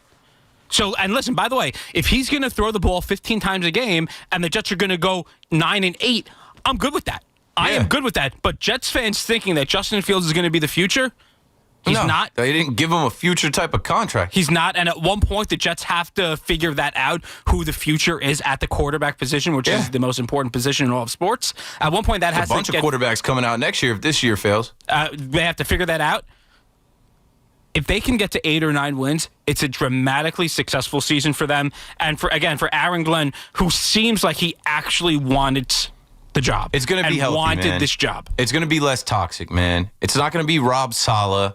It's not going to be Zach Wilson to Mike White, believing in Mike White. Chris Streveler playing.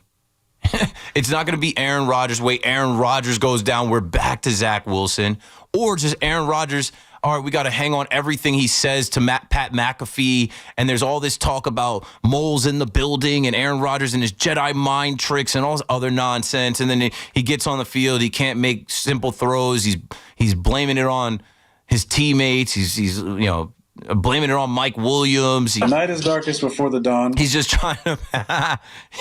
Yeah, I wish we could run through all of the Jedi mind tricks and all the nonsense. Now Aaron Rodgers got me thinking different about my headphones. You hear that? The latest Aaron Rodgers thing? Why they always see him with wired headphones? He doesn't do Bluetooth because he thinks they can tap into Bluetooth into his conversation. No, he said the frequencies in the Bluetooth mess with his brain wavelengths. Let me... Yeah, I've been in the darkness. Aaron Rodgers avoids using Bluetooth devices, including AirPods, because he believes the electromagnetic fields, the EMFs, they emit are harmful to his brain and can interfere with his brain frequency. He expressed this belief in a 2023 conversation with Zach Wilson, leading to the online commentary and controversy. So he's telling Zach Wilson's like, bro, you need some AirPods? It's like, no, I don't do those. Why? I need to think clearly. I took an ayahuasca retreat, and when I got off the bus, my AirPods started buzzing, and I knew. I'm not saying I agree with him, but would it surprise you if he was onto something with that? Hey, I don't know. This is a That's guy. A no, which means he was going to run for vice president. That's why he's Aaron Rodgers. It's because he was trying to take down Big Pharma. That Bluetooth thing, no one can definitively say no. It's not us that's crazy. It's the people that are not doing the medicine that are crazy, right? It's if you don't do ayahuasca, you're missing out. You don't get it. You don't get it. Aaron Rodgers knows the way. Anyway, I'm running out of time. What did I want to say next? Oh, back to the Juan Soto stuff. Listen, we know. I don't know if every Met fan knows, but we know. You get Juan Soto to build the dynasty. You get Juan Soto to win World Series. Juan Soto was supposed to be the piece to put last year's Met team that lost by 20 runs to the Dodgers in the NLCS over the hump. Can he do that? He's putting the team on his back now in preparation for October. Can he do that in October? I'm not going to sit here and tell you that he can't. If they're pitching to him and there are runners on base, he can turn it on. So we'll wait and see. Oh, man. I didn't know I was running out of time. Linda, Long Beach. I thought I had 2 more minutes. Linda, you're on. Yeah, how you doing, Steve? Yeah, how's it going? How you doing, Steve? It's Linda. How are you? Great. Real quick, if they would have taken care of the running back before, he would have wanted out of the contract. Because that's what these guys do. You take care of them early. They're not the highest paid running back anymore. And they Ezekiel Elliott you're talking about with the Dallas Cowboys? No, yeah, the Dallas, your guys. The reason why you left is they let him. Thanks for the call, Linda. They should have never paid any running back that contract. Jerry Jones tried to say Zeke who, and then he got played. Congratulations, you played yourself again. Anyway, what a fun time. Filling in for Evan and Tiki and Tommy and Sean. Coming up next, Chris McMonagle. You know him. You know exactly who's coming through. He was in Italy. They was talking about someone with bottle caps and the toilets, and he was driving a Fiat. C-Mac. Mac is back. That's my guy. He's filling in for me, but he doesn't have to say he's filling in for me. What's understood don't need to be explained. Keith McPherson on the Fan, another KM in the PM or something like that. I'll be back on tomorrow night. Thanks for listening, everybody. Drive home safe. Have a good one. I'm out. This is Carrington Harrison with an Odyssey Sports Minute. Can we all just pump the brakes on Arch Manning? Maybe Arch goes on to be a fantastic NFL quarterback. Maybe he does turn himself into a Heisman winner. He is not one of those prospects right now. We got to keep this in mind. This is a kid that coming into the season threw 95 passes and 60 of those were against Louisiana Monroe and Mississippi State. He just needs more time. We can all just take a step back and say this is a young player, a young prospect, and we'll see how this works itself out. This is Carrington Harrison. Ever wonder why you have insurance for your car or home, but not your digital life? Meet WebRoot Total Protection, your digital bodyguard that includes antivirus, identity protection, VPN, cloud backup,